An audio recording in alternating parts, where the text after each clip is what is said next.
Everything screwed. Holy hell.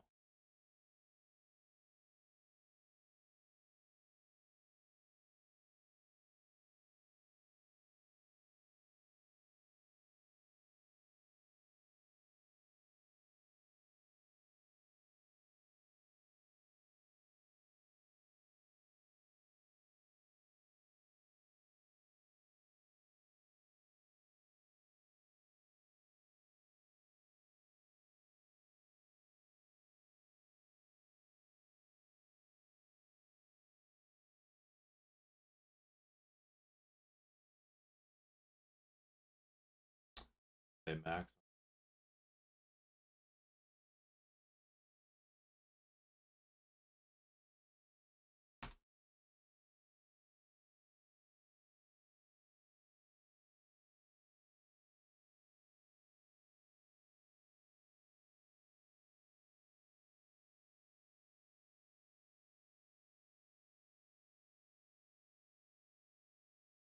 Is it starting to juice? It was weird.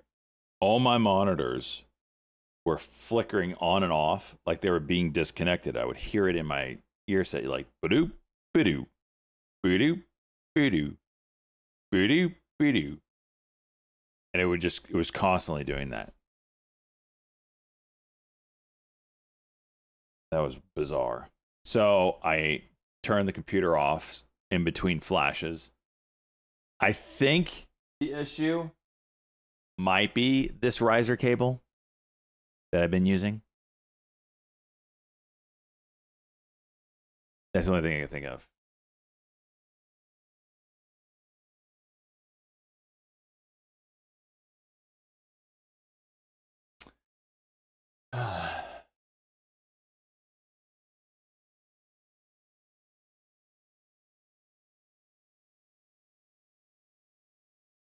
Yeah, Tesla Spy. Do you get Wolf? I got in and out, but I closed it as I was having issues. Why did it go to completion? It did. I'm gonna scream.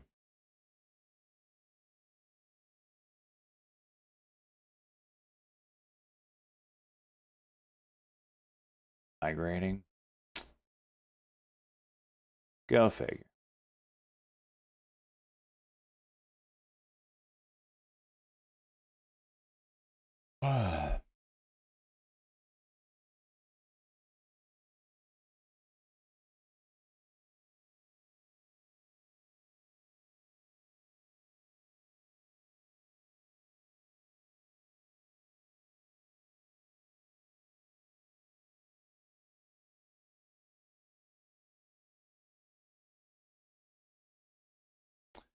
All right.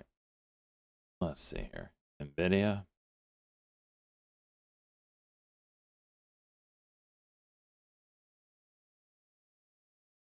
Is there news or something that I just missed? One day max is at 150, 150. Try messing around paper trading yesterday. Just price stores kept being filled. Prices went. So it's because a dub, whatever, here. It's because you're not getting real time quotes, probably. So if you sign up for a free account somewhere, most of the time you're going to be 15 minutes delayed. So you're seeing prices that are 15 minutes old. If you fund your account, you can paper trade with real time quotes.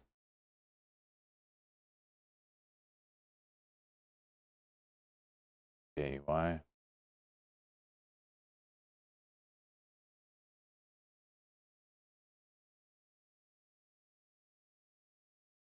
It's a nice daily on it.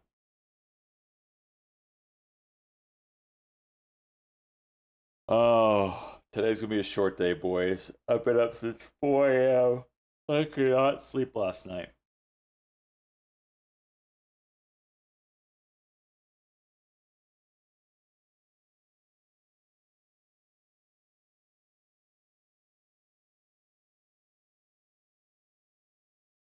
We're up a little chunk here. $1,200. Oh, yes. Boy and girl. Thank you. Boys and girl.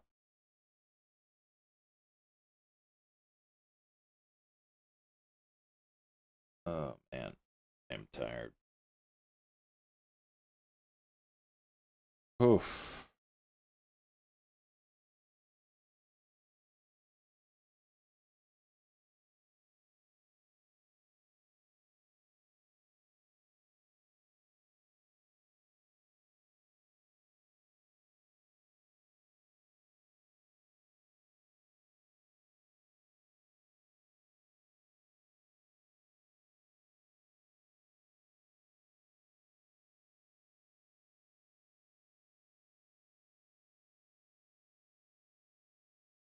Sorry, Savage, but they don't have their headset on, so it doesn't count anyway.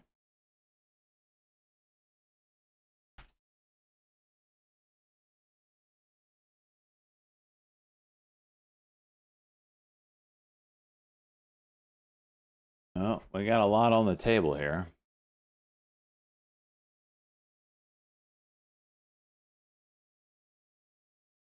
KUI just juicing out of nowhere.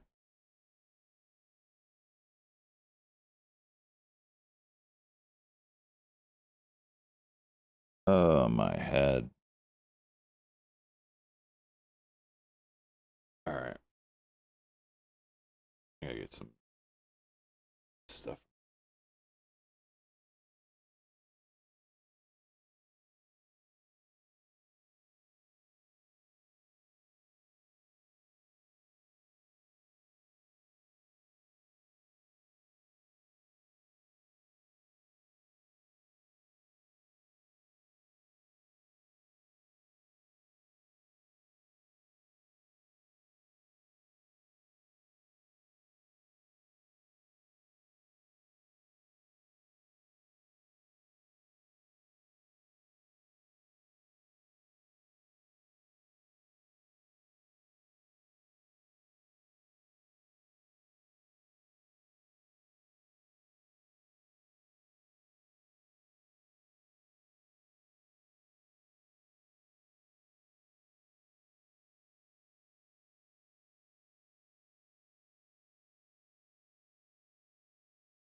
Extended a freaking offering, huh?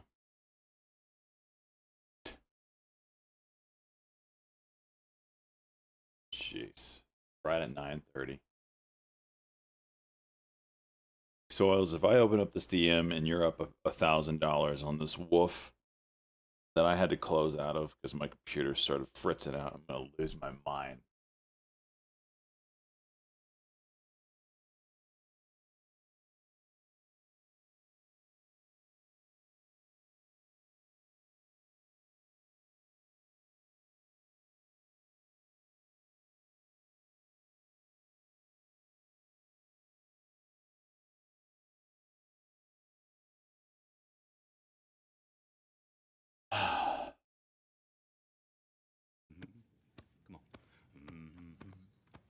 Soils, can I show the chat? Soils is the shitcoin master, which makes sense, right? I mean, it does make sense. So, Soils, you have to walk me through a little bit here. Is this your starting balance? $640? What is this a picture of? Okay, your starting balance today was $200.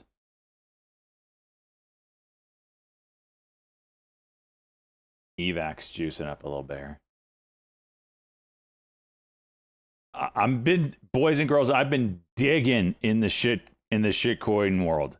I've been digging. Soils has somehow figured it out. I don't even think he knows how. All right, so he started with $200. Then he's up, this is today, got his account to 640, played this freaking wolf coin. I mean, look at this thing. This is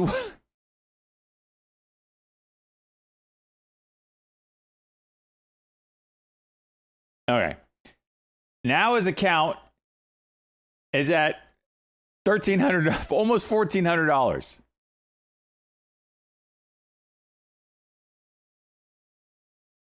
Today!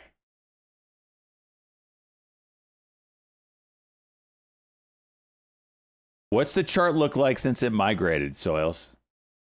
I lost everything because I don't even have the contract up because I freaking had to restart my computer. Send me a picture of what the chart looks, or just send me the contract.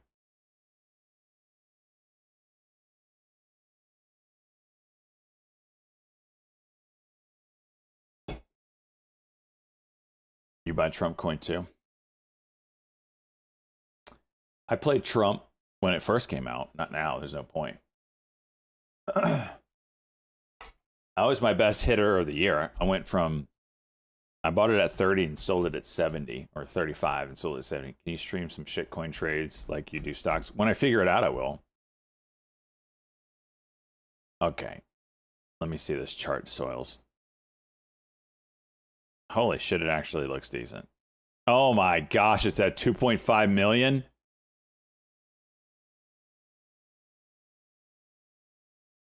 I owned it right here, Soils. I owned it right here.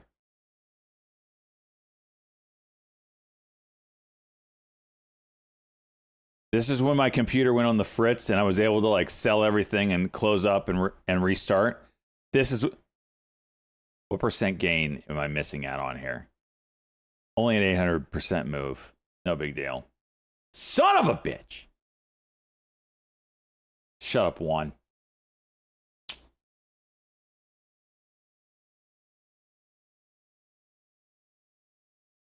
Now it's a 3 million market cap.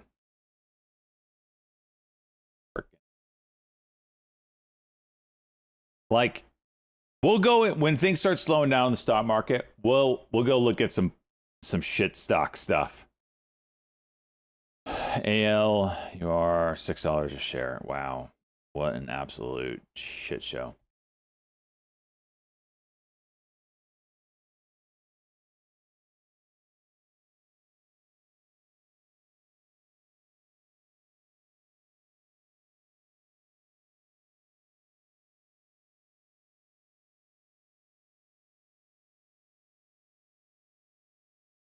All right, AFRM, wow, selling off. SPY selling off. Nvidia. Damn you, NVIDIA. Will you freaking do something? ARM. Shit. Tesla. Daily cock on watch.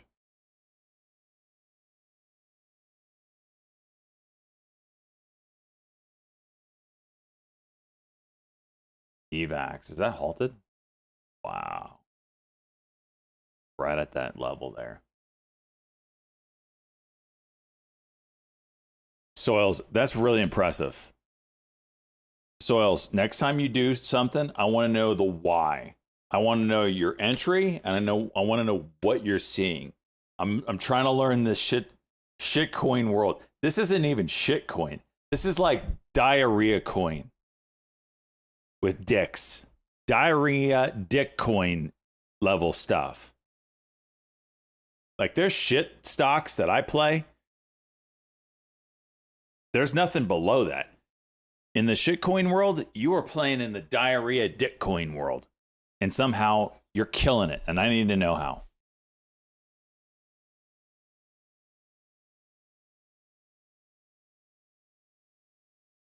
Good God. Soils, get on mic right now, Soils. No, not yet. In a little bit after things slow down. We're gonna get Soils on mic. We're gonna get Soils on mic today.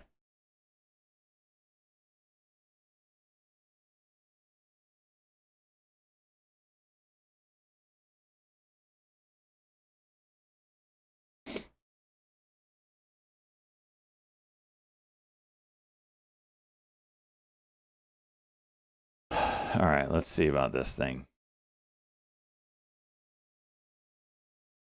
Yes, Soils will be on mic today, boys and girls. I'm gonna put it. Soils, you're not going to work anytime soon, are you? Dr.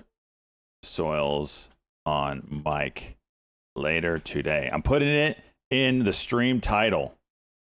All right, it's official now. You have a meeting at noon? Okay, it's probably a good. What time are you done?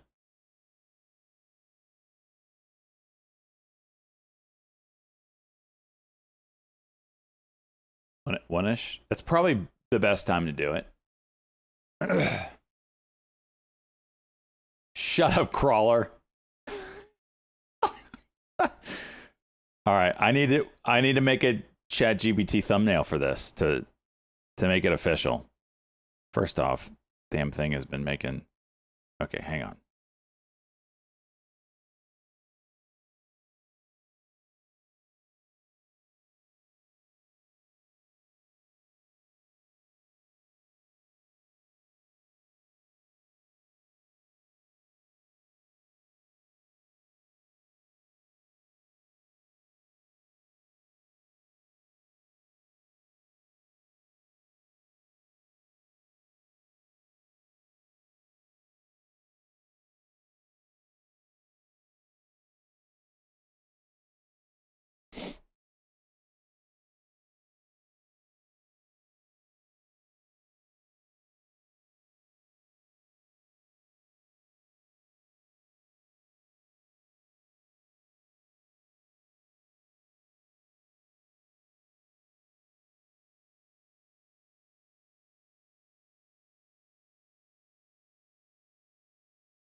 All right, let's see what thumbnail ChatGPT comes up with now. Oh shit, I pushed the wrong button. There we go.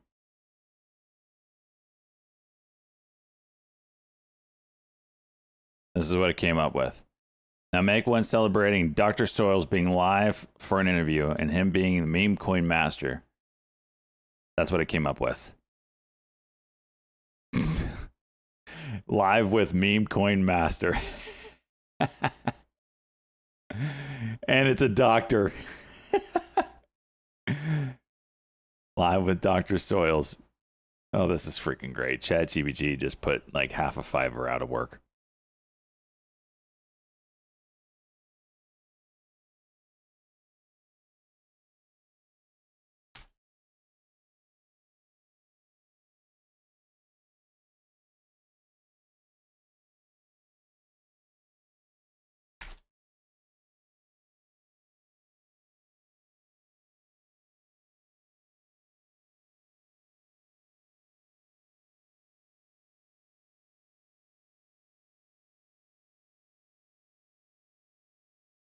No, Tommy. Damn it. Friend launched Silk Road coin last night. Went 100% after Ross Yu got pardoned.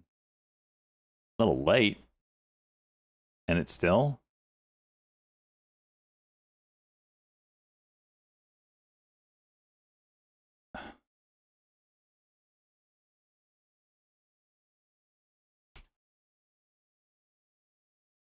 And it still went.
All right, let me put this on YouTube.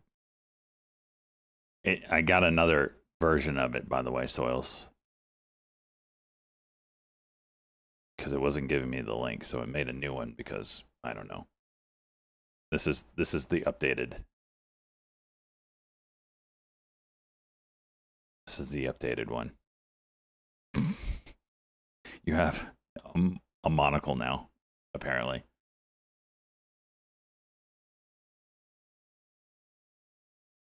Give notes.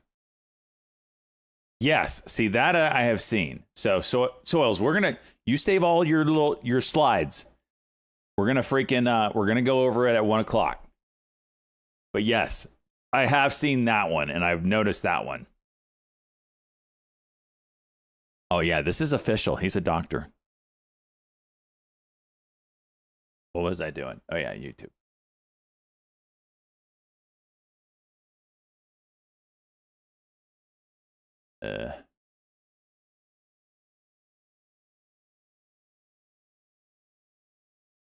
There you go, Soils.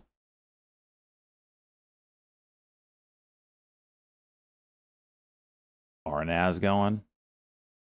This thing's making all these like peaks, but it hasn't broken out from it yet. It's just like a broadening.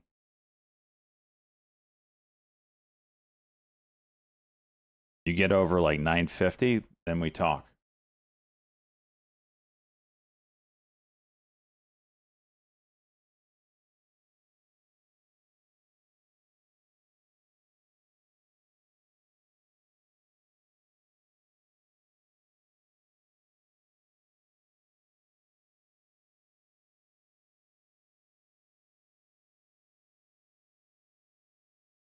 I wonder if I could short this. I bet you if I do short it, it breaks through. Who wants me to short it? I'll do one share for the people. I can't short it. Shocker.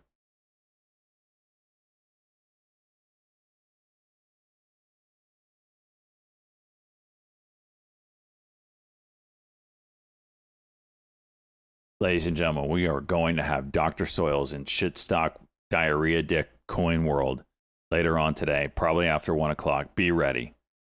This is monumental. The man went from $200 to $1,400 today. Did you get back on yesterday and make some of that money back? Balance looks higher. Yes. So, okay. I got dicked multiple times yesterday and my day ended dicking.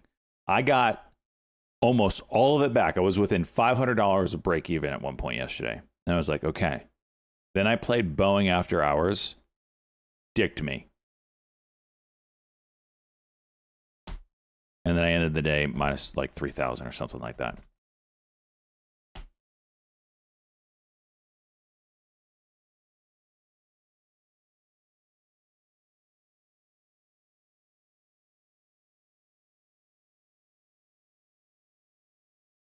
All right, we are now breaking.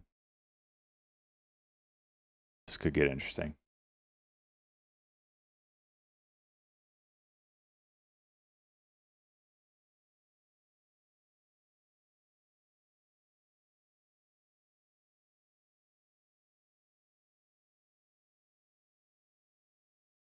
Soils, if you just load up my DMs, I'm gonna let you just load it up to have for when we go interview.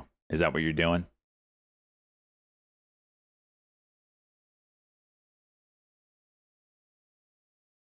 Okay.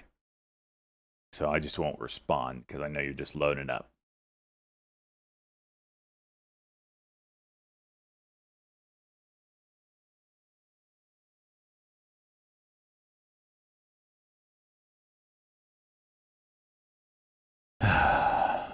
Oh, all right. There you go. Here's your dump.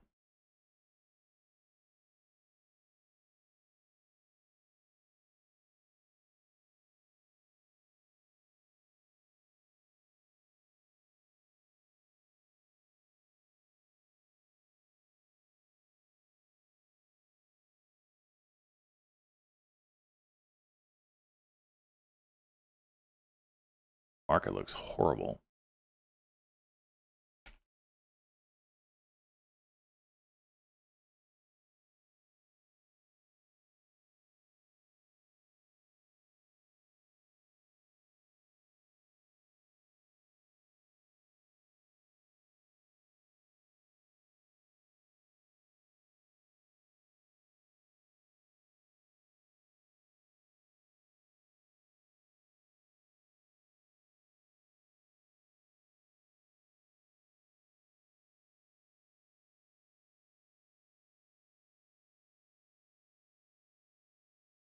Oppenheimer saying 20 what dollar price target? Damn.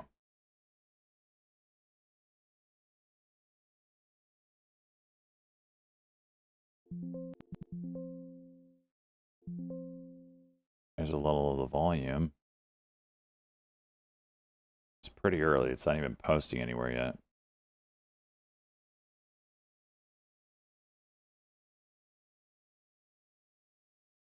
Wonder how bad they're down.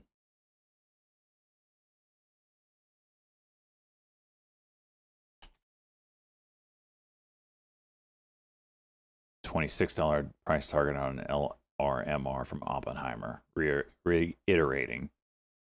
What's the HC Wainwright with the $15? Okay, now I definitely know I'm in for a scam.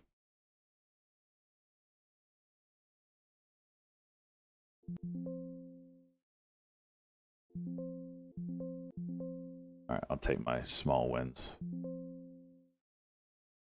Okay. Looks like the Vine coin went stupid. I was watching it yesterday. It pulled back on me. Oh, this is another one. Wait, what is 9gag? I was looking at Vine coin going dumb, and then I was like, well, what about MySpace coin? And when I looked at MySpace coin, I put it in crypto channel, the meme channel. There was only 2 of them. Now there's like 30 MySpace coins. 9gag? I don't know what the hell 9gag is. Why would I know what that is? Should I click this link? Dear God, I just clicked the link.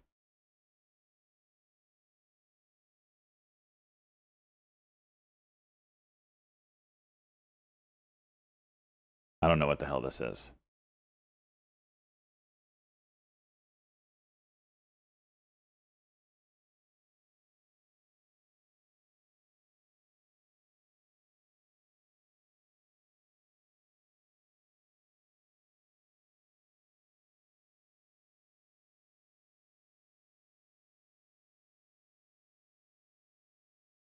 Vine going dead was the dumbest shit I've ever seen in my life.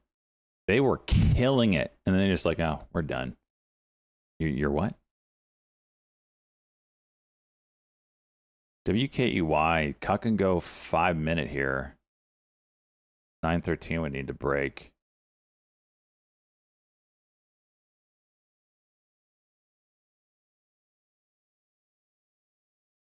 Like they just turned it off. They're like, yeah, we're done. 9:13, then 9:17. SRFM.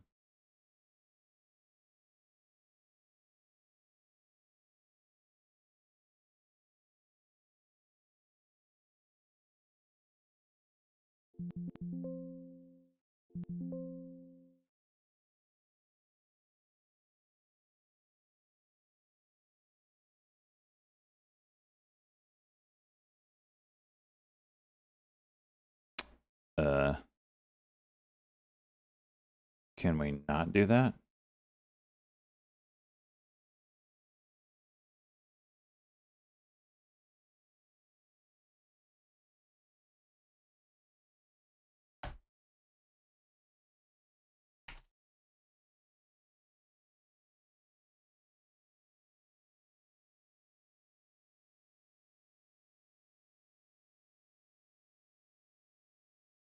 Well, we got 27 up here.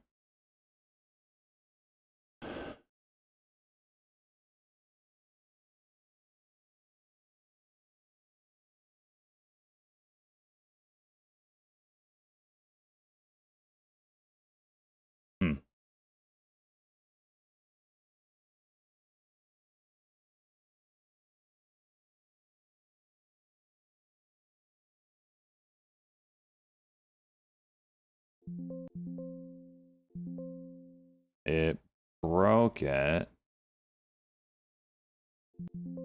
Didn't do anything.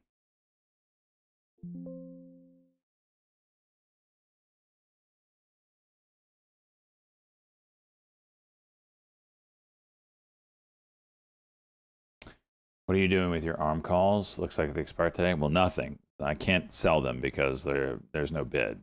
So they're weeklies. Thank you, Elon Musk. They're weeklies. So when there's no bid, you can't do anything with them. I can't even sell them for a penny. So they will just expire worthless today at the end of trading. SRFM 1 minute play over 44.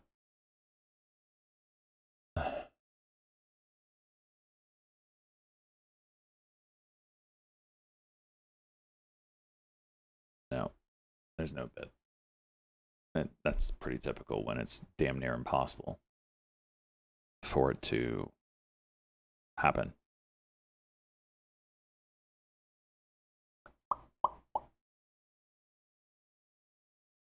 WKY back up.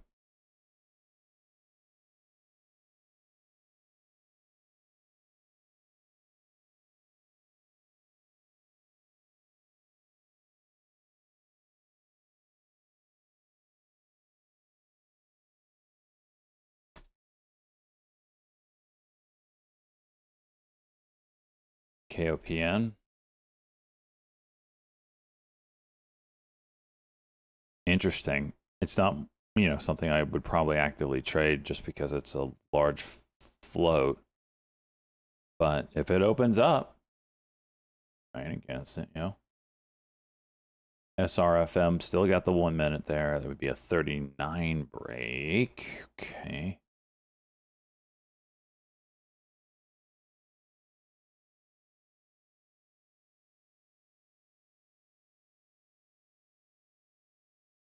Really light volume.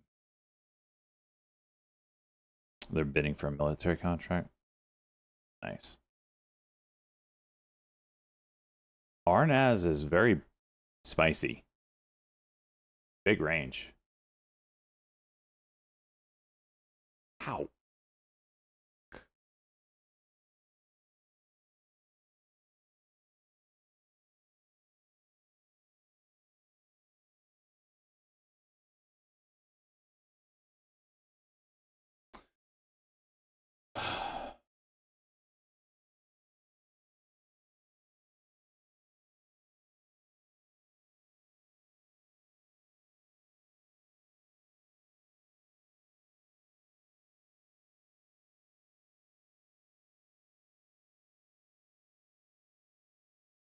Fortune.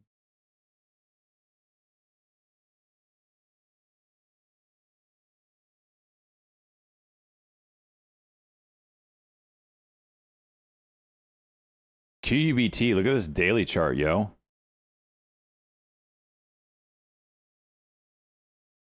Holy hell.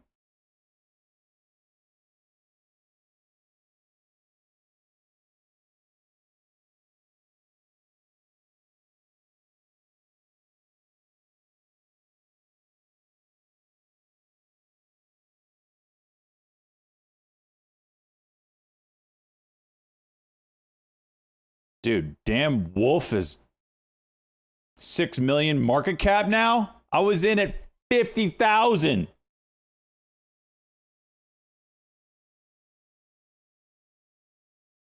Oh my gosh.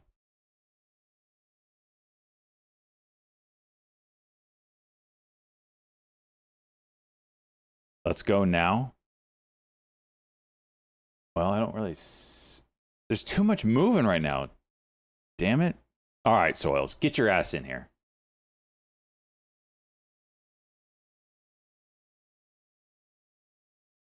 I got to give you the. I'm going to move. All right, if you're in. How are we going to do this? If you don't want to listen to Soils and me talk shit coins, mute me in Discord, because that's what we're going to do. Soils, where are you? So I can freaking give you the ability to talk. You got to come into voice alerts. Thrill House, that's freaking hilarious. Shut up, good banana.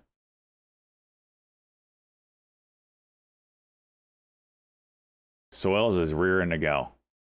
Again, mute me in Discord and Soils for that matter.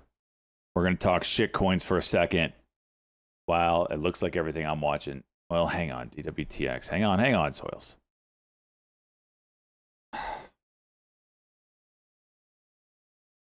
So, give me 30 more minutes, Soils, but figure your shit out.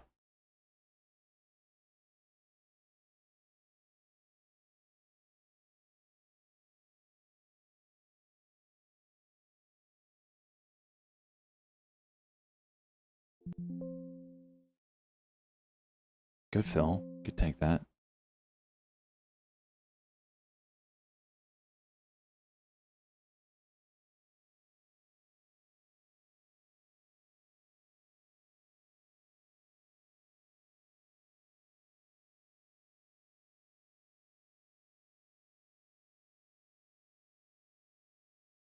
It's a 5-minute cuck that nothing happened on. It did cock, but it didn't go break 1570. My guess is this 1550 can break.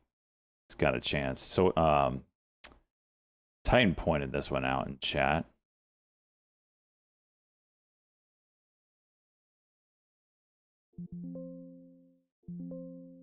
Wait if it comes back up. Shut up, good banana.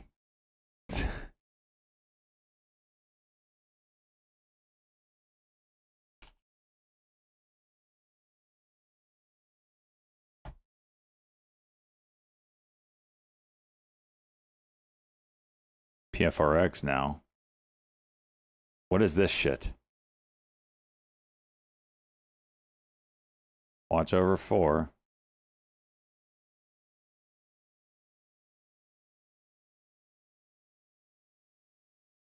Oh, look at this price compression. I didn't even see that.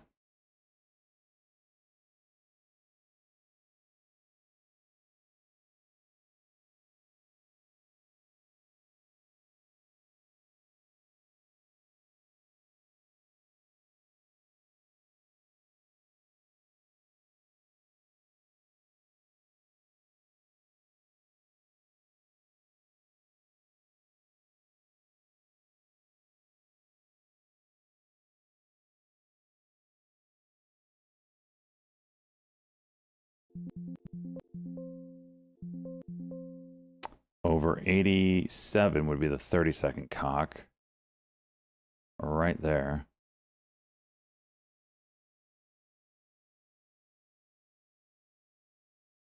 Not yet. It's fighting with VWAP.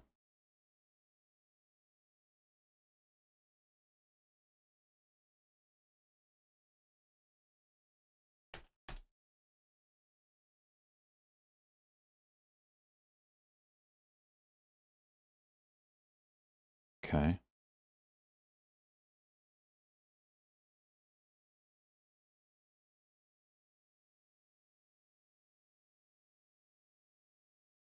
Can we break 4? Big levels. Can't break 4. Not a good sign. Break it.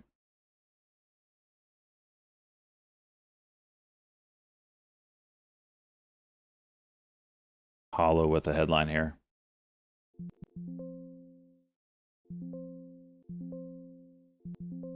The hell does that even mean? Watch 169 daily level here. Broke it.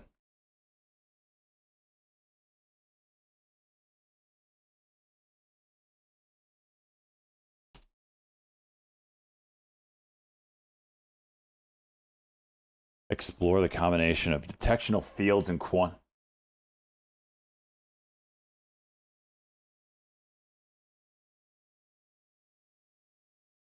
All right. Well, it's got room to 190 if it wants it. We'll see what this headline does.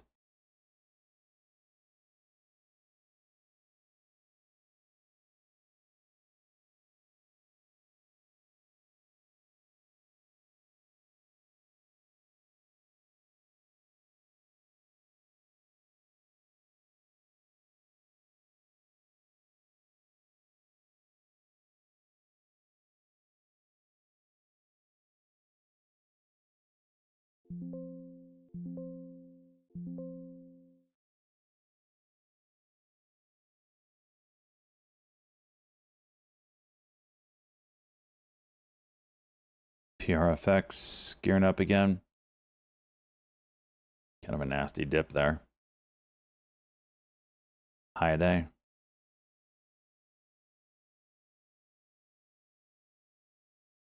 Where'd I get the news? That one was Trade Exchange. I think it was Trade Exchange. This is why I have 2. I'm telling you. No one news source is going to get them all the time. This one came from Trade Exchange.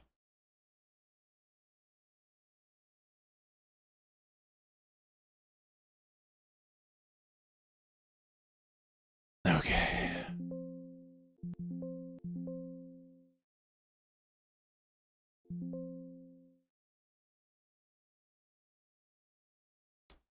This is why I pump 2 of them, man. I promote them. They make me money every month. PFRX, you gonna get going here, bud?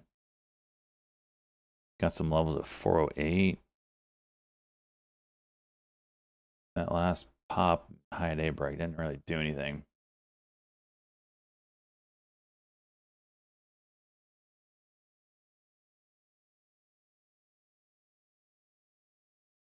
Oh my gosh.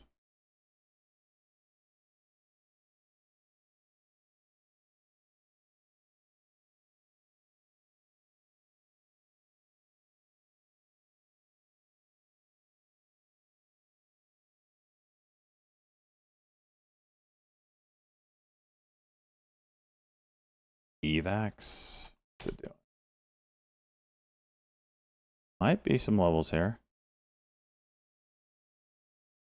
I'll have to watch this. Some price compression going on here. The pullback's nasty, but see if we can break that 54 maybe. MACD's curled.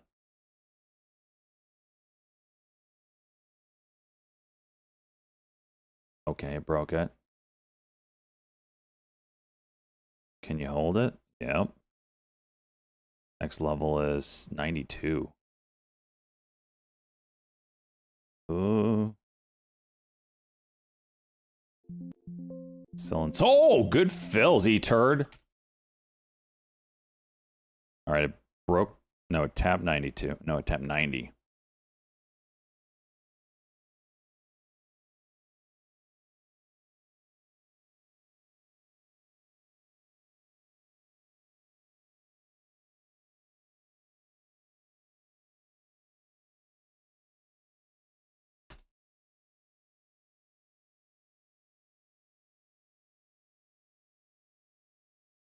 whippy ass pullbacks, man.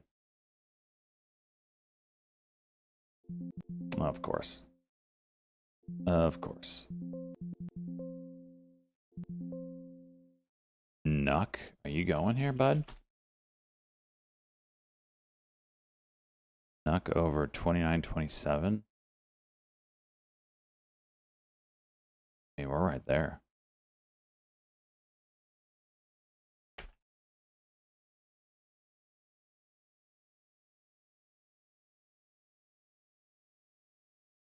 We already broke it today, huh?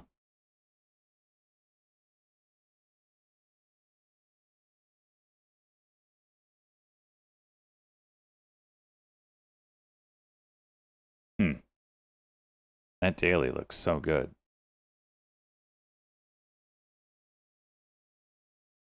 PFRX trying to come back out. Ugh. RNAS price compression. AULR? Really? Dude, if that comes all the way back up after an offering, that could rip. NEUP starting to juice a little bit.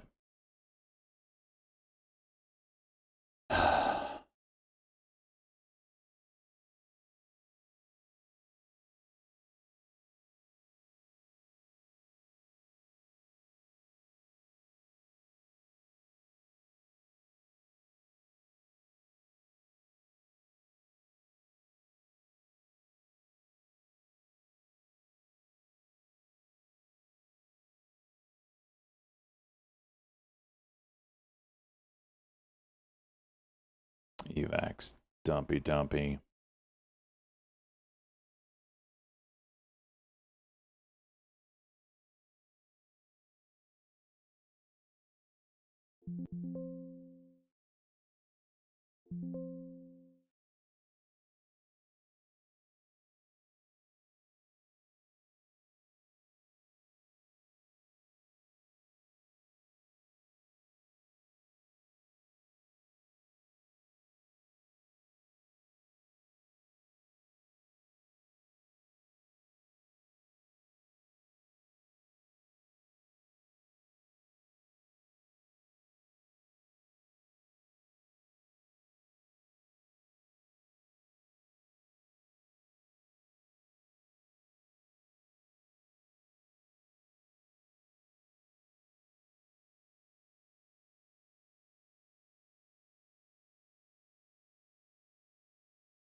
NVNI juicing again.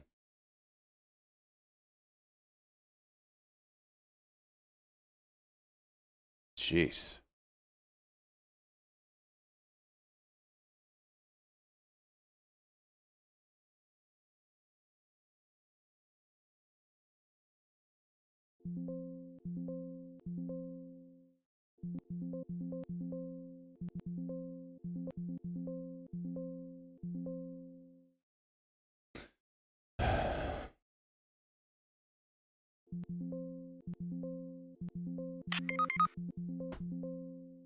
Look for this one, man. At some point, the volume's going to come in here.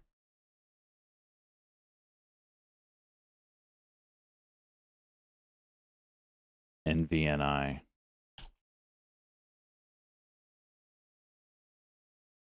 5 minute.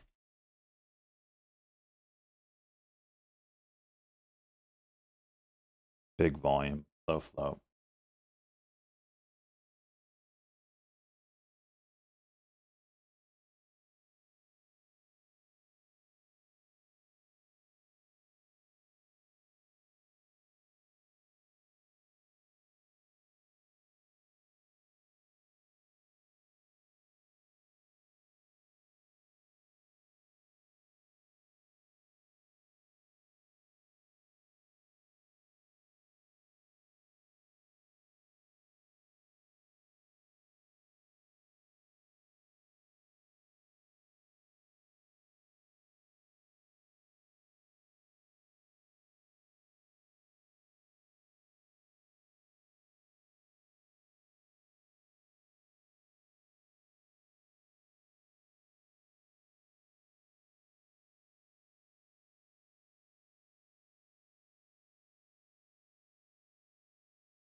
Dude.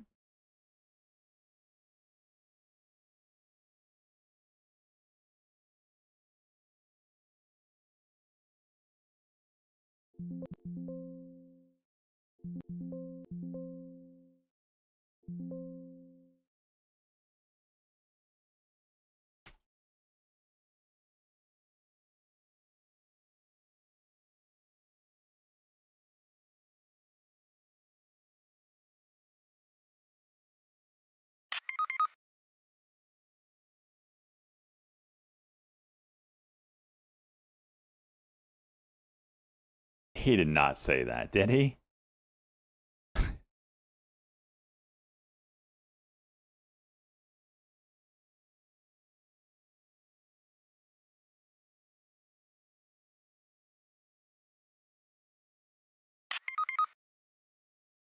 That's what it says on the wire.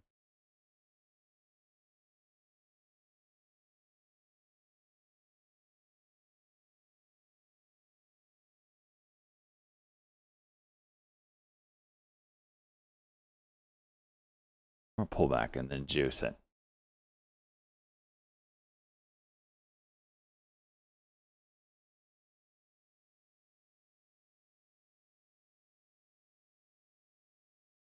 Serve starting to move. All these quantum stocks are moving. This one, the daily looks so good with a nice gap. Give us a pullback and then juice it.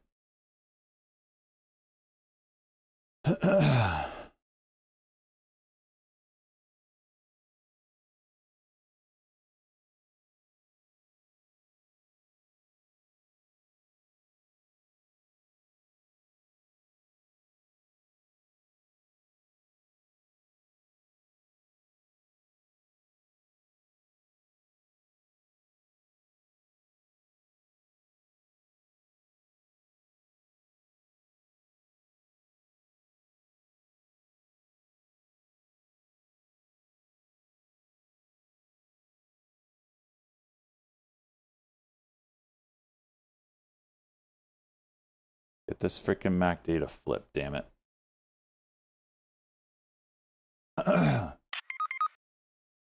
Bio and Q on watch.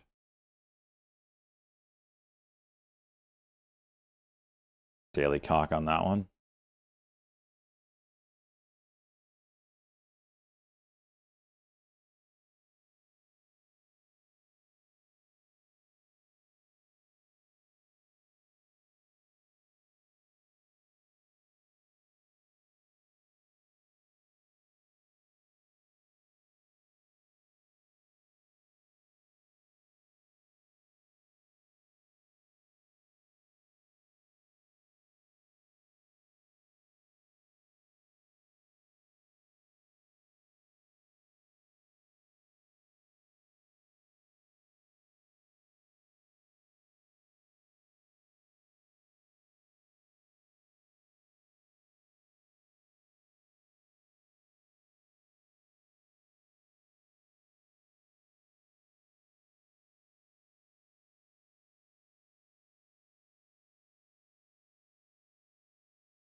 IONQ with some juice.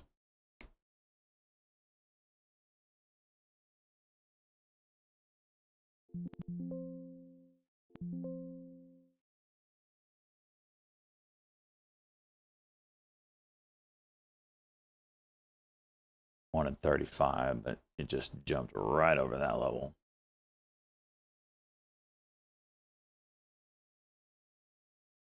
It's a nice move on IONQ.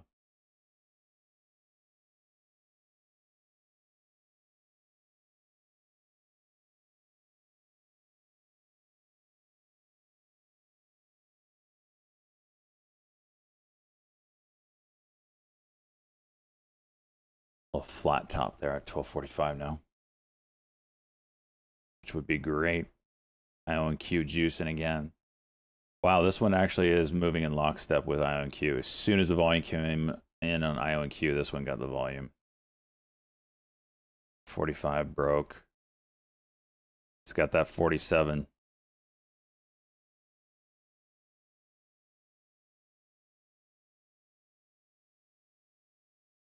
Tapped 47.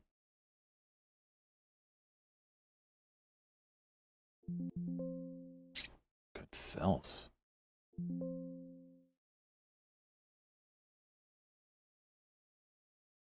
IONQ juicing again.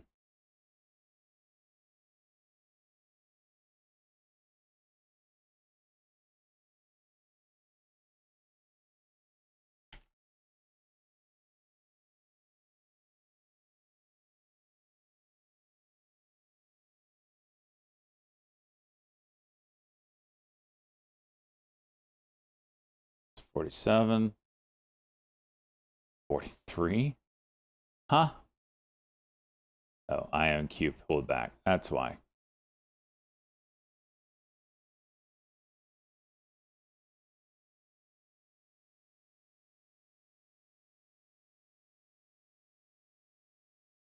Put a little Benzinga on for everybody and Trade Exchange so you guys can hear that while we're making some trades.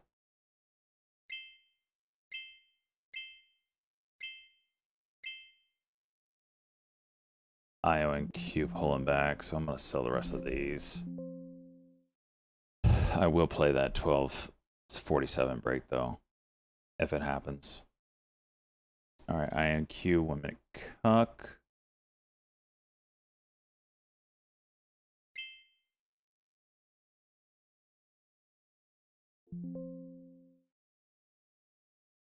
ELAB coming back up.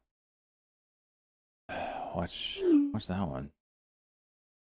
TNXP popping here, 41 cents now, up 23%. Tango November X-ray pop up.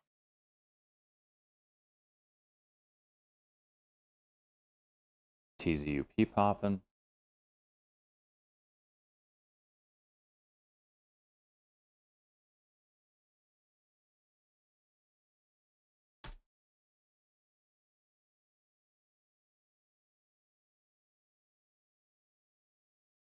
Okay.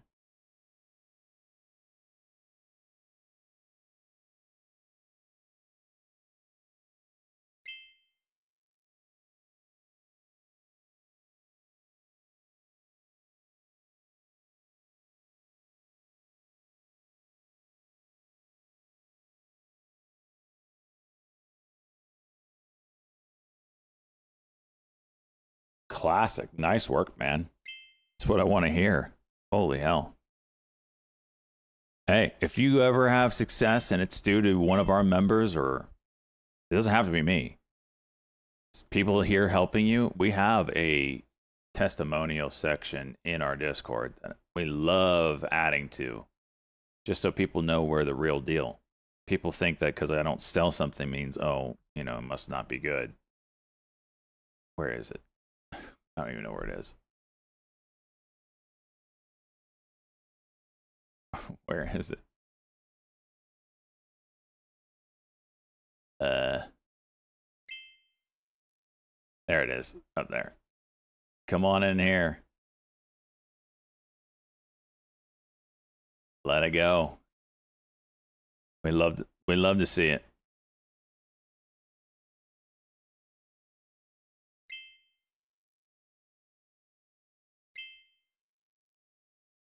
IONQ. 1 minute over 63.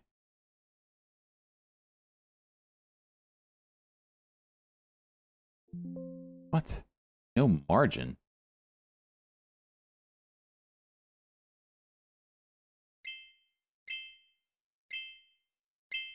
Some horse shit. Shut up, Darksy.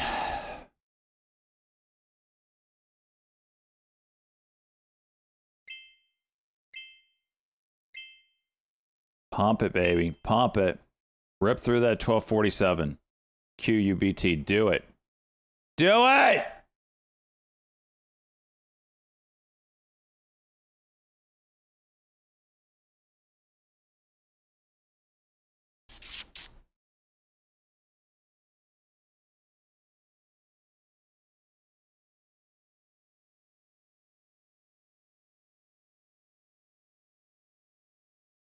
NEUP, Euphoria Therapeutics, more highs now.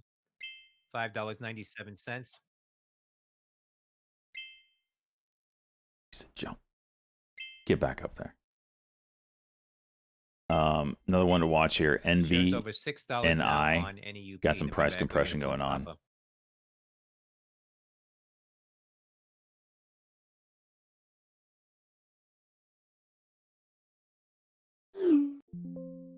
Oh, I got filled. Must mean, okay. Did it break it? NEUP, Euphoria, trying. it again on a circuit breaker. It cracked it. 1270 is the kind of next level.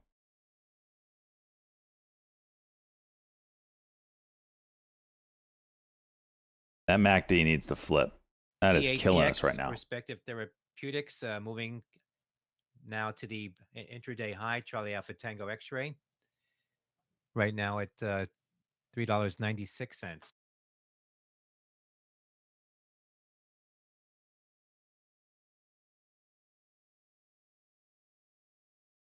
Company earlier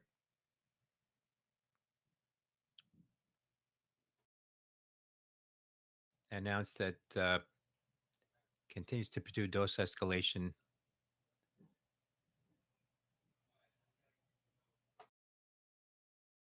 It's not ideal. We need the juice. Of its clinical trial.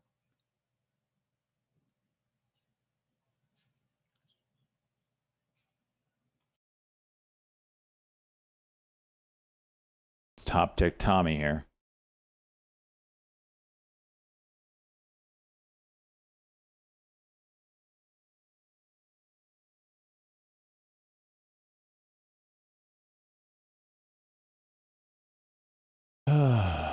Okay. Get rid of that. Get rid of half of these.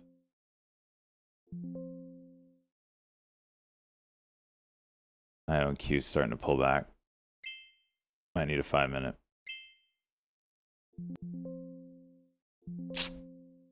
So freaking close. Nick calling out Tem. Ooh, yeah.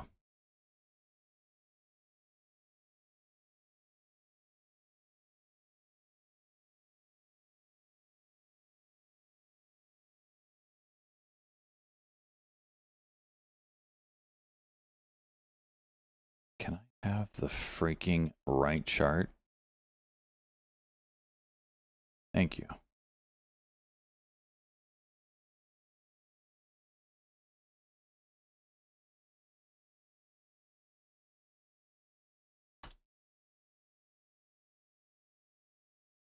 ELAB might be setting up a VWAP break.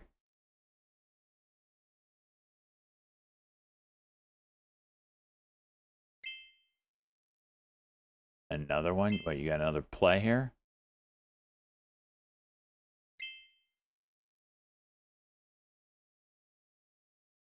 All right, Soils, are you ready to be on mic? Are you ready to go before your meeting? All right. All right, Soils.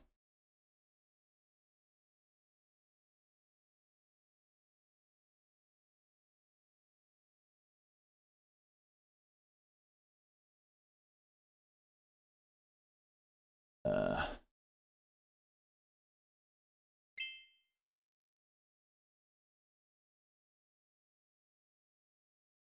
oh, I already have you as voice guest.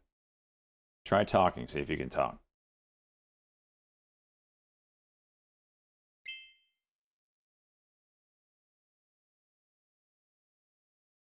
No permission?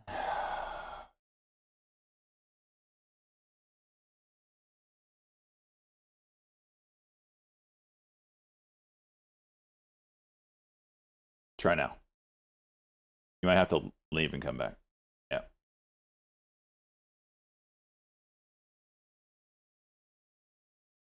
Still nothing? Is your mic muted? Because it shows that it is, but that might be because you have no permission.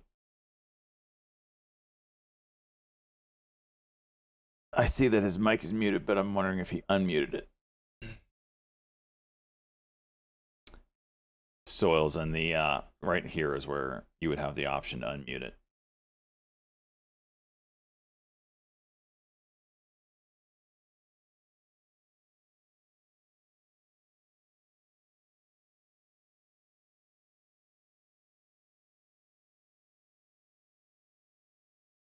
All right, if that's not it,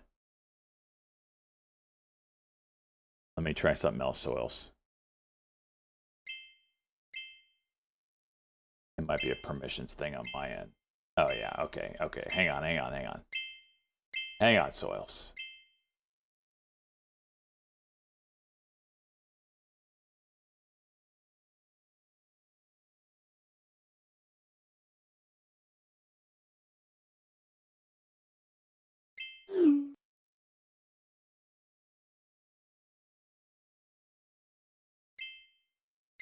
NEUP resuming.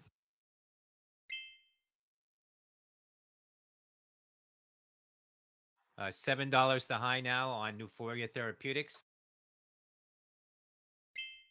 Hang on there, Soils. NEUP up about 93% right now, over 100% now at the high. $7.22. That's NEUP.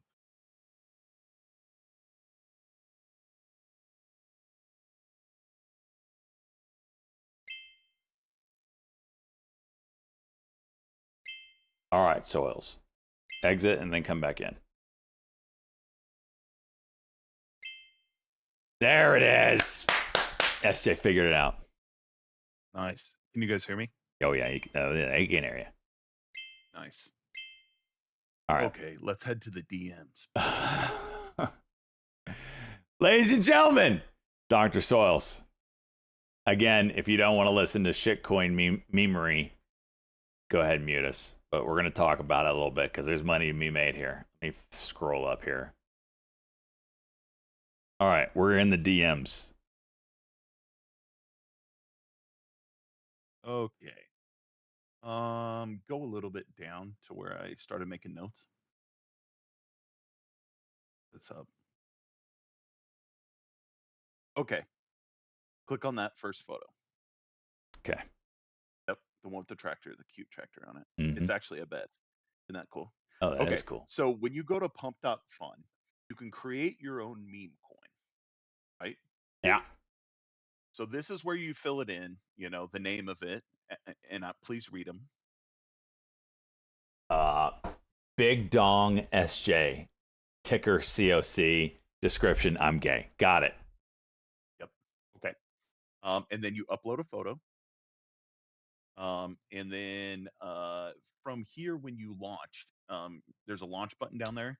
Go to the next photo. Where it says create coin, that's the launch button? Oh, no. Create Okay, coin. yeah. Yep. So go to the next photo. Yep. Okay, from there, this is where you launch the coin, and Okay. how much you put into it kind of impacts bots.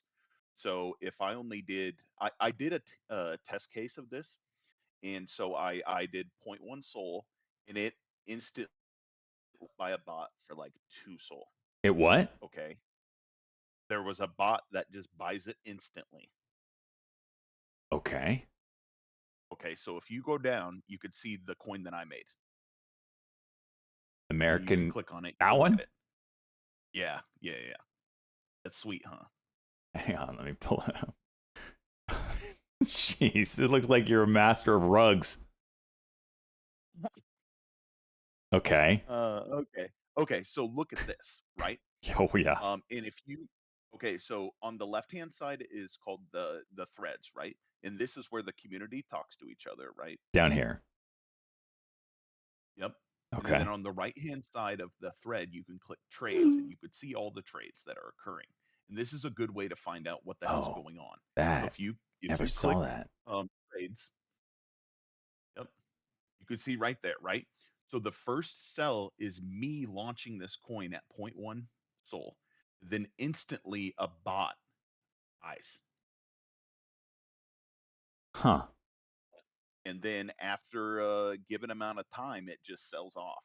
So if it doesn't do anything, the bots just nuke it. Correct. How do they nuke it? What, they don't have the coin to nuke it with, do they? Well, they did. They bought. Yeah. As soon as I launched with 0.1. I got 0.1 worth of coin, right? Oh, so this one that I'm highlighting is you? That's my sell, right? Your sell. Okay. Okay. So filter by size. Turn that off. Turn the filter by size off underneath trades. Okay. So you're getting rid of small. Okay. trades. So this is you. So I actually gotcha. I was testing it. So I bought 0.05, and as soon as I bought 0.05, it sold. Holy shit. See that? So you bought, then the And bot as soon bought as I did it- 1.9 Sol? No, it sold. Yeah. Instantly it bought. Yes. Good And God. then when I wanted to see what was going on, so I bought Some more. 0.05. You bought some more, It sells. Yep. and then the So that bot other just sell is me. dumped it. Yep. So the other sell is me just getting the rest of my money back out of it. How much time was there between this? The first bot buy is instant. So I see it. It's only 2 minutes. Yeah. So if it doesn't go in Like 2 instant. minutes, this bot is just cashing out and moving on to the next. No. So this bot was waiting for anyone to buy any amount.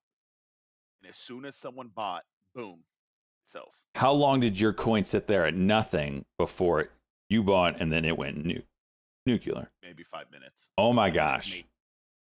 Yeah. So this is where a community and Telegram channels and stuff work.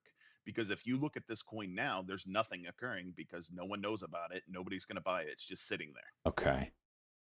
So if we move to the next photo in the DMs. Yes, this is the one I'm familiar with. I'm gonna put this. That's on your the big screen. PVH Papa Victor Hotel shows are selling So off new this lows for is someone PVH. who launched a coin Yes. and is now using bots to buy small amounts at a pretty regular clip, right? Mm-hmm. And then if you go to the next photo, you can see what happens when one random guy buys it. This happened to me because I wanted to test this myself. This chart looks exactly what happened to me. Yeah.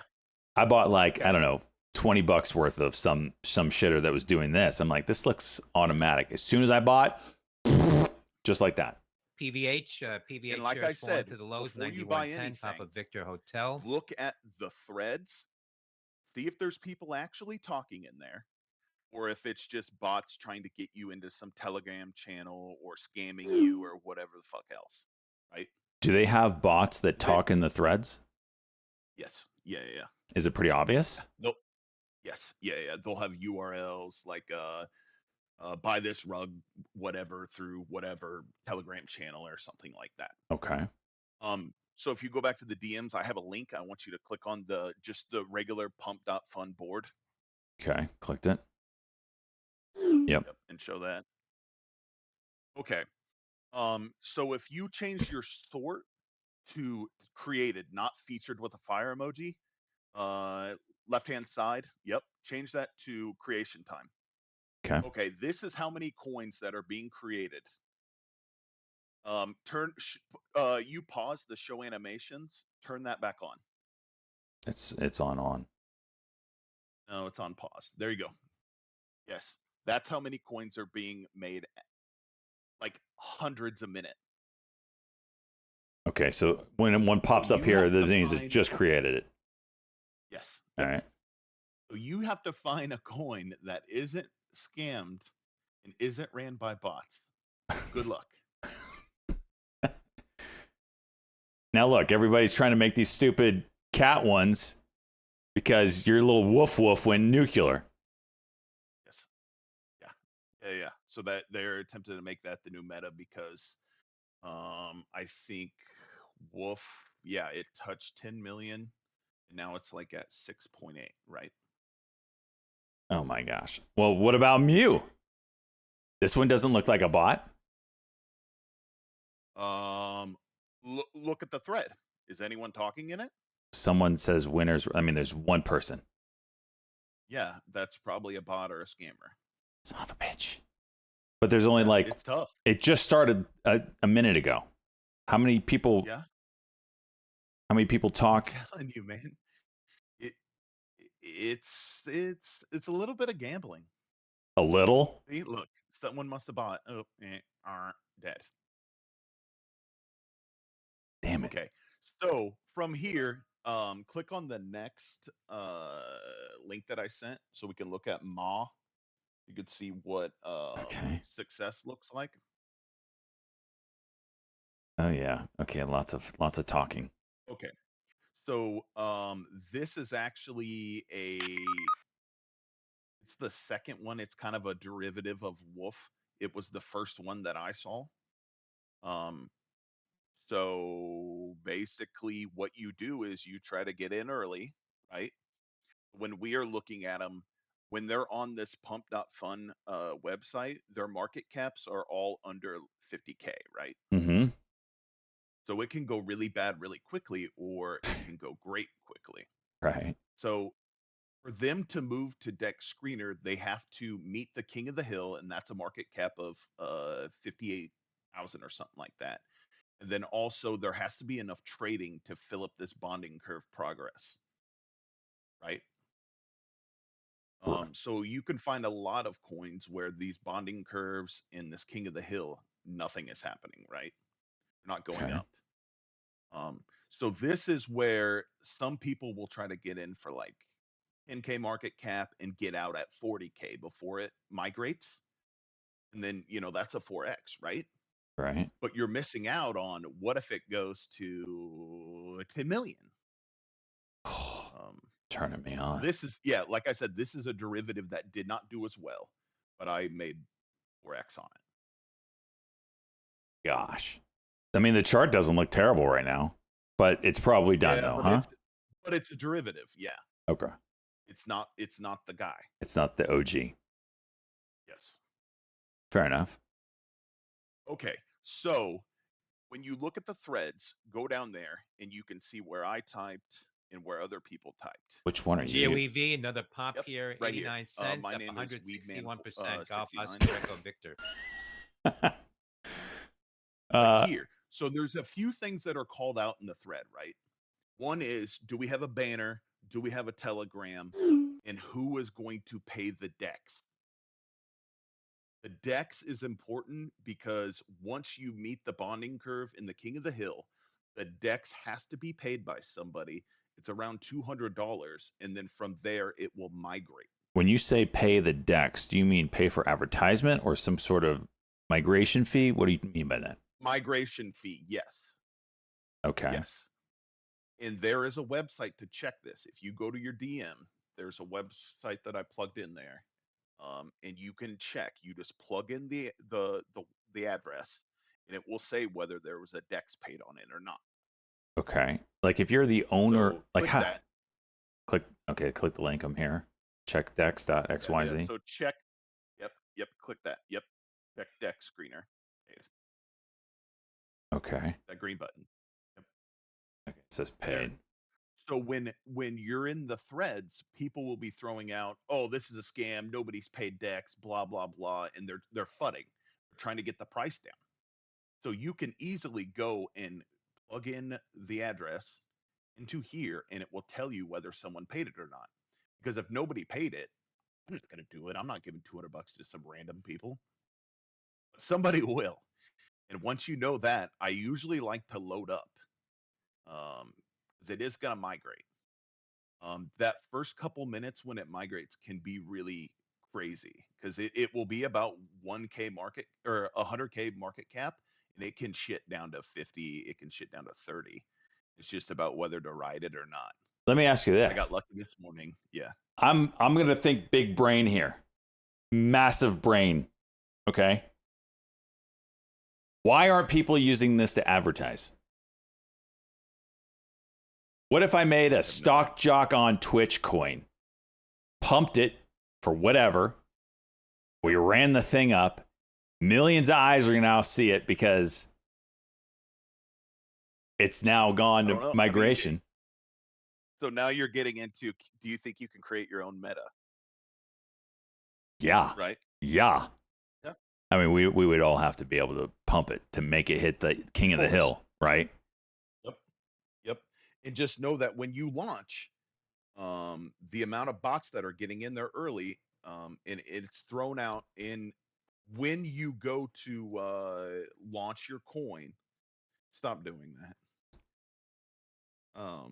It will say, hey, if you mint yourself a bunch of coin, there's going to be a bunch of bots in there, man. So Sure. yeah. So if we as a community want to launch something, I think it would be cool. We would be the Just first that would use it as an advertisement. And then everybody. on Twitch. So, okay, if I wanted to do this, first off, am I going to jail? Second, Jail's not real anymore. that's true. I'll just get a pardon. Yes. How much does it cost me to total if I were to do this? How much does it Depends on cost? how much coin? Oh, I made that one the America 250 for 0.1. Really? What determined, like, That's all the coin that I wanted. Yeah. what's the benefit of doing more or less or whatever? Less is probably better, because when you launch it, like I said, there's going to be bots in there that are going to buy it up. So you could just buy afterwards, like all these other people do. You know, think about the increments that are the same over time. Those guys are just buying their coin.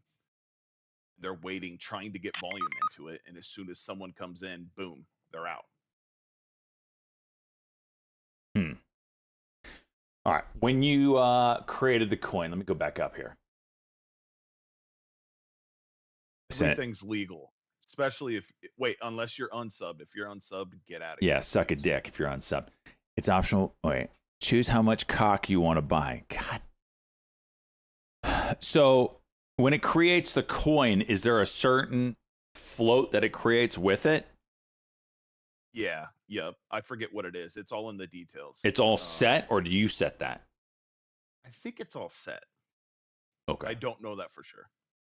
Okay. So you're It could putting. be, I actually think it's based on the amount that you buy yourself right here when you launch. Okay. We'll say how many coin it makes.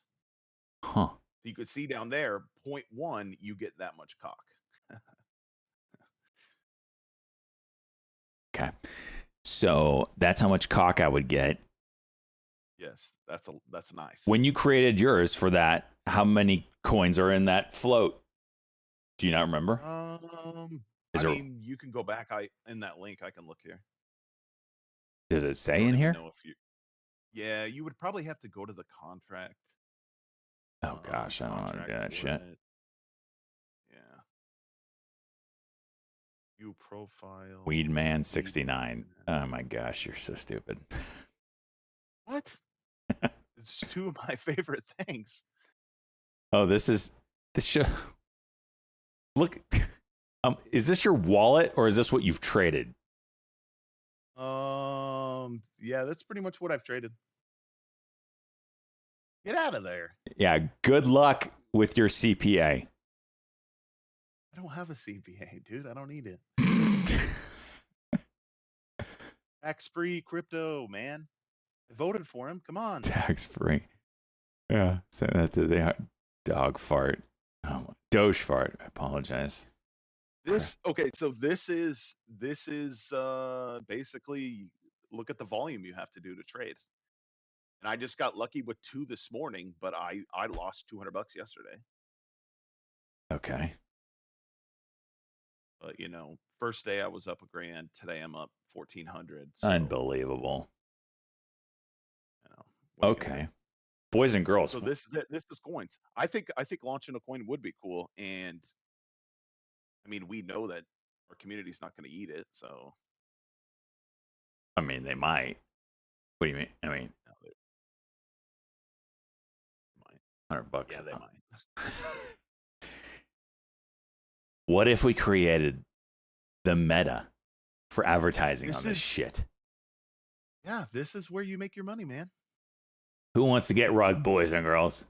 Huh? I won't frickin' sell. Hey, is there any other questions? Does it all make sense? It does. I think the main thing to look for is obviously the thread. Let's go. Let's try to find something real quick. I mean, I'm not gonna buy anything, but Okay, yeah. So sometimes I do this. Look at the top left. Okay, top left. You see all these? No. Up. Banner. Left hand side. You see all those changing? I'll just randomly click one. Then took your AISP Alpha India Sandy Banner at the Papa to top. form Yeah. S3 out Colors. That are preliminary changing. prospectus Click for one of those. AISP. Okay. Yeah, just click it. Just click. Who cares? Discord cat Mine. real name Nux. There you go. Now, Okay, do you look so at then holder you look- distribution at all? Oh yeah. You do. Yep, that's an important thing as well. So look, that dev already got out. You could see the guy who created it. Okay. He already sold it all off. So basically, no one is controlling that besides the people that own some. What? And then everybody just sold, like literally as we were watching it. Are all these bots? Because they sold all at the Probably, same yeah. time, Yeah, but it's still going up. Go to the trades. Go look at the trades and see what's happening. Next to threads. Yep. What the f? And then turn that. Okay, here you go. Look at that. See that transaction all the way on your right? You see that caution? That's Caution. you see all those cautions right next to there? No. That is telling us those are most likely bots. Where do you see the caution? There's like a Oh, this. yeah, a triangle next to it. Next to the Okay. transaction. So this is a real one, but these are all bots. Well, no, the ones with cautions are bots. Yeah. Everyone else is. Yeah. Yep. Wow. Okay. Okay. You do have to do a little bit of due diligence. Yeah. Give us the cock coin. Do give us the cock coin. Bloomberg reported Friday. Trump freezes energy department spending. Dude, we might have to do this, loans, and boys. Loans. Imagine the amount of people we would pull into this shit. IONQ. All right. Okay, I'm done. Thanks, guys. Soils, well done. Well done. Thank you, Soils. I'm going to be not sleeping well tonight as I scour. I don't even know what the headline was. Rivian? RIVN? What was the headline? Might pull in a bunch of bots at Kill a Momo? Maybe, but that's when the community would have to come in and play.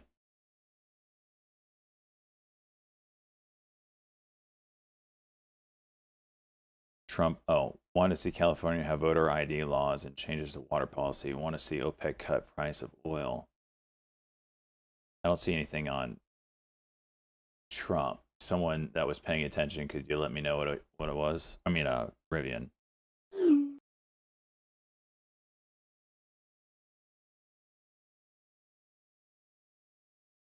Trump pauses energy spending.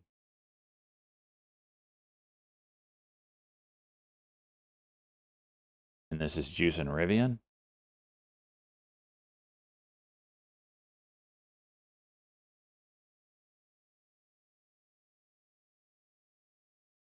IONQ is juicing.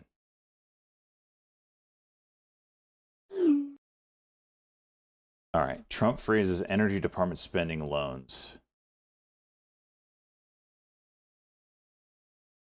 So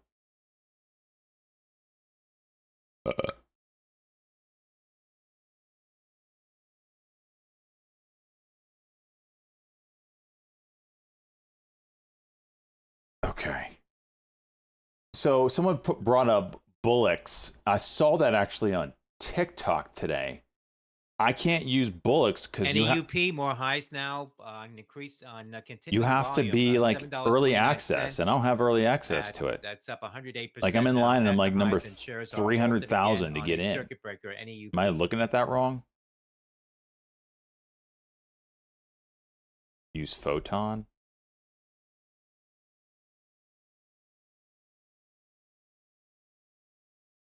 The hell, I've never used that one. So we'll have an invite code for you. Well, then shoot it over, bud.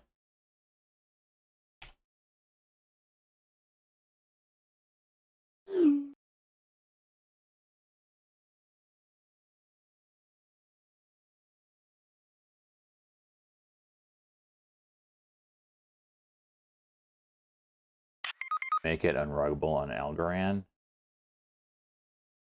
Holders nor creators can truly rug. But does it get the eyes? Does it get the eyes? We need eyes. Rivian got billions for a factory they don't need. I don't think the funds have been distributed. There's 2 power companies out west too. So why is Rivian moving up?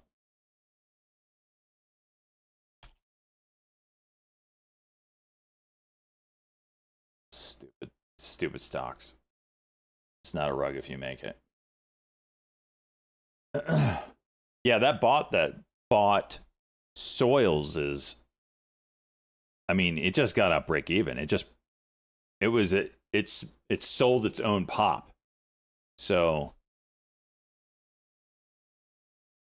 I mean, it really didn't rug it.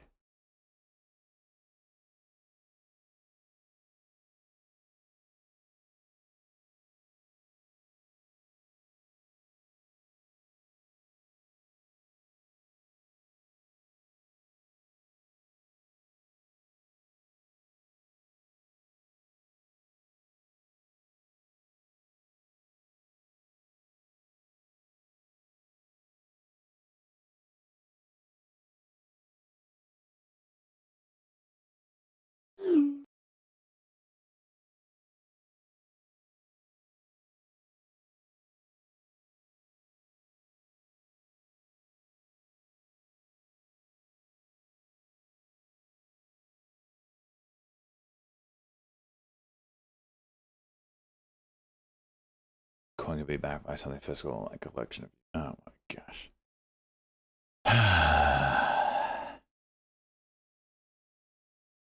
Well played, well played.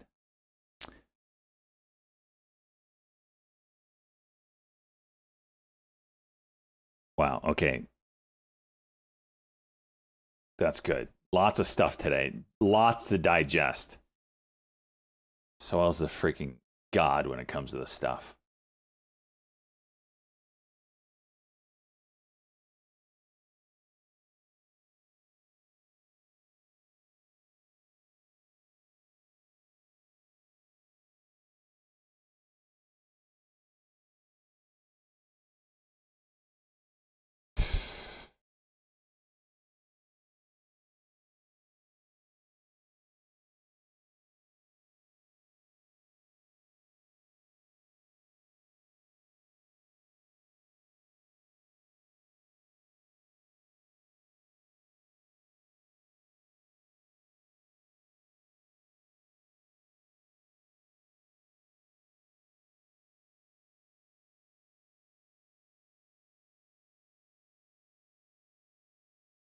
When is it getting launched? I gotta look at. I gotta think about all this.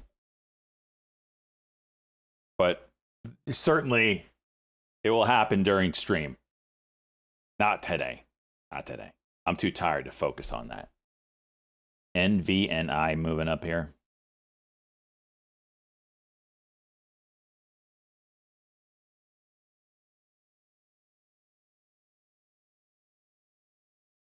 Dude, I had inside info from the devs that made that coin. Soil is a guy, but when I gave you the insight on the Cheetah that went 20,000% before it launched, you said it was dumb. I never said that. Literally, I knew the influencers that were going to push it. I never said anything. Did I say it? You didn't tell me you had inside information. Probably best.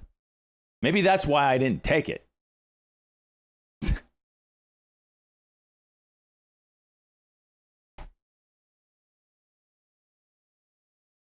Okay, well, maybe you caught me in a bad mood or something, Soils. I mean, frickin', what's your name? Good banana.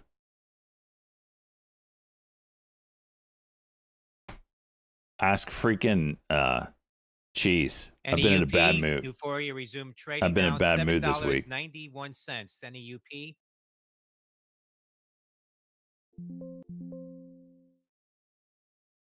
$8.17. Suck a dick. Now continuing to pop here on relatively heavy volume now, up about 139%.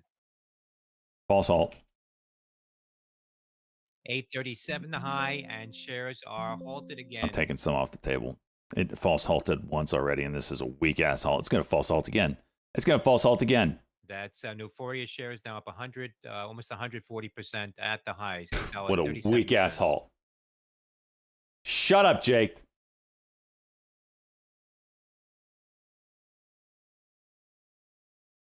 Yeah, don't get conned to make a quick coin for your viewers. Actually think it through. It can fuck shit up.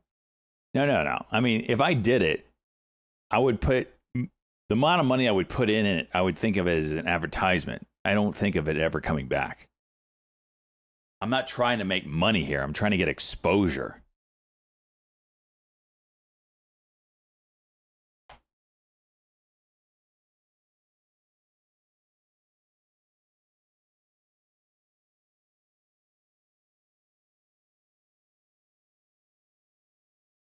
If you launch a meme coin, it will be crypto's first T12able coin. Oh my gosh. I'm trying to make money.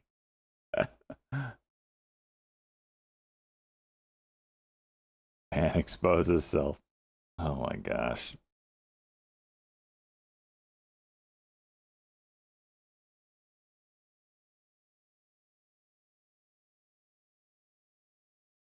Like I would do the Dex pay. Whoa, NNE. Wow, look at this inverse head and shoulders.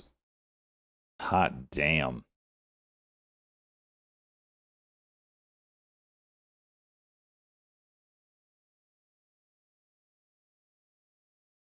I took her SLS. Sandy Lima, Sandy note the chat room circulation attempts. SLS. On SLS, talks CEO to be on Fox Business this afternoon. SLS. SLS Fox Business? Jeez.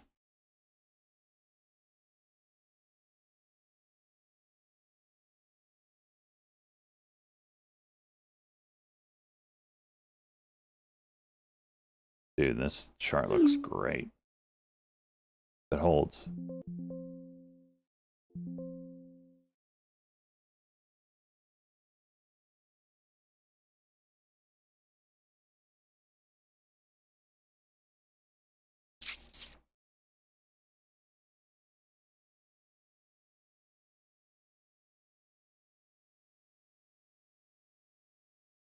Okay, I went high.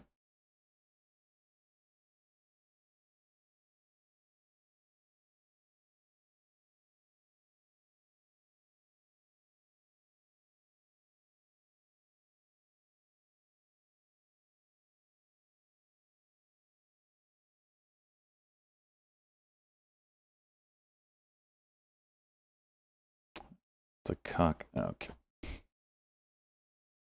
Okay. Question is, do I add here?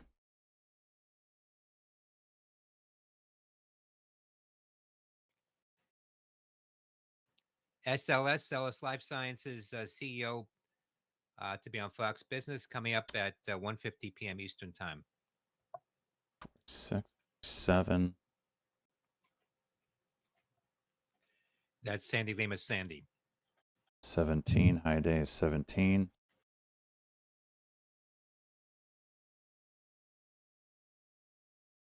There you go.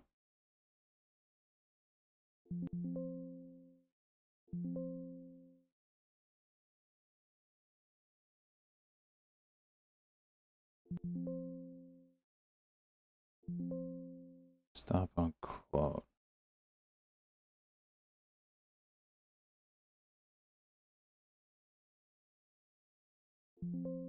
All right, I need to focus on this guy.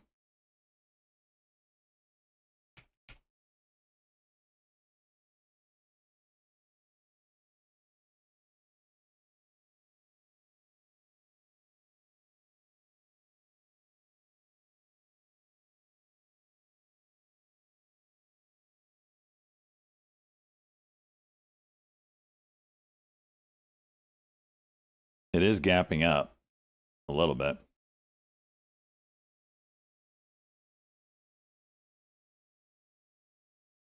$41.34. 20 seconds or so here.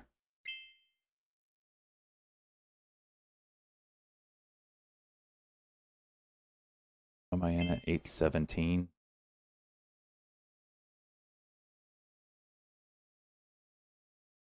Hopefully we had a dip and rep. Or not. NEUP resuming trade again. November Echo Of course Uniform it pop fell. up.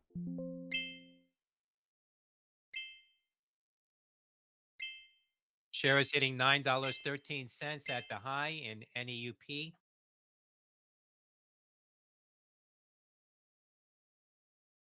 Ah, frickin' A.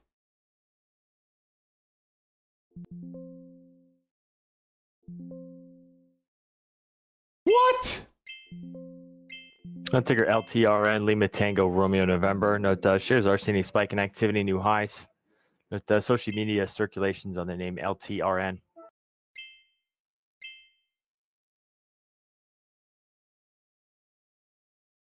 Oh, it's. Look at that, Phil!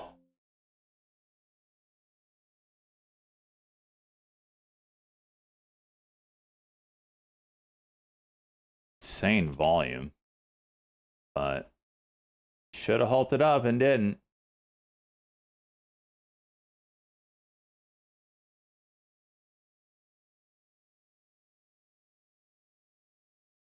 $9.49 the high now. $9.49 the high on Euphoria Therapeutics.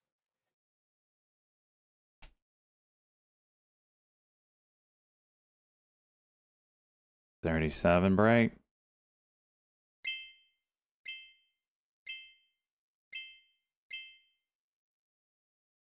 This freaking Bollinger Band. It's like impossible to pass right now.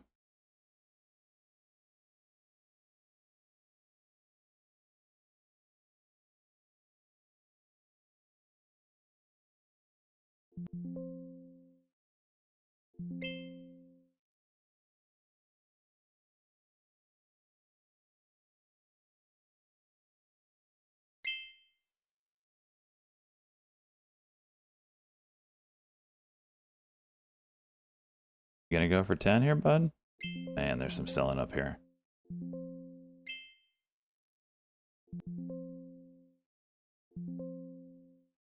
Okay. Whoa. Trump will sign executive order to fundamentally change or get rid of FEMA. That'll be interesting. How would you... Yeah, I mean, obviously you have to have some sort of disaster relief. How will it change?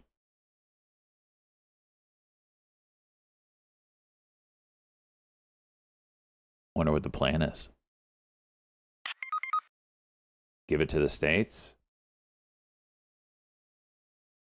I'd actually be down for that.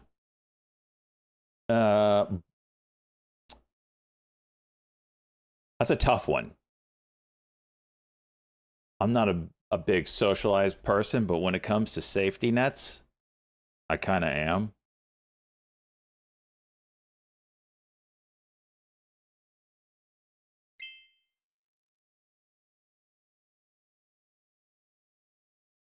I'd have to see what the plan would be for the states to cover it. This might rip through, man. Here's your 10 break. What is this level? 1050? That's a backstop at funds. Yeah, that's what I'm thinking. Like if there was still a Fed element to it. 1022 now on My Euphoria program note Therapeutics. Trump now 1022 the speaking high, on 192%. I'm briefed by emergency responders in North Carolina. Note the link to be posted in High Beta Squawk Driver for That's information NEP. purposes.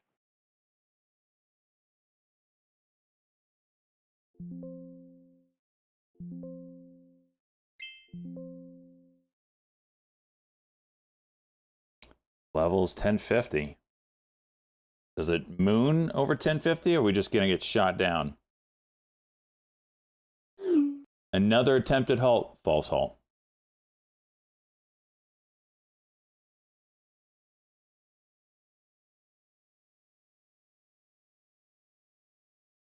Dude, someone's playing these freaking numbers here.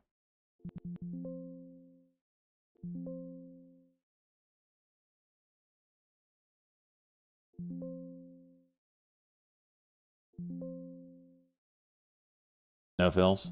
Oh, I got one share. Look at that. Look at... Oh, I got another. All right, I got 500. Okay.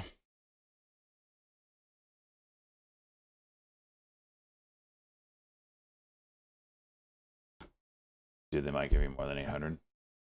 I haven't gotten anything from FEMA yet. We'll see.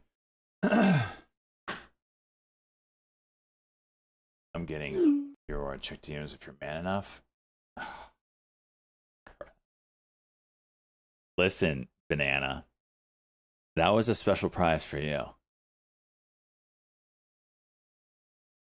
What goes on in DMs is supposed to stay in DMs, Banana. You open Pandora's box, it might not ever come back. Son of a bitch. No obligation. NVNI. 5-minute cut go here. Watch this one. Over 93.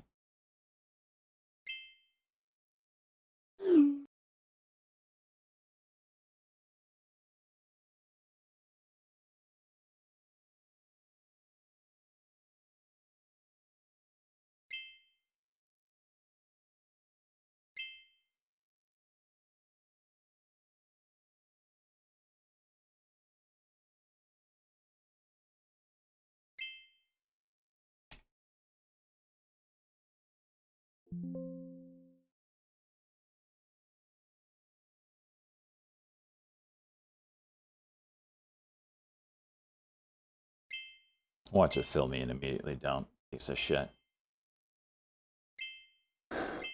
LTRN. Get in there. Look at Groovy. Look at Groovy over there telling me to rug everybody. I love it.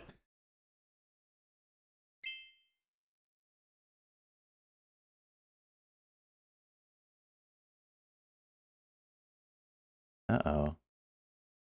NNE. Stay up there, bud.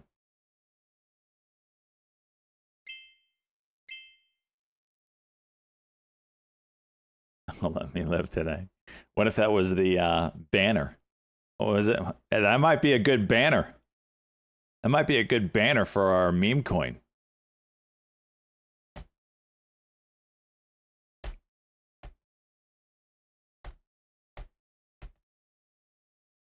Insta funded? Yeah, no doubt. No doubt.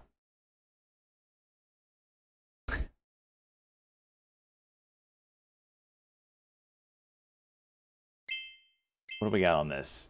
150. We got 2 minutes left on this. LTRN popping to the high now. Lantern Pharma NEUP. on small volume coming in. $6.12. 45%. Lima Tango Romeo November.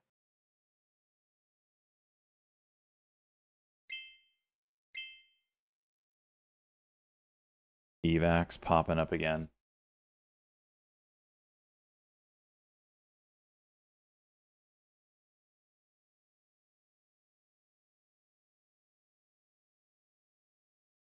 Don't ask me how to pay Dex. No idea. Yeah, I was wondering that myself.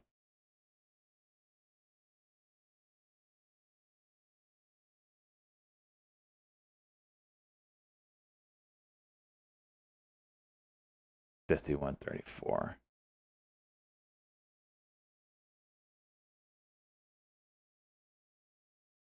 One minute on this NEUP.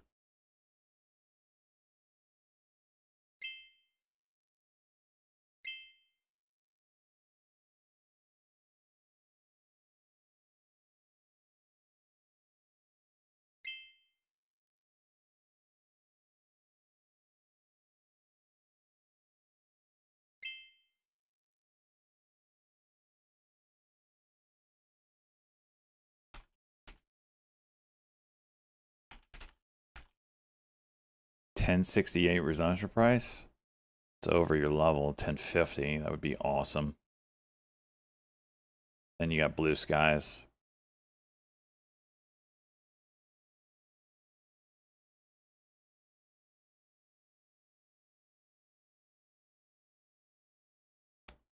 $51.34. Here we go. About 5 seconds. And then, damn it. And VNI is trying to go. Looks like it's going to be a 10-minute halt. And I just missed NVNI.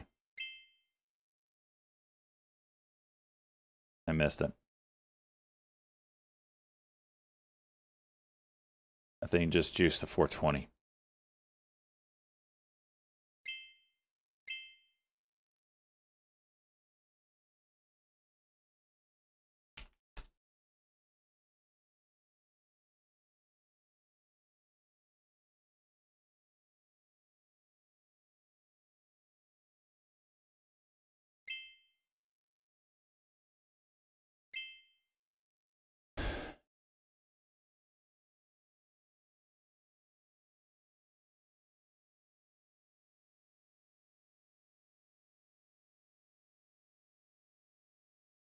Big seller on NBNI. Son of a gun. 74,000. Where is he sitting at?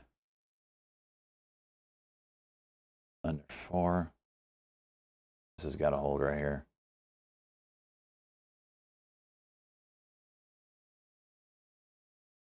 What's this, sugar? Yeah, that's computer. That's the kind of stuff he's talking about that'll rug. This, when you see just very obvious, look at the volume, right? This is very much computers.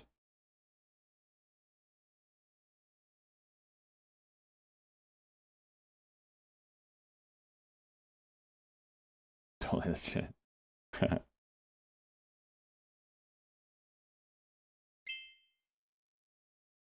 I need that computer.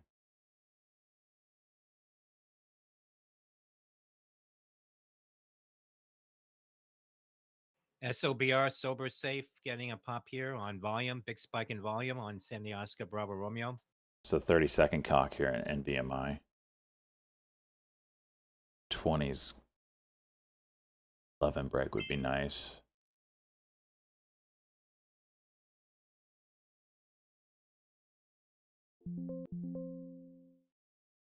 $13. Come on, don't rug me.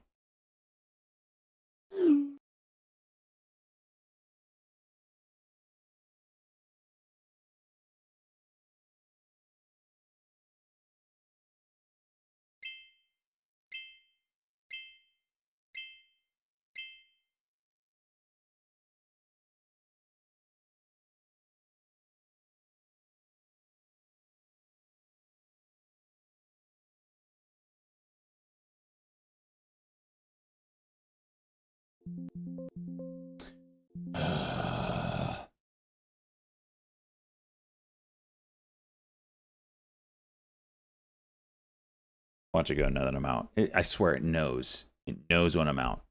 I think the whole shit stock market world is based off the inverse of my trades. When does this thing open up? Here it goes. Here it goes. Oh, he's out. Moon it.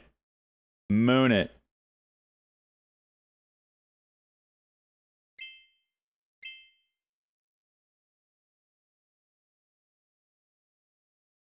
Great volume coming through here.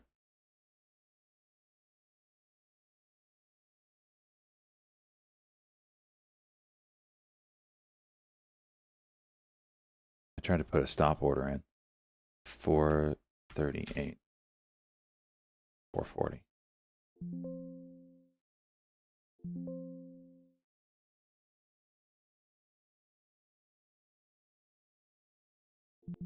Oh shit.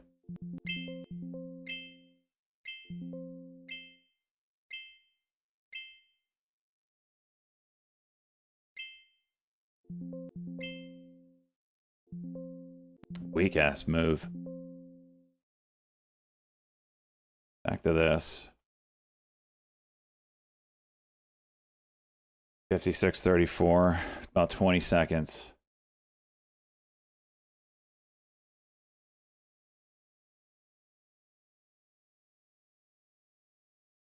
Ten seconds. There we go.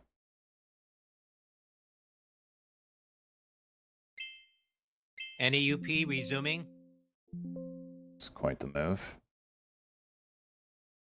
Shares hitting $11.50 at the high. Shares up. Watch the dip and rip. That's the retest of the level. Can it rip now?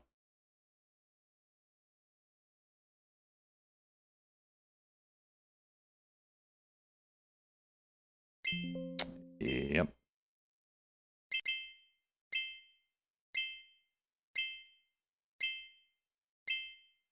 $12.42 now on Euphoria Therapeutics, up 260%. Why didn't this stop me out? Oh gosh, I canceled my order. Okay. Let's turn that off.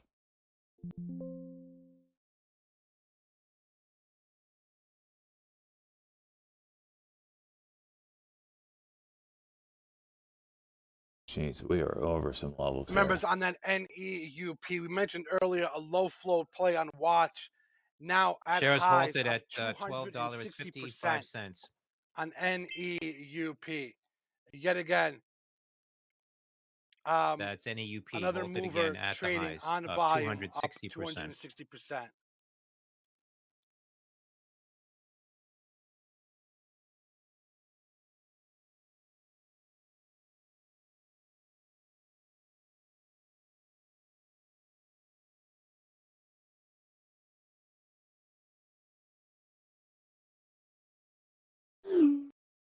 Is this gapping down right now?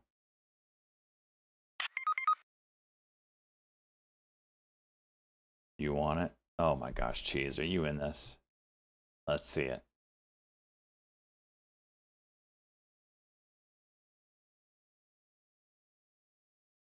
AAPL, Apple enlists veteran software executive Kim Vareth to help fix Oh AI. my That gosh, Bloomberg you are AAPL. You are the biggest degen.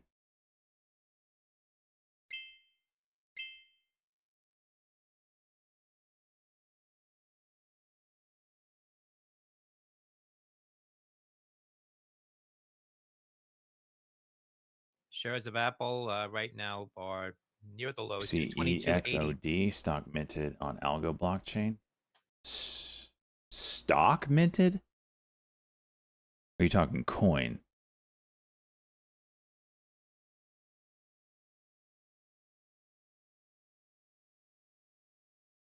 $50 contracts. SPY? What the hell is up with the SPY here?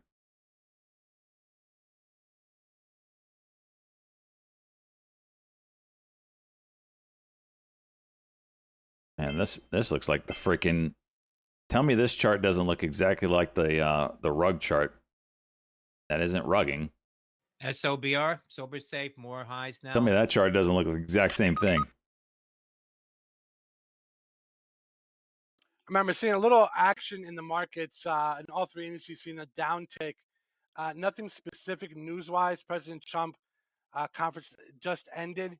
Not seeing anything to facilitate this recent drop in markets, but we are seeing a quick downtick.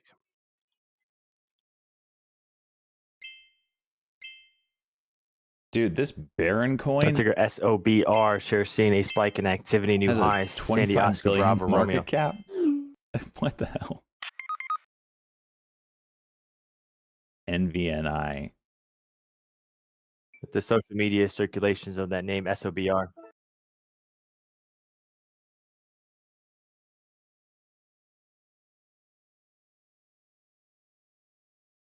150 million looks real estate.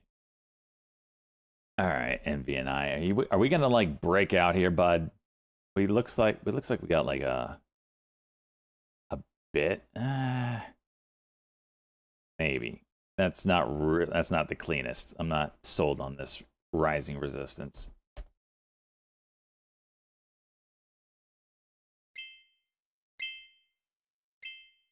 We'll see.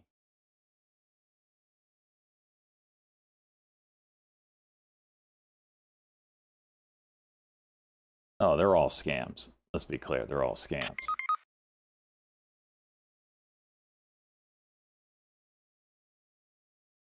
But $25 billion market cap, that's bigger than Trump's got. Like this is, oh no, Trump got the 50, didn't it? This is what scam coins look like though. Like this isn't, look how the volume is just constant. Like that's not normal.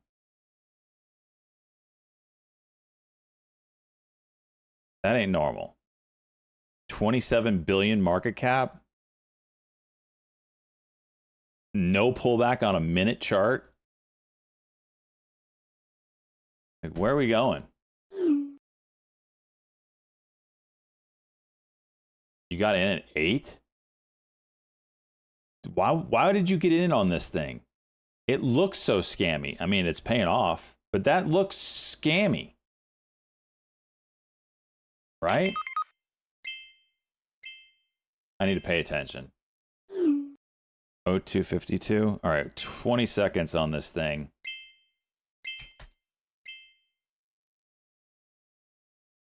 Billionaire.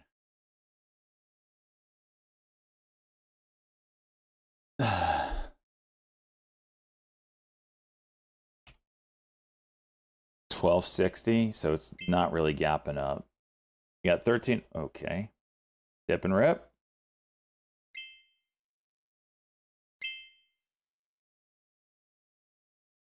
NEUP resumes from halt. My 25 shares are not going through. No.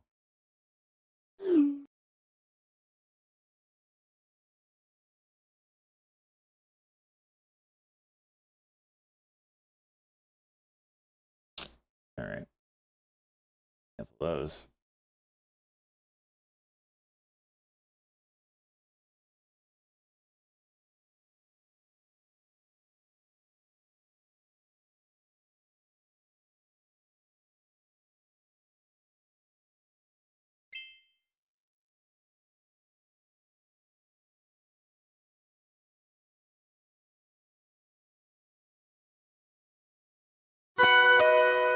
Nuck breaking.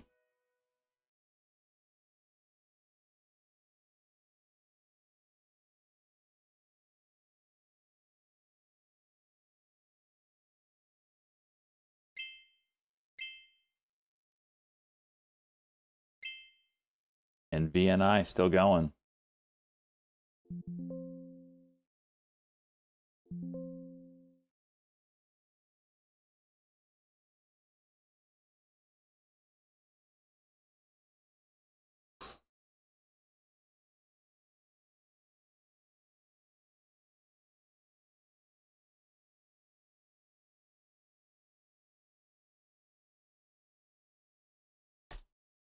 Broke 30.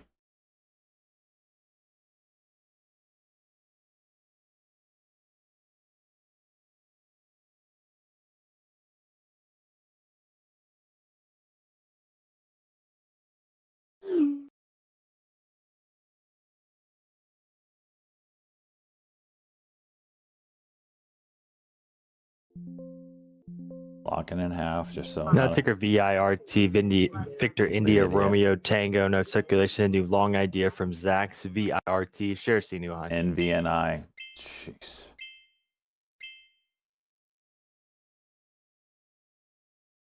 30 holds. We could have something.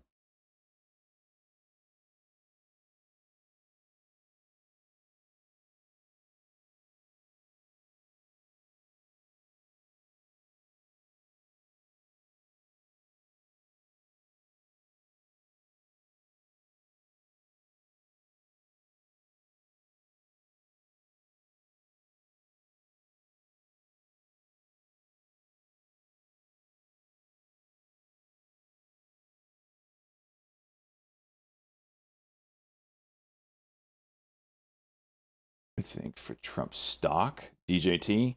Well, now that he's in office, he has no control over it, and it's going to be run by a third party. So, I mean, maybe if there's something super amazing or some news on Trump or something, it'll move the stock. But right now, it's like a non-player. NVNI juicing. Holy shit balls.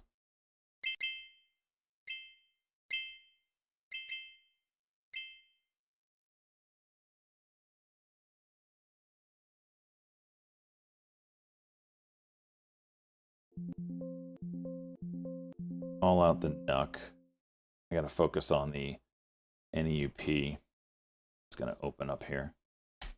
Just trying to get out. 0319. What? 0818, sorry. That 1 minute on it.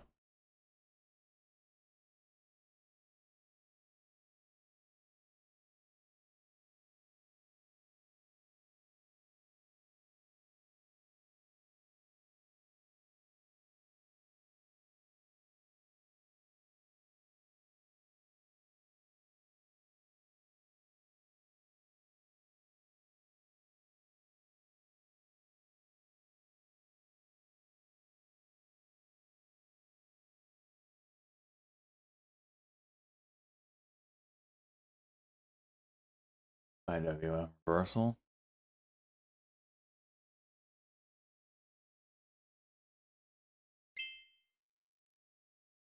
$20 seconds or so on this thing.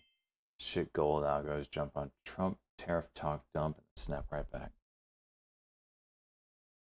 Saw the same stuff on Bitcoin yesterday.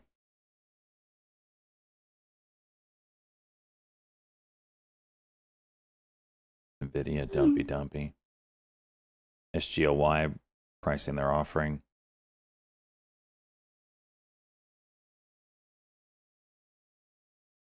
On SGLY, pricing of 1 million. Is this a 10-minute halt down? SGLY. 0818. This is a 10-minute halt down. What? Can someone give me the quote on NEUP? How much is this gapping down?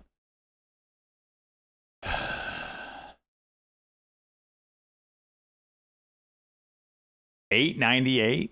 $9? Well, whatever. NUC at 31.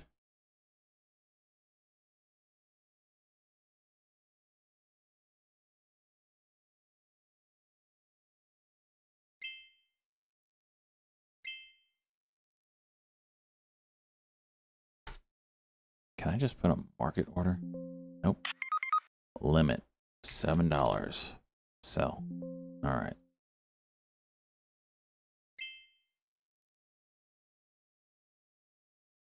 Oh, this is nothing. I'll lose $100 out of the whatever I made off of it. I'm okay. NEUP, Euphoria shares pulled back, halted down now at $10.80, up 209% NEUP.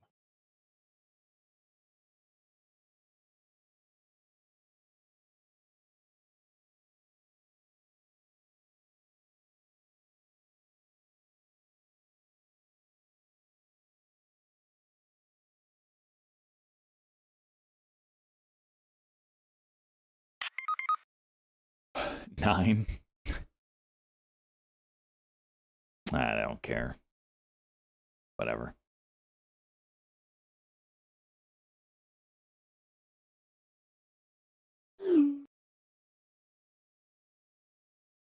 Where shitters are running. They're weird runners. Shitters have been running, but they have to have no news.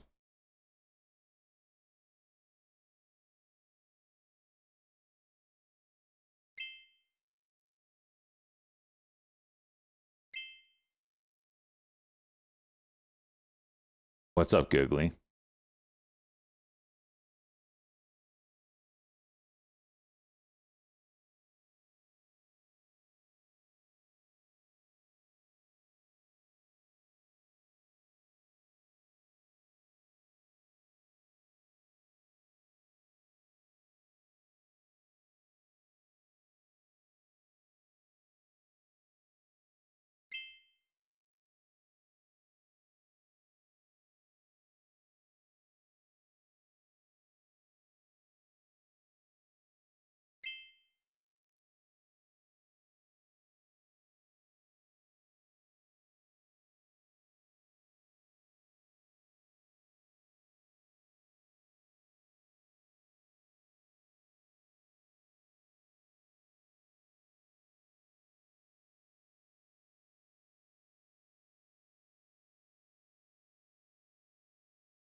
Happy anniversary.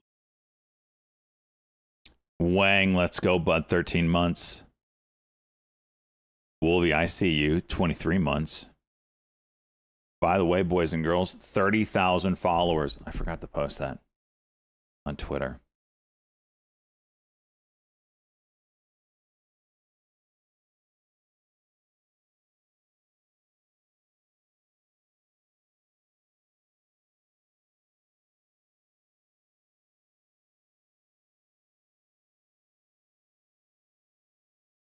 Thank you, everybody. Ah, there we go. Good banana. Good banana. That's what I'm talking about.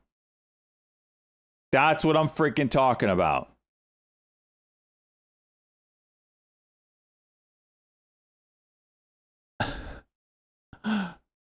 I mean, you're playing Russian roulette with these things. I've never seen one get... Oh, must be out of my NEUP. Oh, yeah, there it is. Holy dung, dude.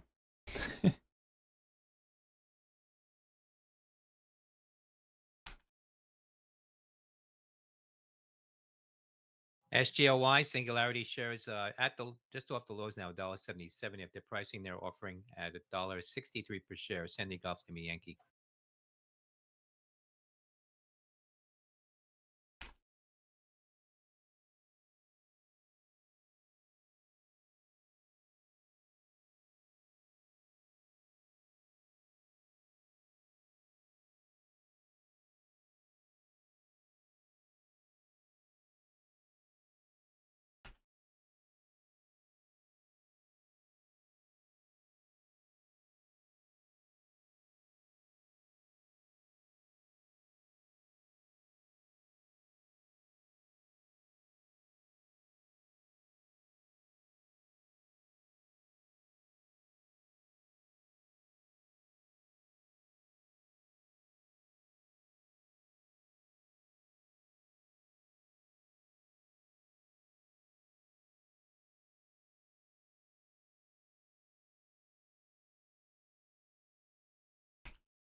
NV. Yeah, NI. marijuana note. Marijuana? Coming from earlier in the morning, no Politico did note earlier that safe banking app Whispers Merkley has said that they're working on bringing back the safe banking bill, but did not give a timeline. The MSOS is at highs.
Arnaz.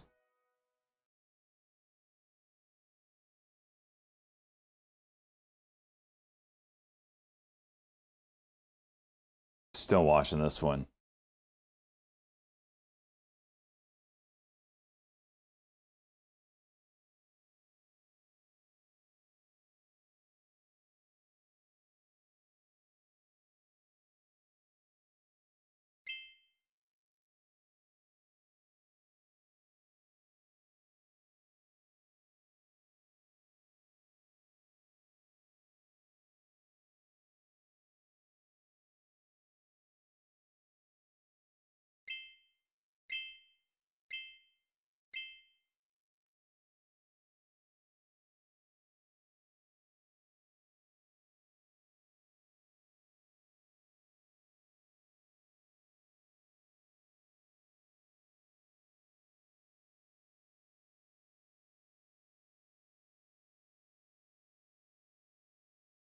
There it is. Look at that. AI makes my tweets even look good. And just for you, Demjin over there.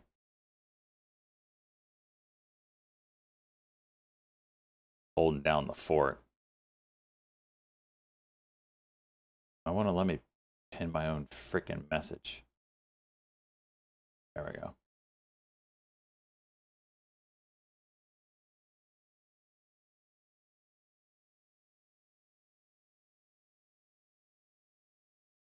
All right, NVNI looks like it's about to juice here.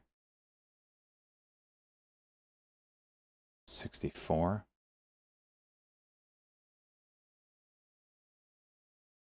Oh.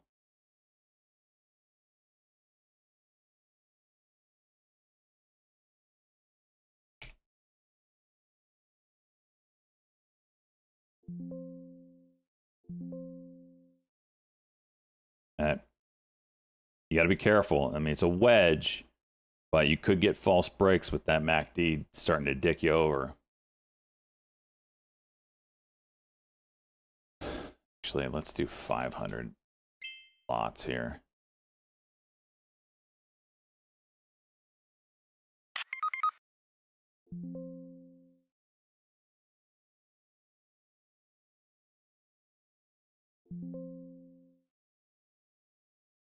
AARP? What? I always have a stutter. It's because I'm thinking and listening to things. And I haven't slept well.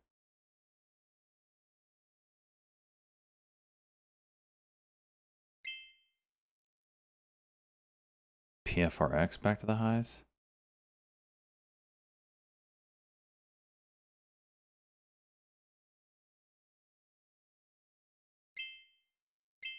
Whoa, look at that 5-minute cut go. 6, 10, yes. Yes. 433, do it for daddy.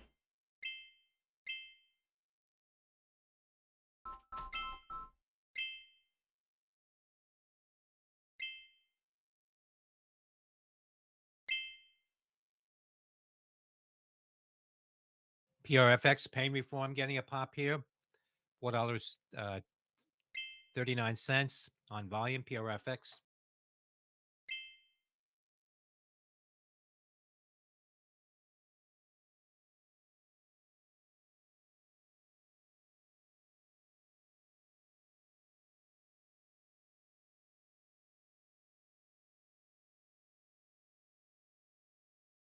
Dude, multi-talented here.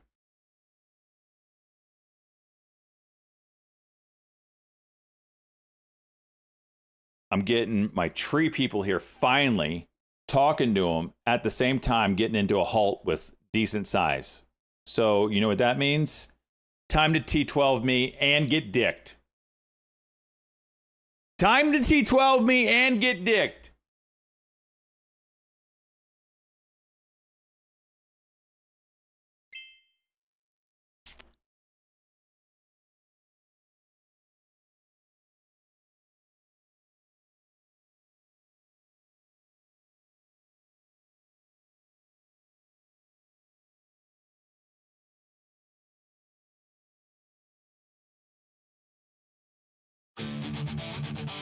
It's time. The charts are lit, the tension's high. Your T12 or dick. Shorts are burning, watch them fry. Candles pop, the squeeze is real. Feel the pressure, the market's deal. Moving up, it's a rapid climb. Bulls are roaring, it's their time. Shorts are crying, margins gone. Stock jocks calling. You got the daily freaking Bollinger Band up here at 450. Where am I in at? 406?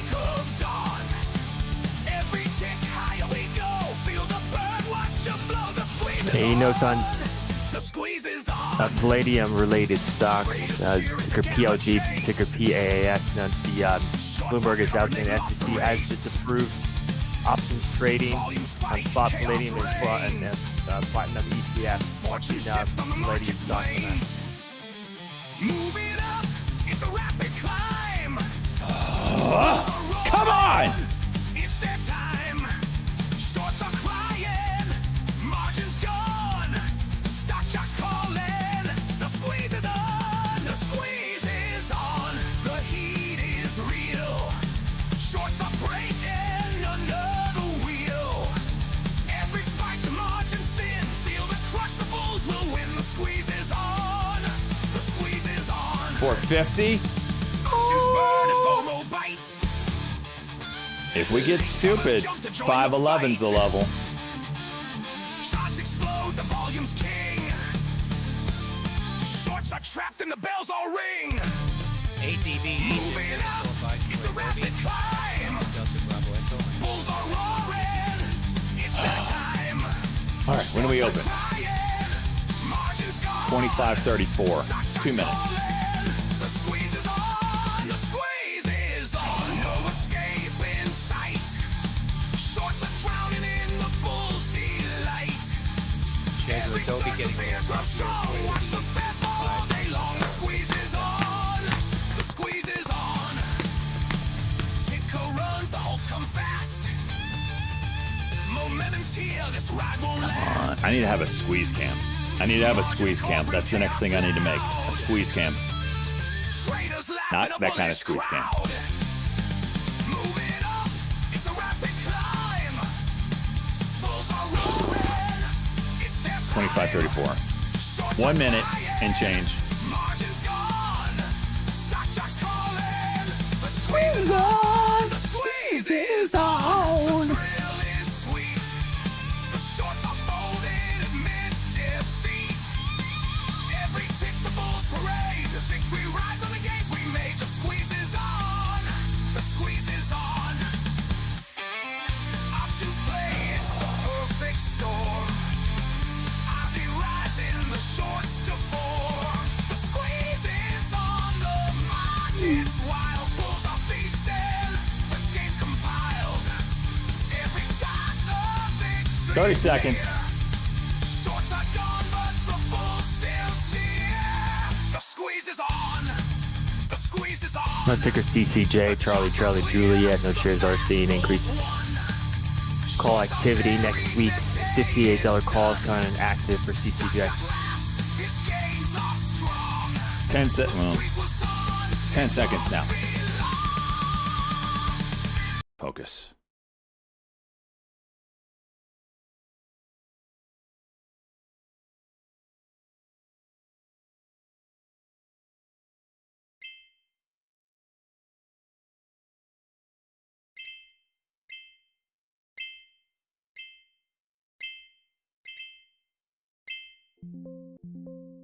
Bullshit, Phil.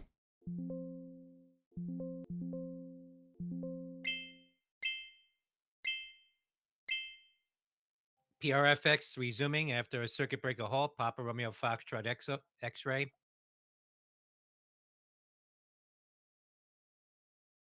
Shares hitting $4.97 at the high, up about 50% at the high for PRFX.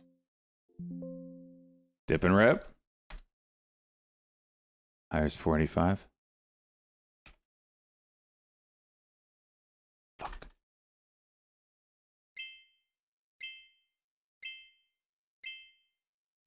Frickin'. NVNI juice.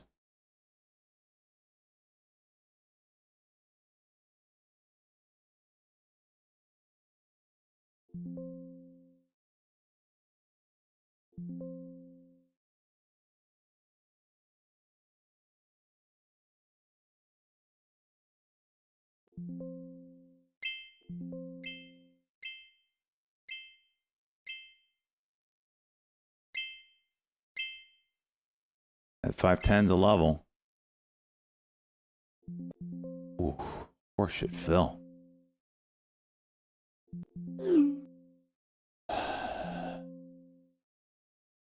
It tapped it.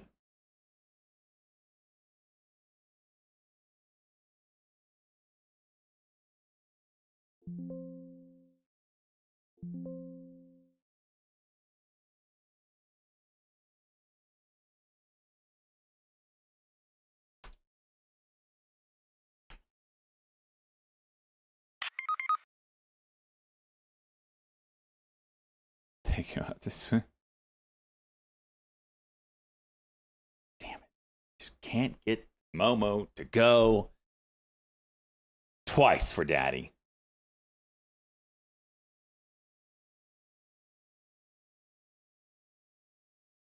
Now, that's interesting. It should have dumped. 30-second cock would be 487 again.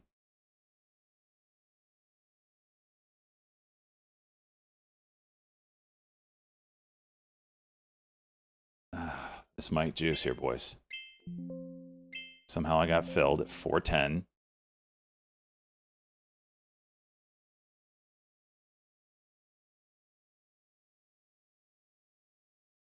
That should have gone, man.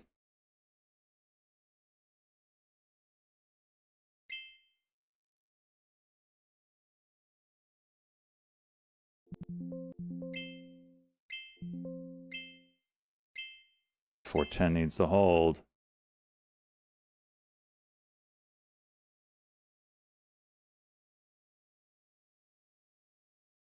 $13. I'm really holding. Oh my gosh! Can you stop dicking me on the frickin' fills, man? Bitcoin juicing.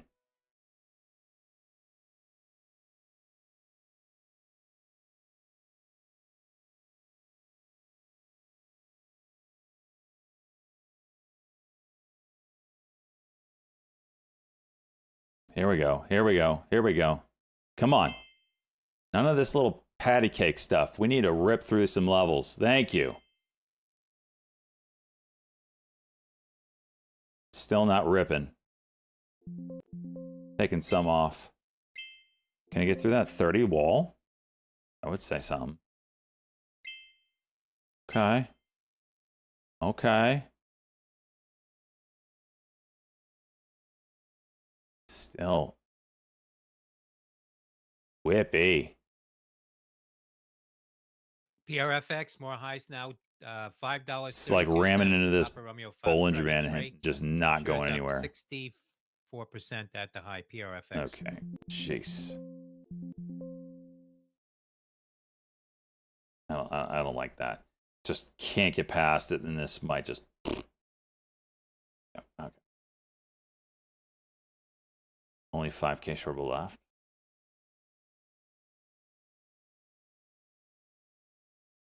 All right, so you do have another cuck here.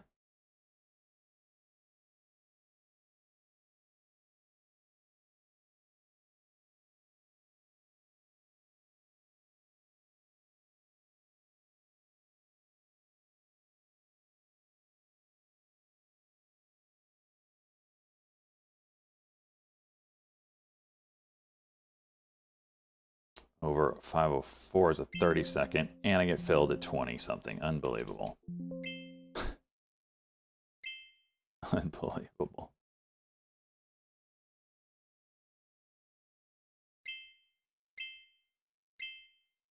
$32 is the level. Hitting a wall. Still got good volume though. Getting a little space from that Bollinger Band. Let's give us a cock.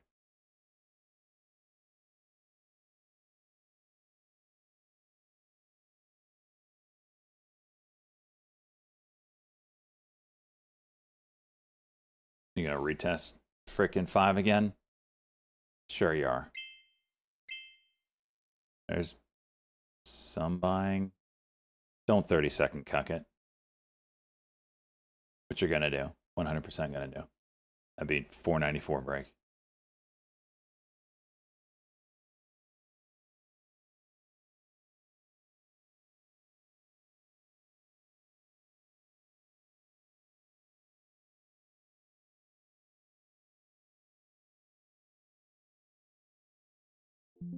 Told you.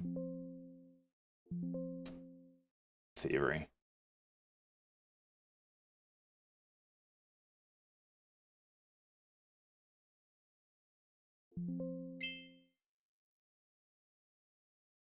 One minute, cuck.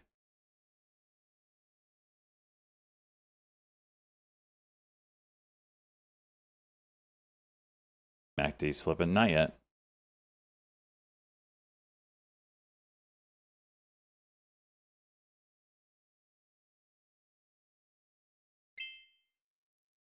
That was a 30-second. I just missed it.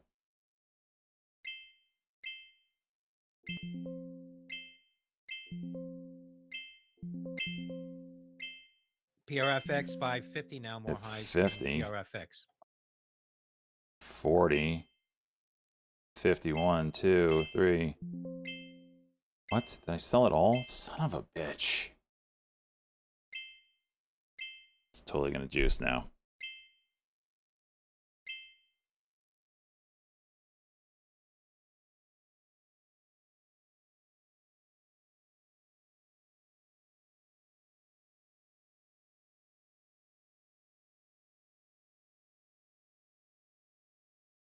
All right, 510 cleared. I mean, we got 580s, another level.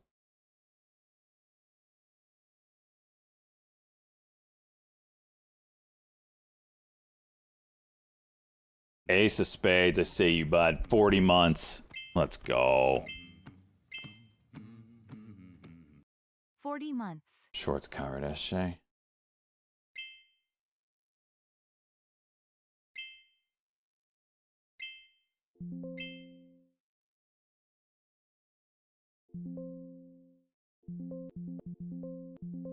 Oh. 75. 77.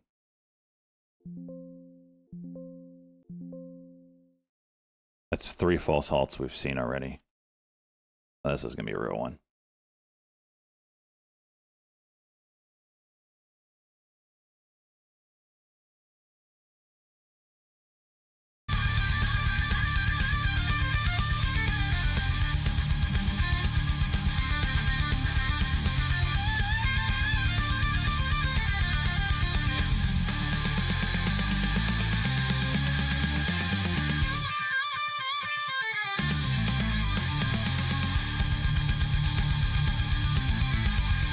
Let's take a UNH Uniform November Hotel. That's Set News is reporting CMS is withdrawing appeal of United Health Medicare Advantage Star Ratings case. It just shows you UNH on that.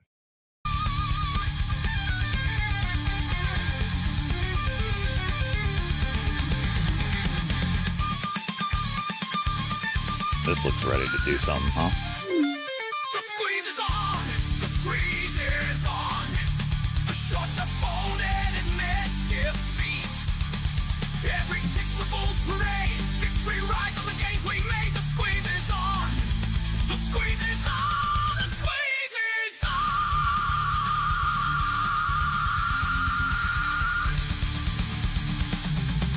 The squeeze is on.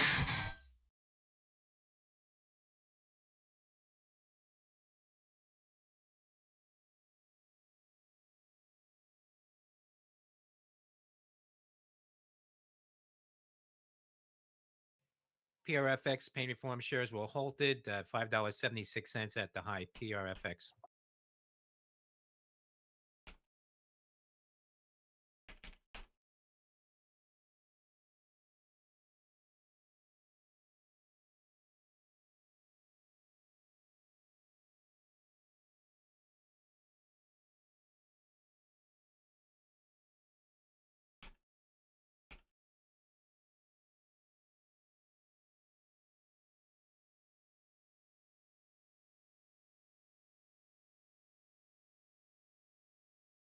$5.76, so it's flat.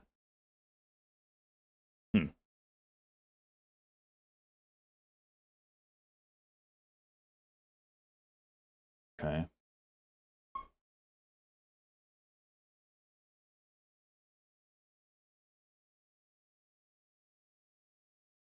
ALUR, they did an offering, so that kind of kills everything.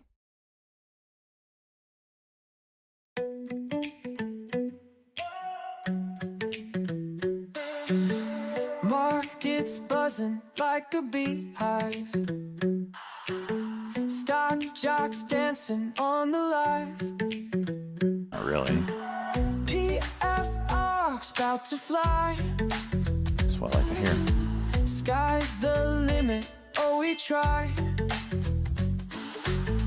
Late night tweets and coffee highs. Charts are lighting up the skies. Diamond hands will never fret. Betting big ain't nothing yet. Rocket 2 minutes. to the moon we go. Star Jocks EROP for thrilling, operating can't go company. slow. 12 Volume. hearts ain't gonna stop. Dream so high we can't let drop.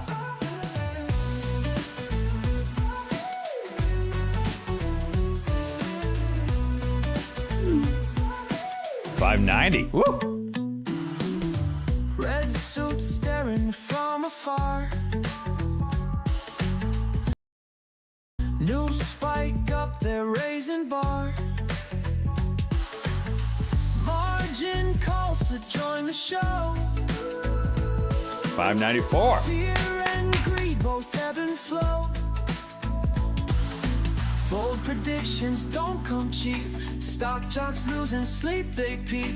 Every ticker, every beat, hoping for that one big leap. Rocket to the moon we go. Stock jocks thrilling, can't go slow. 12 hopes ain't gonna stop. Dream so high we can't let drop.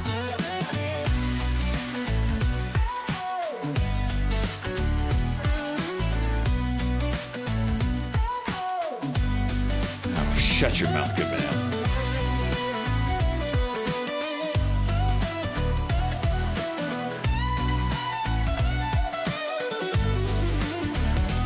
Bold predictions don't come cheap. Stock jocks losing sleep, they peep. Every ticker, every beep, hoping for that one big leap. A rocket to High here the is moon 17, we 617, go. did Stock rip. jocks thrilling, can't go slow. 12 out. hopes ain't Didn't go gonna big, so stop. I Dream ain't so holding high on. we can't let drop. Now it goes. CRFX. You have to take a Google. Barron's is out with a piece titled "Alphabet Shares, has an resuming NVIDIA-like hitting business. It could be worth hundreds of $6.54, billions." up 100% Being posted now, on Barron's. PRFX. Oh, good.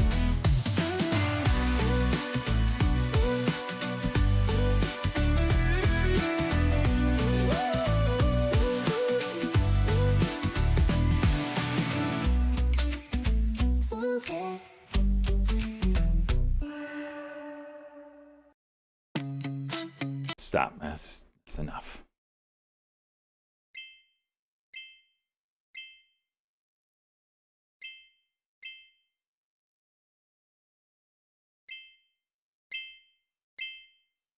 All right. NVNI is definitely setting up here.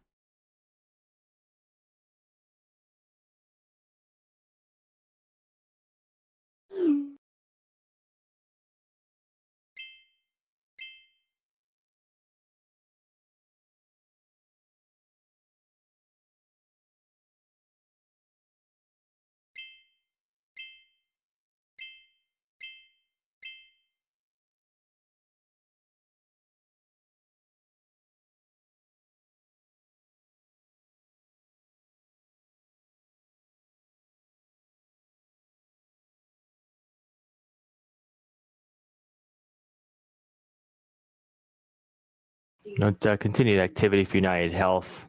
New highs. Did it really go high? Uniform November Hotel. Shut and that, up. piece from Stat News. Damn you all. NEUP. Halton. Up. Watch the break of 5 and maybe a bounce here. It's getting kind of oversold on the Stokes. PRFX might go again. Little 30-second cock there. That Bollinger Band just gets in the way. It doesn't like violating it.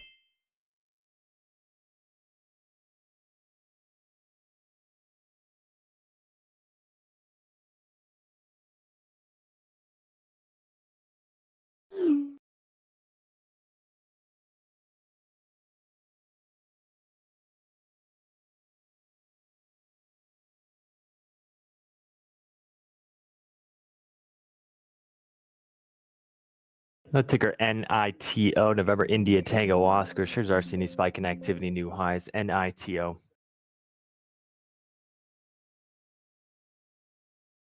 Come on.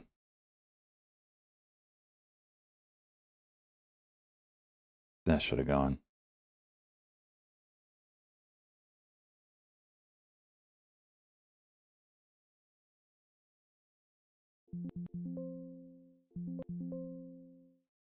That should have gone. What's the 5 minute? 42.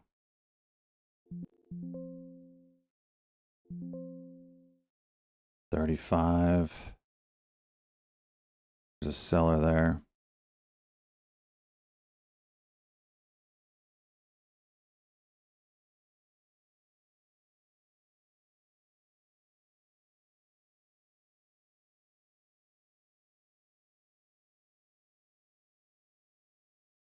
Damn it, man.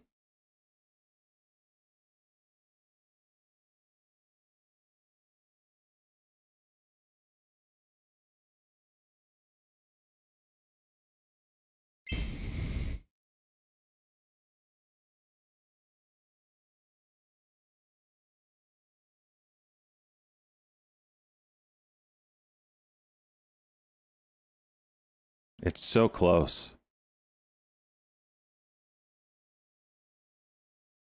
Watch that 35.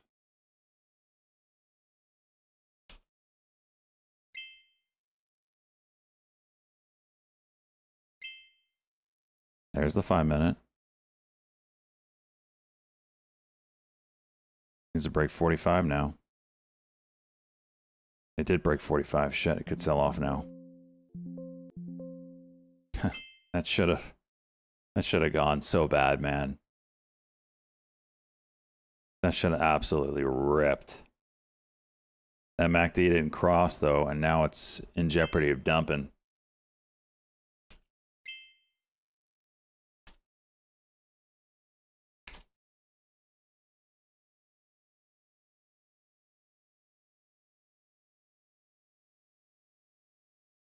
Yep. I wish I could short this. Can I short this?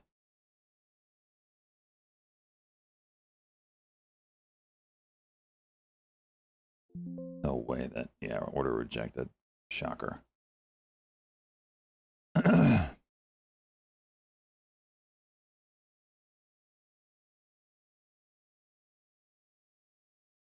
you're old enough. Wait, what? Bro, I think you're old enough to understand SJ is part of a prop firm. Oh my gosh. Is that guy still around? If you are here. Whoopty, what's going on? How are you still holding XRP? Yes, I still have all XRP you gave me plus an added bunch. I do have XRP still. I do have XRP still. By the way, thank you to those that retweeted and liked this post. It looks so pretty. Gosh. Love putting Fiverr peeps out of business. Look at that. I'll shout you guys out right now. If you liked the post, I'm going to shout you out right now. Here we go. Cater. Oh, look at Cater. Freaking Lagatha. I freaking love Lagatha. She is so hot. I wish I could like this. I'll repost it too. There's not enough likes I could push on this.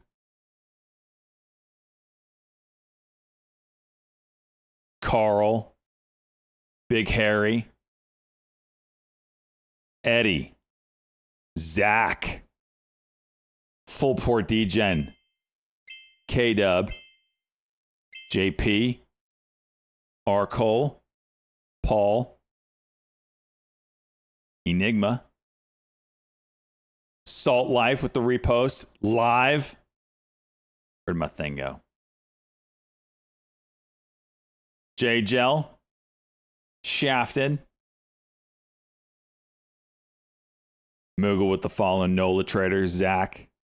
No, that's not us. Oh, geez. Okay, we got more. We said Weston. Zach. Full Port Degen. Okay, we saw that. Salt Life. Oh, these are the new ones. Weston. Good Banana. Let's go, bud. Let's go. We'll do an update later. We'll cover everybody else that missed it.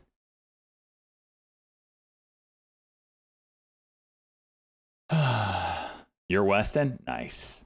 Nice.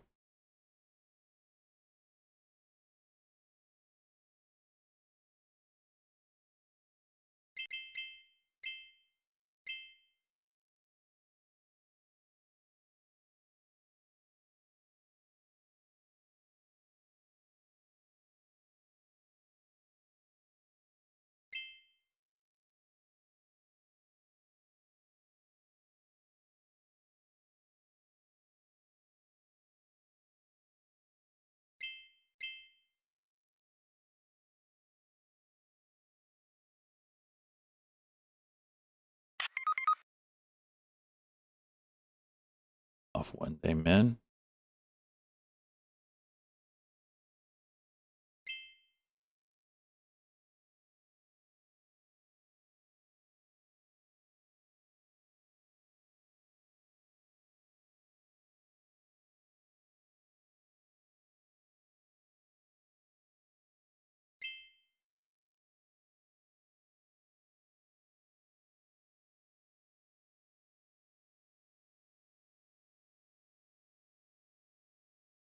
Reacts. Let's go, bud. Thank you, Stock Daddy. Oh, we got a few more. Okay. We got a few more. Freaking good banana. Savage.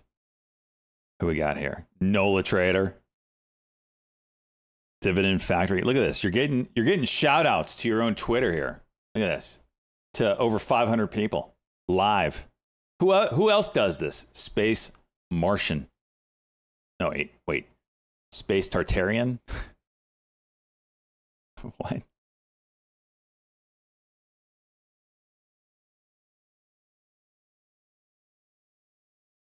Trump Live, he's in your neighborhood talking about disaster.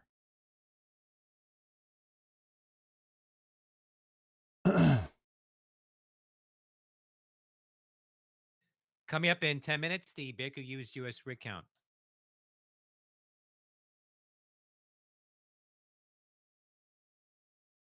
Still at home, and my mother was staying at our house with our animals, and the waters got so high that it actually lifted between that and the tornado that came through, or microburst is what they've been calling them, and lifted his home and the house that I grew up in and crashed it into our barn. It took away his business. It took away all of our tools and where are they at? Everything needed to keep the farm going. And my mother was trapped in the house, and there was no way to escape because the water got so high. The only thing she could do was ride it out and wait till the waters came down. And see. So we've been doing a little bit of battling with our insurance and FEMA. We did have proper insurance with insurance and homeowners insurance. I got denied because of Had proper Earth insurance. movement. FEMA's not been able to assist us with a whole lot of things, and again, we've been having some issues with On trying to get VGIPO payout open. for our insurance in a timely manner. We had to do mold mitigation on our home, which is extremely expensive, before the structural engineer even came out in order to get our flood payout. And to me, that was not really acceptable. Has the insurance company been responsive or not really? Not so much. You know, Are they again, gonna give you the money they have to give you? I'm hoping so. And we need some assistance with that. We reached out to an attorney. What's the name of the insurance company? North Carolina Farm Bureau. Putting them on blast. Yep, That's terrible. that's what we're after. Putting them on blast. Problem. Different insurance companies, and they're all difficult, or just the one particular one? I've heard different stories from others, and Have a you lot heard of folks some are. were responsive? And I've heard some good instances of even Farm Bureau themselves, but in my case, you know, they'd send out a third-party adjuster immediately. Well, they wound up firing that third-party adjuster group. He gave us a quote for a much higher estimate than what we received, You got fired? and then he got let go. Yeah, he got fired. So then they brought in another third-party adjuster to come in and lowball us. We've not received any kind of, so the flood insurance is our primary insurance, and so there was roof leaks in the home that the inspectors found, the adjusters. Well, that contributed to us losing some of our personal property as it come in the third story where there's no, or second story living space, where the flood water, well above the flood waters. So they've neglected us for. Your mother saved? Yes, she's saved. So Yep, she wrote it out. she's right here. Okay. So we made it. Put in a 1 minute. Exciting, right? That's right. Well, like a little red to green maybe here. You thought? Did you think you were gonna make it? No, You didn't think so. nope, I just started praying. So you were sort of on a boat. Your house became a boat. It's a big pontoon. That's some story. There's a Would you beach like to house say on something? the steps. I bet this guy would like to say something. Beach house on the steps. I was next door to the house, and my son was out of town, so when he came in to Charlotte to my sister's, he called about 2 in the morning because at midnight the water was still in the stream, within the banks. So when he called, the water was coming up, so I started moving vehicles In video. up to about 5:30 in the morning, and she was in the house, and I pulled up to the steps, and I said, "Hop on the fender, and I'll get you out." Well, he built a beach house on stilts, 5 times higher than the floodplain, and she said, "Well," he said, "I'd be okay." So I'm staying with the dogs. So I went to higher ground with some vehicles, hers included, and the water covered everything. But I'd already seen it come around both sides of my place, so I got my blind and deaf dog and a bag of valuables and took up off the side of the hill behind my house, and then was heading to the cemetery back there because I knew it was open, because there was trees falling, and Cherry flower. right uprooting. It was raining. It was, You never saw anything like that. no, Look at this guy's mullet back here, man. all my life. This down is there. this is beautiful. Never This is freaking beautiful. Mm-mm, mm. But you're okay, right? Yep. House destroyed. Well, we're gonna help you out. We're gonna help you out. Appreciate it. Thanks for being here. Anybody else? Give it the mullet guy. Our day that morning began a little taller with some trees falling into our house, which our house is goes back 4 generations. Jesus, guy's tall. Trump's like It never came what, close to flooding. 6'4" or something like that? We woke up with trees about 4:30 or 5 in the morning, and our house sits 3/10 of a mile back off the road, and the water. You know, we've had flooding and such. And the 6'3"? like, but nothing like we saw. And like most everybody else, we moved 5 vehicles this far up, and lawnmowers and everything else, and the water started coming in the house. And when I got up to about ankle high, we have a loft. I got her up in that and tried to gather what you might want, which was totally random. And when it made it to the loft and started getting up to about her hips, I built a little makeshift ladder, and we got out on our roof. And we spent 4 hours on the roof. I had a little baggie. I did notes on my cell phone to my 2 kids and my 2 grandkids. And You know, then ticker Snap and ticker Meta with a possible negative catalyst you know, circulations. I mean, our house was 25 feet underwater. X is working on Grok Talk feed. were There's watching a speculation that houses, trailers, X and TikTok bodies on that. Coming by us. Grok Talk feed. That's not exactly what I'm looking for there, Beta. In East Asheville, O-Team. Yeah, we watched our garage float by.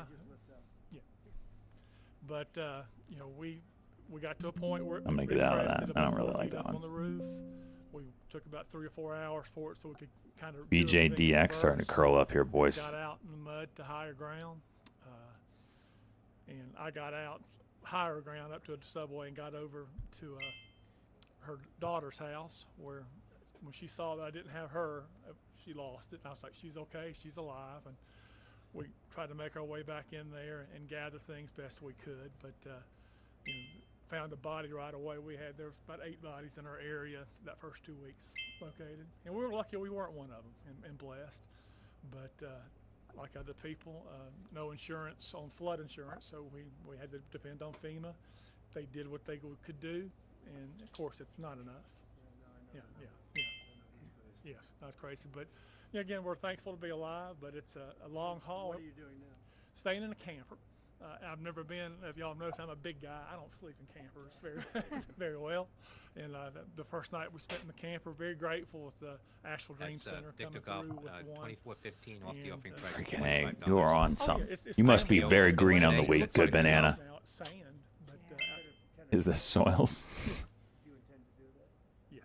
You want to build again? Yeah, Samaritan's Purse, we're working with them. We're working with people. It's 80 years, 4 generations. But the house is totally gone. No, the house is there. they It's down gutted to, it yeah, they to came just in and mudded it, practice. but everything in it was completely destroyed. But yeah, it's tough. I think we're at a point in Asheville where people's forgot about Asheville, and it's stagnant. Everything is stopped. You know. Yeah. Thank you, sir. Appreciate that. Thank you, Jack. Thank you.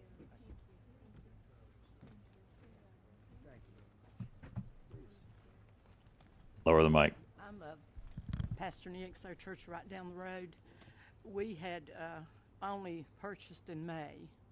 And it's a big church. We're a small Get congregation. wrecked. And I had people Can't hear say, shit. "What are you gonna Bloomberg do with reporting this big EU building?" unlikely It's- to it's rely all on the way up. sanctions Only to God end knows. Russian LNG imports. And we had our dedication, and the storm came the next week.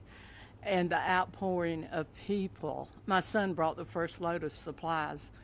And from there, I stayed there for about 3 months.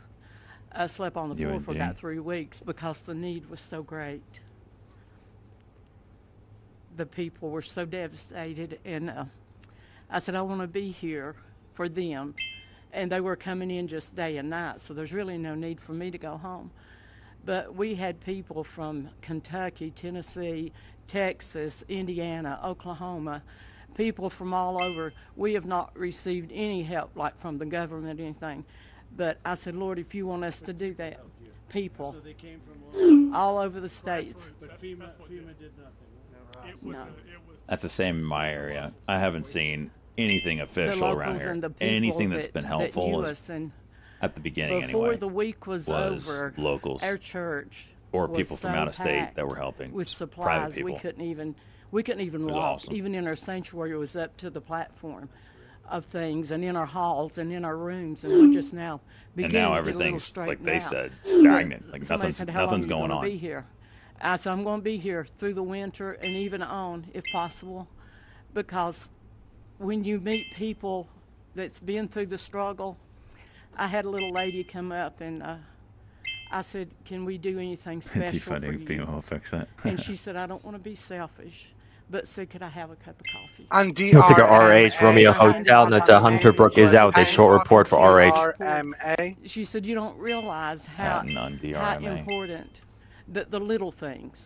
It's not the big things in life that we have, but it's the little things and knowing that God I was also is our taking a peek source. at your Baker Hughes I rig don't count.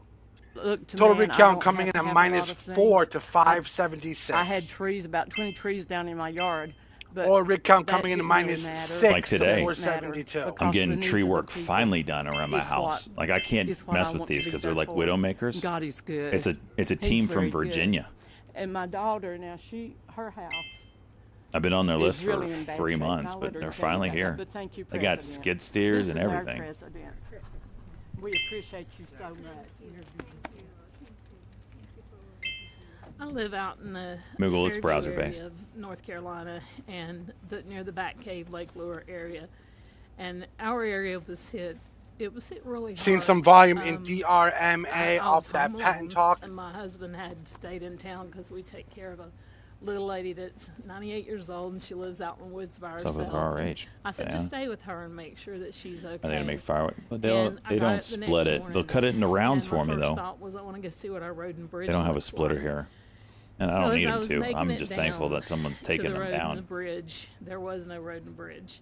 And Sure, so, of course. you know, here we are, we're like at a little island, you know, we can't access the main road or anything.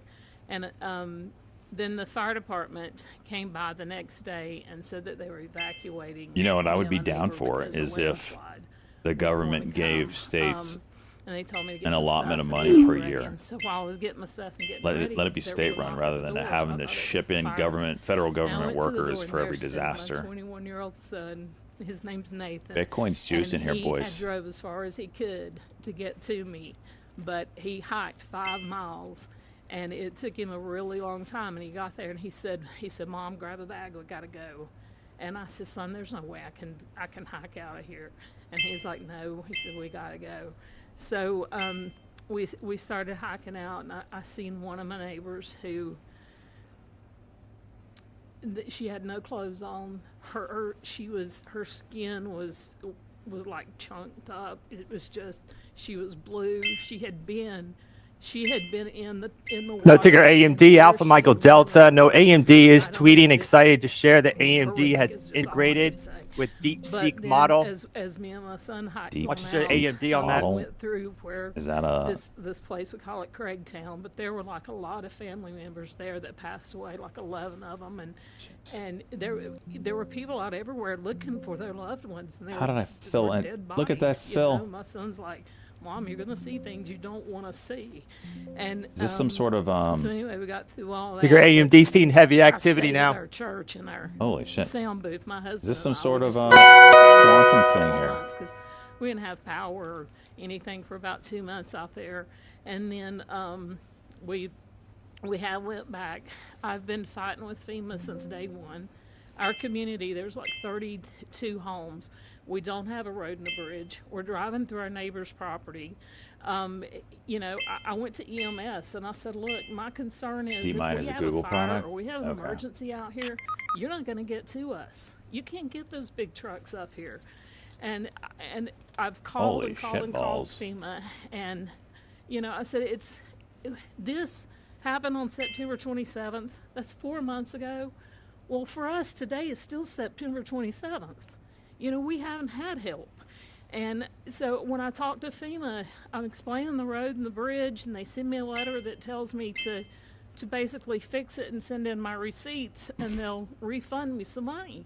I'm looking at a road and bridge that honestly, the bridge itself's probably going to be $300,000, and the road could be close to that also, because we have to. Remember, it's on the AMD. community Seen a has to have volume big pop boulders on the brought in. news. We're not a rich community. There's a We tweet by can't fix it AMD, ourselves. but the And headlines were just- coming from and as January far as, like, house 7th. repairs, I'm still pending. Just I seeing can't some get money action from in the FEMA AMD until stock I off of a fix the road tweet and bridge and that film- references and an send in article my- from January my- 7th. My proof that it's fixed and everything. It's just, it's been a nightmare, and I totally feel like that we have been forgotten. If it had not been for our fellow American citizens who stepped up to help us, I don't know what we would have done. I have 5 neighbors around me who completely lost everything.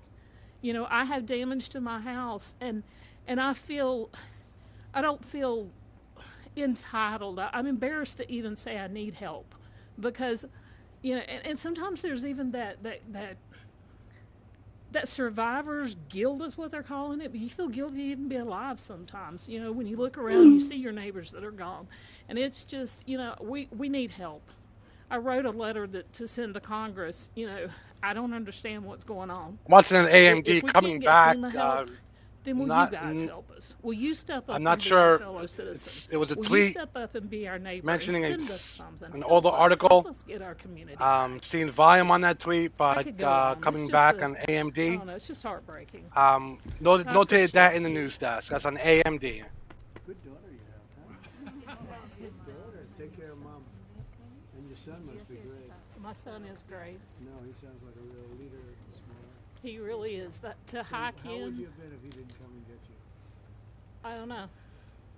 I'd just would have been there until, because the only thing we could do, there were no way to get out there. The only thing we could do is just hike up to the church, the first church that was up there, about 3 miles, to get, you know, maybe what we needed. Going over there here. Hit BWAP. No. He is. Thank you. Again, thank you very much, everybody. So we're Let's take gonna a be here. We're gonna DRMA be Delta working with Romeo our Michael Alpha. congressman Shares are Coleman. seeing continued heavy activity. And, Note the they're doing a earlier job. patent circulations Michael on the name Watley's gonna DRMA. be, very much in charge. and you'll get it done. And FEMA's ready to rock. They haven't done the job because they weren't really told to do the job by Biden. I guess Biden was thinking about other things, wasn't he? But they weren't told. What they did, what the past administration did to North Carolina is a disgrace. So I just want to wish you all well. I was here right after the event, and I couldn't believe it. I have never seen anything like it. I've seen a lot of bad things, but I've never seen anything like it. And it's an honor to meet the people behind me, and it's an honor to be with our congressional delegation and some of the other politicians in the area. And it's an honor to have Michael Whatley at my side, because maybe we wouldn't be standing here as president if he wasn't. Him and Laura Trump were unbelievable as the head of the Republican Party. So he happens to come from a place called North Carolina. So I said, Michael, fix it. So good luck. Good luck. And we'll supply what you need. You know that. Okay?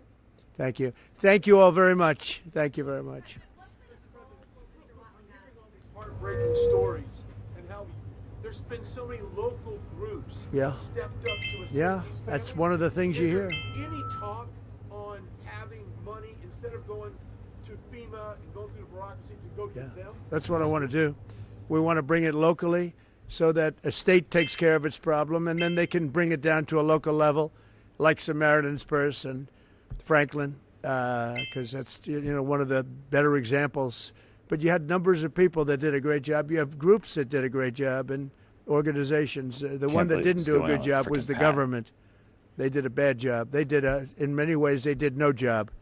They weren't even available. So, good question. The answer is we go local. I think it'll work much better. FEMA is a very expensive organization that really doesn't work out very well. It hasn't. This is not the only example. So it was up to me right now. It ended right now, and I just let the state take care of the problem. I mean, you can always have problems. Let the state, if it's Florida, it's a hurricane, let Florida take care of it. They don't need FEMA to come in. Yeah? Outside of FEMA? Yeah, I envision a very important role for him. It's any role he wants. He's a very capable guy, Michael Whatley, a very capable guy, and he's friends and works with these guys, keeps them elected, right? They have to do a good job. Otherwise, no matter how good Michael is, not going to work. But they've done an amazing job. They've been great. You're lucky you have great congressmen here. And woman, by the way, a great woman, very powerful woman. And they're going to do a great job. They'll do it together. They'll work together, and we'll supply what they need as they need it. We'll coordinate that, and we will immediately get the Army Corps, Michael, because you need roads built. You know, we're talking about the bridge. We're talking about roads and things. So we got to get them built, all right? Okay? Thank you all very much. Thank you very much.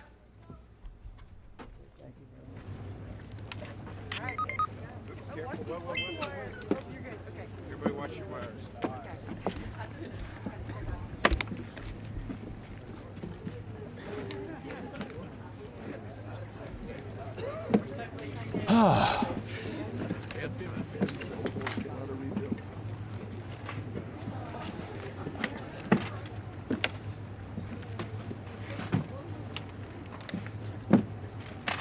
Dude, only in the South do you get these hairstyles. These are freaking amazing.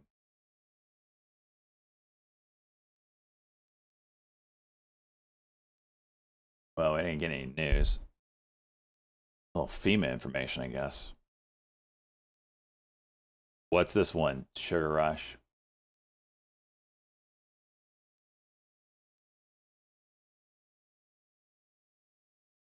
On TSLA, trading at lows of the day now. That's Tesla, TSLA, lows of the day. Freaking A.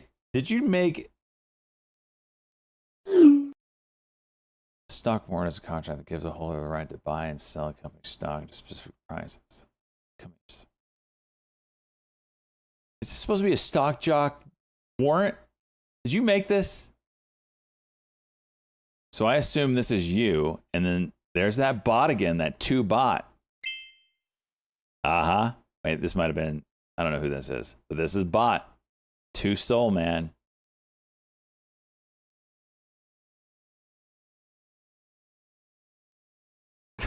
This is...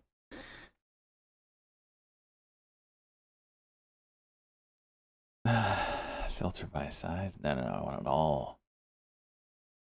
Was it pretty easy to do? Let's check out.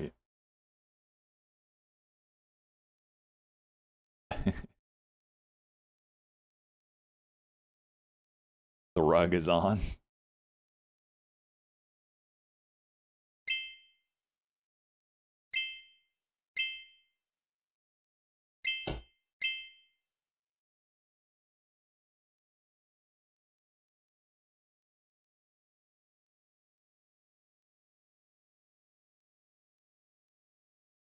Members watching this, VIX trending back to highs One of the soul. day, still red on the day. So is that how much? That's the volatility index, the VIX, still below 15, but at highs. So did it say, Sugar, did it say how much was in the float when you created this? Market cap 7,000. Social Justice Warrior token. The Duke 3, let's go, buddy. Green day today. I need a new follower goal. Let's see here.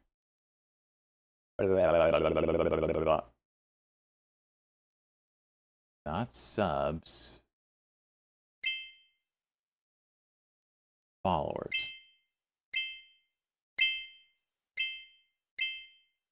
Oh, did it already update it? Is there a new follower goal for 31,000?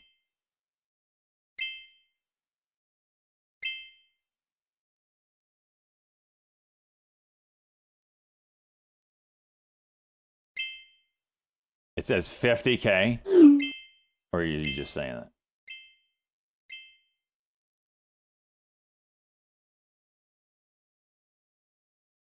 that? And is that the bot exiting? Yeah. And this guy exited too. Looks like they stick around for a minute. Envy and I setting up here, boys. 508.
These 30-second cucks are doing nothing so far. Spoke too soon.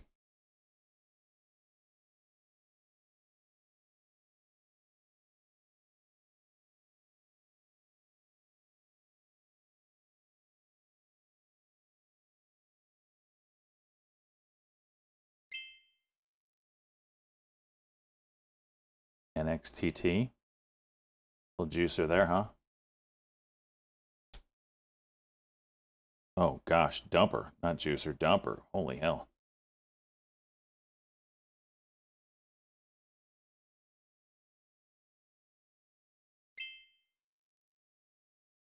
Can you buy one share? I can't. My freaking actually, I might be able to do one.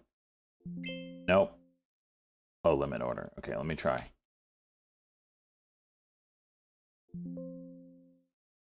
Rejected the order.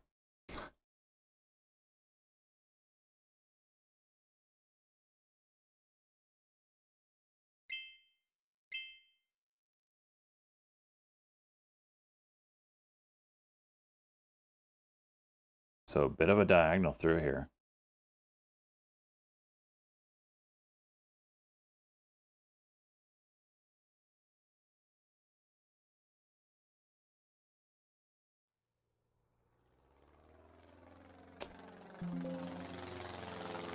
Soils meme school graduate. Oh my god.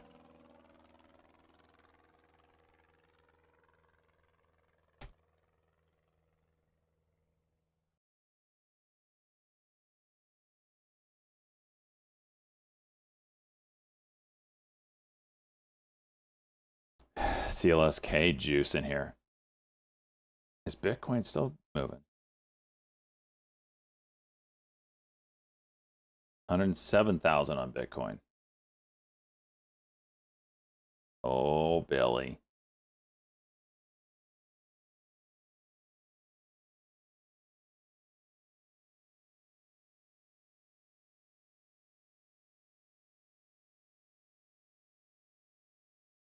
Coin. So this is actually like I don't cover this pattern too often because you don't see it that often anyway. This is like one of those diamond patterns.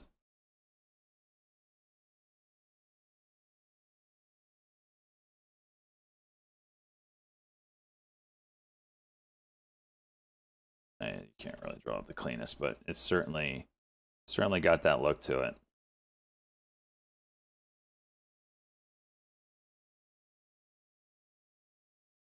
We'll see.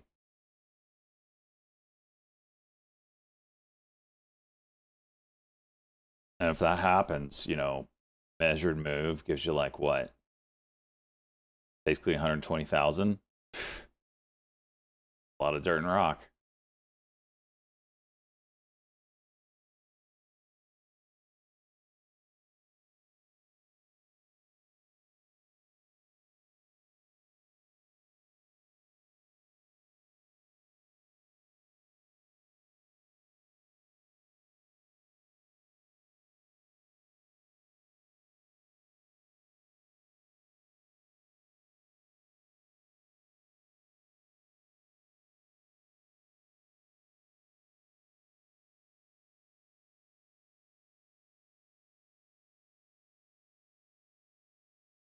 All right, we got a few more thank yous here for those that have liked or retweeted my 30,000 follower on Twitch.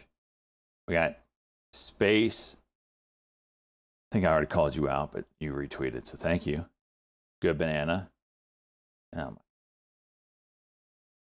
out loud. Martini. Eric.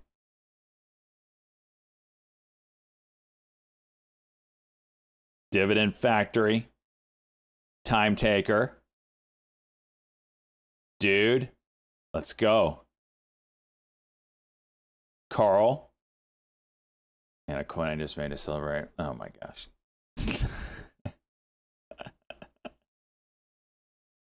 Pumping your own pumper. Love it.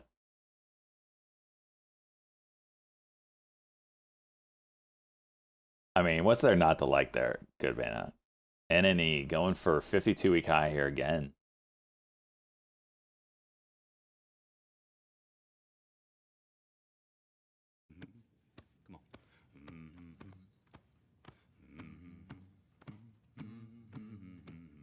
Tell Chad I got a 1-inch tool. I think you just said that, Vega.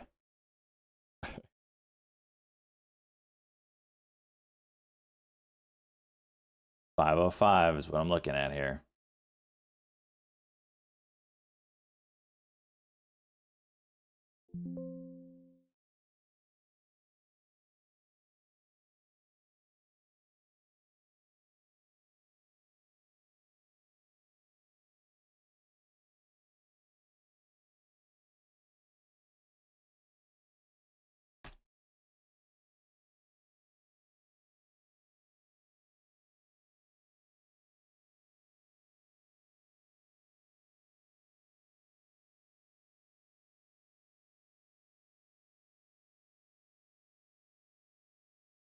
Pretty big diagonal. Here's a cuck. This does nothing. We could juice.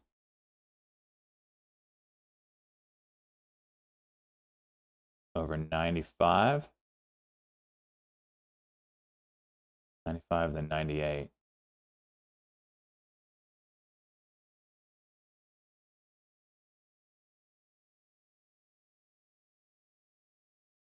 Almost. It almost did it. I was thinking about it.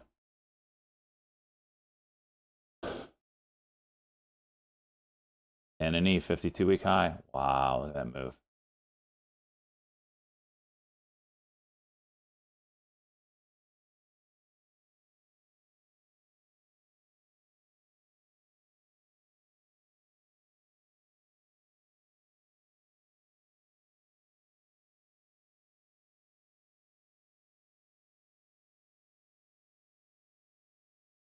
Flip it, MACD. BJDX starting to hit the scanners now.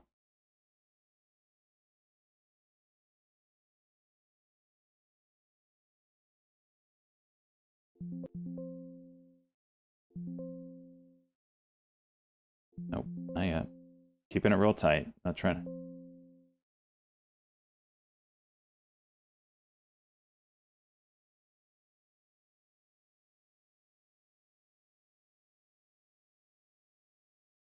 Oh, I still have 1,000 shares?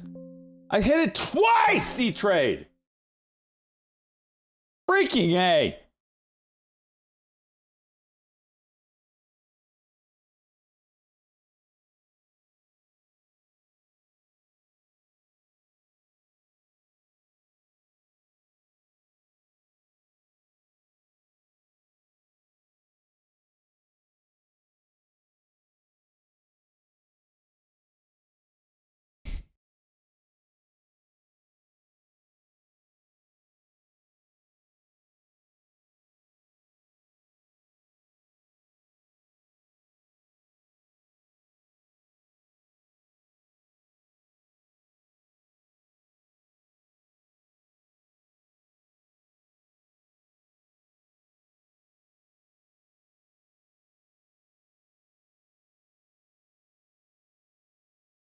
Bounce off a VWAP would be fun.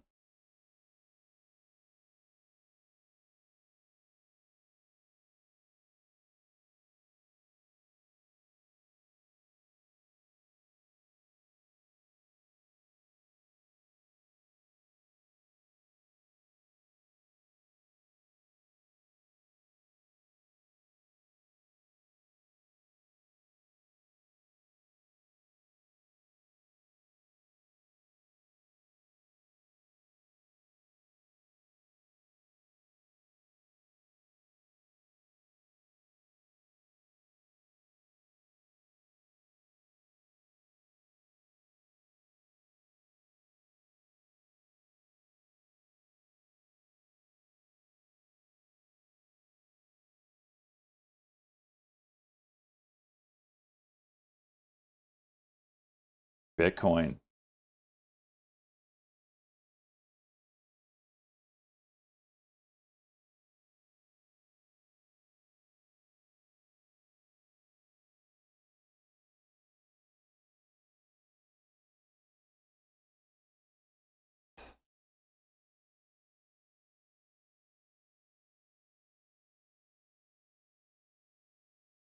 Let's look at some of the other tickers here. Solana.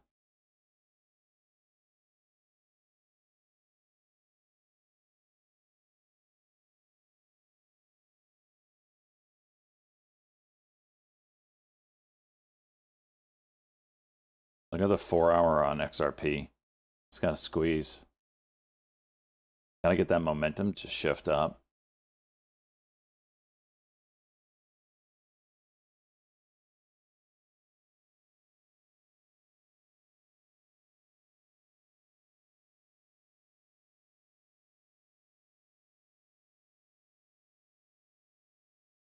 I'm not touching MSTR. And I didn't make one green trade on it yesterday.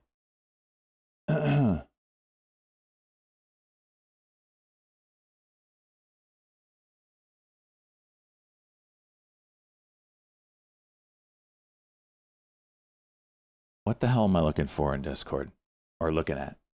Is this your AI renderings of Dr. Soils?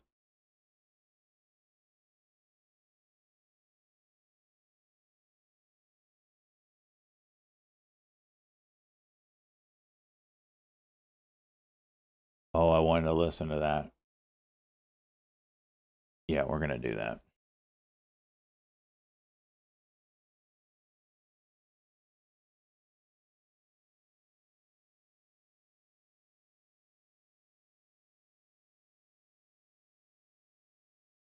of Kai Wells, who some people describe as the time It's traveler an of hour, trading. 40 minutes. 13th of January. A tweet that you made, I believe at the 29th of November, if I'm not mistaken, when someone was asking in regards we to won't the watch it all. S&P gap being filled post-election. How did you make such a direct and correct prediction? For many years now, we've been very accurate in prediction, but really since February last year, we pretty much called every single major move and vol environment over the course of, I would say, 10 months. His ability to make precise market predictions astounds even hedge fund managers. If you really look at why structural flows happen, and those flows are predictable, and they can help kind of delineate when certain types of things are more likely. Pair that with some macro, and it can help to delineate very precise outcomes. So people think it's magic. There's a saying, I think any future technology that is sufficiently sophisticated appears to be magic. The reality is that there is a lot of more information out there than they realize that allow you to trade with more accuracy. What's the next January 13th call? I'm happy to lay out multiple, but they may seem to people as us saying up or down. Remember, we're not predicting up or down. We're predicting.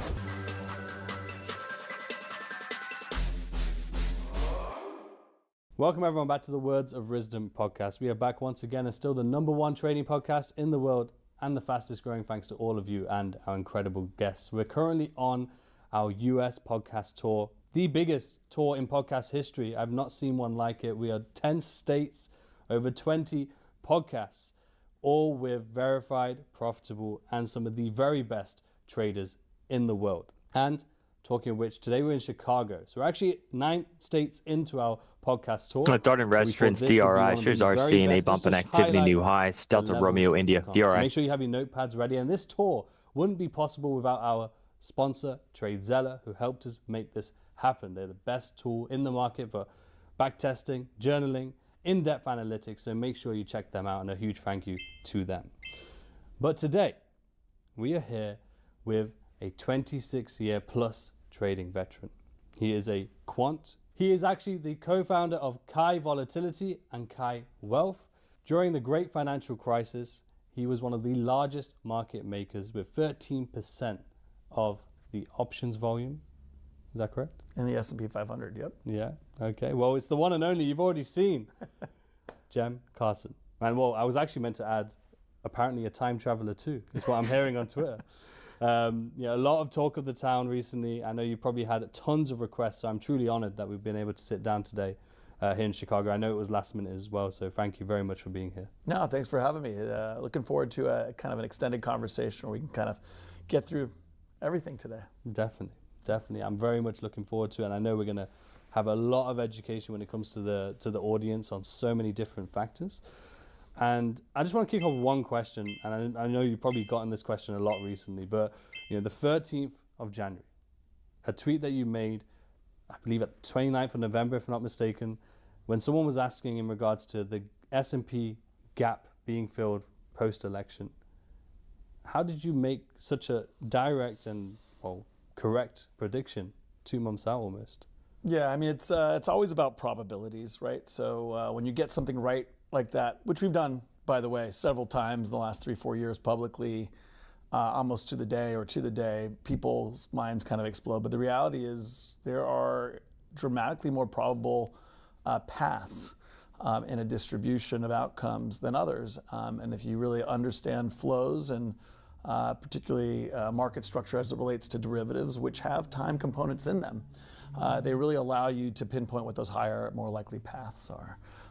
And that was just a great example. Like I said, we've done similar things. If you go kind of look back the last several years, in early 22, we predicted the decline several months out, almost to the day as well. Again, we'll talk about it in this conversation, I'm sure, but if you really look at why structural flows happen, and a lot of those flows are predictable, and they can help kind of delineate when certain types of things are more likely. And so pair that with some macro and some bigger picture things, and it can help to delineate very precise outcomes. So people think it's magic. There's a saying, I think, any future technology that is sufficiently sophisticated appears to be magic. And I think the reality is markets are, and traders are tuning into the reality is that there is a lot of more information out there than they realize that allow you to be more precise and trade with more accuracy. What did the beginning of your trading journey look like in terms of where did that interest come from? Oh, wow. There's several different interests. I think the derivatives interest really started in college. My mother and my father are both engineers. My dad's a PhD structural engineer, designs offshore oil platforms for companies. So, you know, my mind works much like an engineer. Very quantitative, always thinking about things in multi-dimensions, trying to figure out how to fix and solve, you know, things all the time. But that paired with an upbringing where I was born in London, lived in Turkey as a child, grew up speaking multiple, you know, different languages on the border of cultures, and then living in Texas, and then eventually going to boarding school on the East Coast of the U.S. while my parents were in Norway. So that kind of upbringing really gave me, you know, made me a third culture kid. Well, ticker MRSN, Michael. Almost like a third party. Romeo City, looking November, into my shares are own, seeing a spike in activity, new highs. world and culture MRSN. around me. The people in Texas seemed different. I was a bit of a square peg in a round hole, but my parents, you know, and the Turkish culture seemed, you know, different. And I was a bit of a square peg in a round hole. And I think this happens to a lot of people who grow up on the border of different cultures. And I think that interest that developed from being a square peg round hole and culture and policy and, you know, social relations, sociology, really came together with that engineering and mathematical background in the form of capital markets in college. I think the thing that unlocked kind of my path, who I was into that world, was I got a full tuition scholarship to college, to university, and my freshman year, my parents gave me the money they had saved for my college education. Very fortunate in that respect, but it was 1995, and this is how variance and probability comes into outcomes. I was talking in that kind of mindset.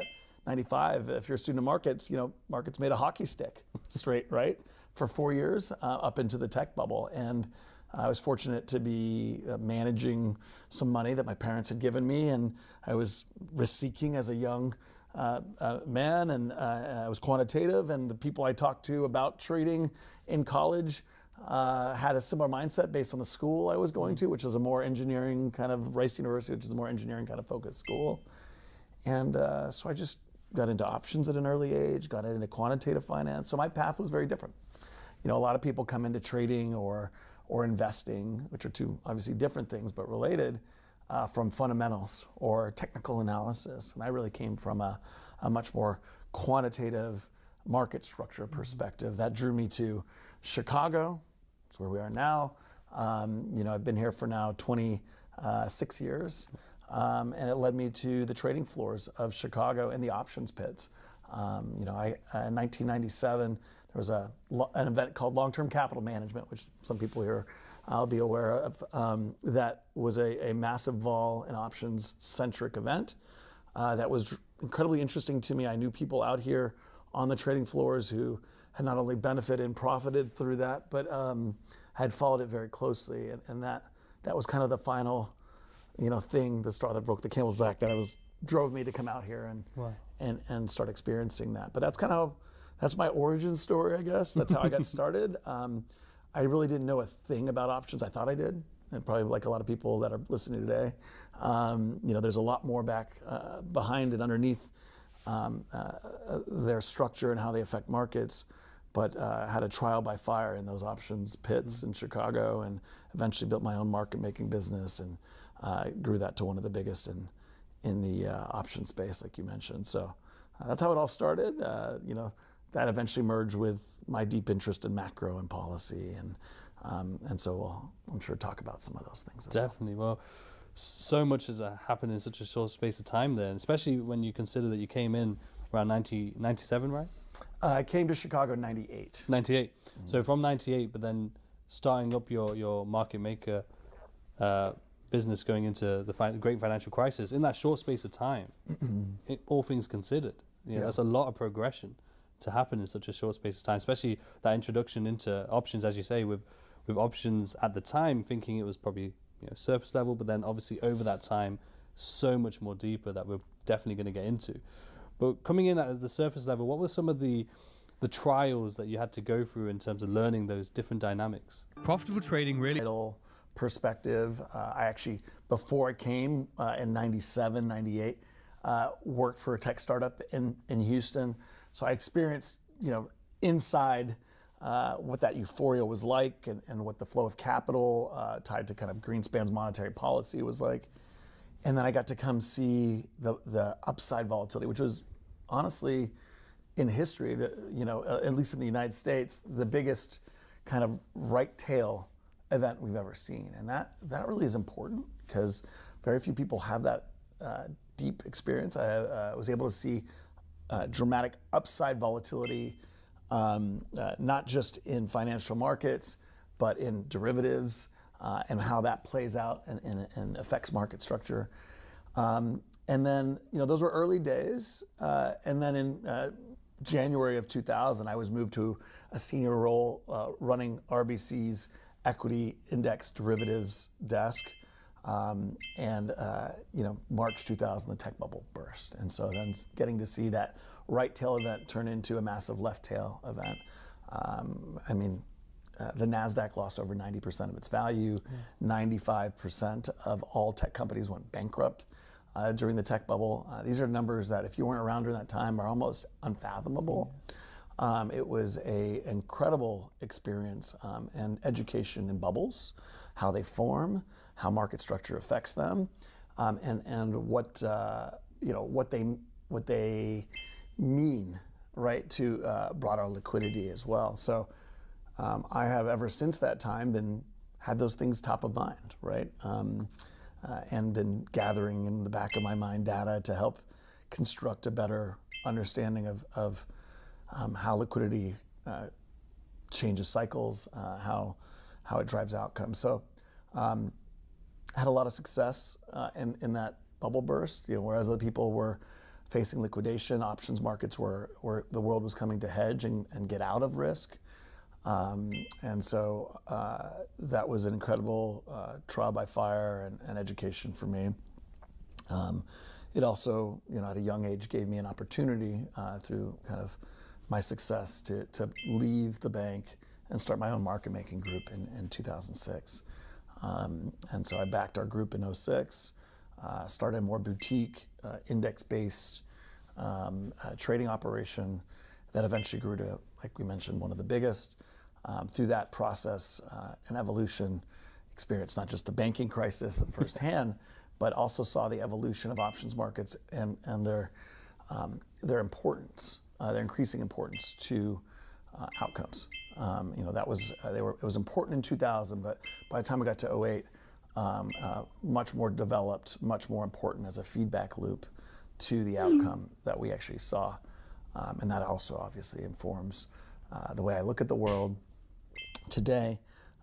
It really is what drove my deeper understanding that period, being one of the biggest dealers, if you will, or not just market makers, but entities holding inventory and warehousing risk in the marketplace. I knew what the positions of the world were because I held them. And when you know what those positions are, you begin to very clearly see how they are affecting outcomes and see how they're driving market structure. So that really gave me a deep insight early on, before maybe a lot of others, into how options flows were dramatically important to the distribution of outcomes. And that realization really informed, once I sold my business, left, that market making space in 2010, it really drove a lot of my family office and personal and eventually fund investments that we now do in terms of developing models to help predict based on market structure and options involvement. Leaving that space, not that I've ever really left, but no longer being at the seat of a market maker, also allowed me to start investing more than trading. Again, people think they're the same thing often. Obviously, trading can be part of investing, but really did a lot of the venture capital, private equity, real estate investing during that 2011 till kind of to recent over those periods as well. Learned a lot about kind of the investing landscape. And the more I started doing that, the more it made me realize how oddly those two sides rarely mix appropriately, and how people think about investing really doesn't capture risk management nearly as much as it should. People think about investing as buying assets and buying them cheap and trying to hold on to them for long periods of times and capturing appreciation in assets. Whereas trading is much more trying to get good risk-adjusted returns and optimizing returns relative to the risk you're taking. And the way I started managing my family office was much more almost as a trader, thinking about long-term investments, but in the context of risk management. And I think, again, now integrating macro, my big picture, view and understanding from being a person who grew up all over the world and has a deep interest in those realities as well, and then combining risk management and trying to optimize risk-adjusted returns has really been, particularly adding in the flows of the market structure piece have been what finally led me here at 48 to kind of bring all that wisdom and knowledge together in a much kind of fuller, more kind of holistic way. Been quite the evolution through time, but really feel like we're hitting, I'm hitting my stride, and as a business and as investors and traders, we're really kind of at the best we've ever been at this point. I love that. And there's, just to take it back ever so slightly in terms of the importance of options and option flows, why do you think that is, and how can you help in terms of the audience and even myself to a degree of understanding why options hold such an importance over, say, other markets? Yeah, so let's start at the beginning. I guess people who start from a fundamental asset perspective think that assets have one value. Oh, stop Googling, you know who this is. Right, we should be able to value this asset. And even options are considered a derivative of that expected value of that company. And having not started from that perspective, but from a more derivatives, quantitative, distributional probability perspective, I'm here to tell you that an asset is much more complex than one value. Every asset has a rich distribution of probabilities of outcomes and potential values, and that's what options price. They price every node in time, every probability of a certain value. They are a three-dimensional representation of an asset, not a two-dimensional price. And by arbitrage, these options must this equal guy. that expected, must. If you're saying that, you need to check yourself. The total probabilities, the total distribution. This must guy have is an expected legit, value that equals beyond that legit. asset value. And when you come to the market understanding that, you begin to understand that there's much more importance to options and other things like structured products and all the different assets who have much different dimensionality than just two dimensions, than just that stock or under what we call the underlying price. Nowadays, people think options are the tail wagging the dog. You'll hear that saying again and again, that they are starting to affect the underlying dog by, in all kinds of incomprehensible ways. I'm here to tell you they are the dog. They are the better three-dimensional picture of the dog, whereas the asset value is simply a two-dimensional snapshot. You went even further. Which gives you much less information. People often talk about how, the growth in derivatives, 2020, 2021, people were actively saying, it can't last. This is just a blip. People are getting excited about the leverage they can get in options. What people miss, and I was very actively arguing for at the time, is options are like a technology. It's a superior way to express any piece of information or any knowledge. And accordingly, I've seen them grow in volume and interest over my 26 years now. And that's not about to end. The options market is essentially swallowing the equity and bond and all asset markets because it's a superior way to bet on information on a risk-adjusted basis. So once you understand, you have to start there. You have to really look at the world a bit differently. And once you understand that, any effect that happens in any part of the distribution to any asset or any positioning, even though it's not linear, has to, by definition, equate to an underlying effect in the asset itself, directionally, but also in the volatility distribution has knock-on effects as well. And so, trying to go again. At the end of the day, you have to start with that perspective to truly understand how options are driving price changes in the underlying, but also how the underlying earnings can report. have Not me. effects on the other parts of the market as well. They're all integrally connected. Like I said, as somebody who held all the different Options, parts I heard that this morning. of the different I didn't realize it was that long. pricing, I had always a non-two-dimensional view on outcomes. It was really a view on probability outcomes and what paths were more likely, how the removal of certain paths and certain information could then ultimately affect the probability distributions as well. I gave you this example off camera before, but you have to understand if you have two assets, right, at the end of the day, and you didn't know, two stocks, let's say, and you didn't know what they were, they came from the same industry, they were the same market cap, same exact price, you would look at those two and say they're the same asset.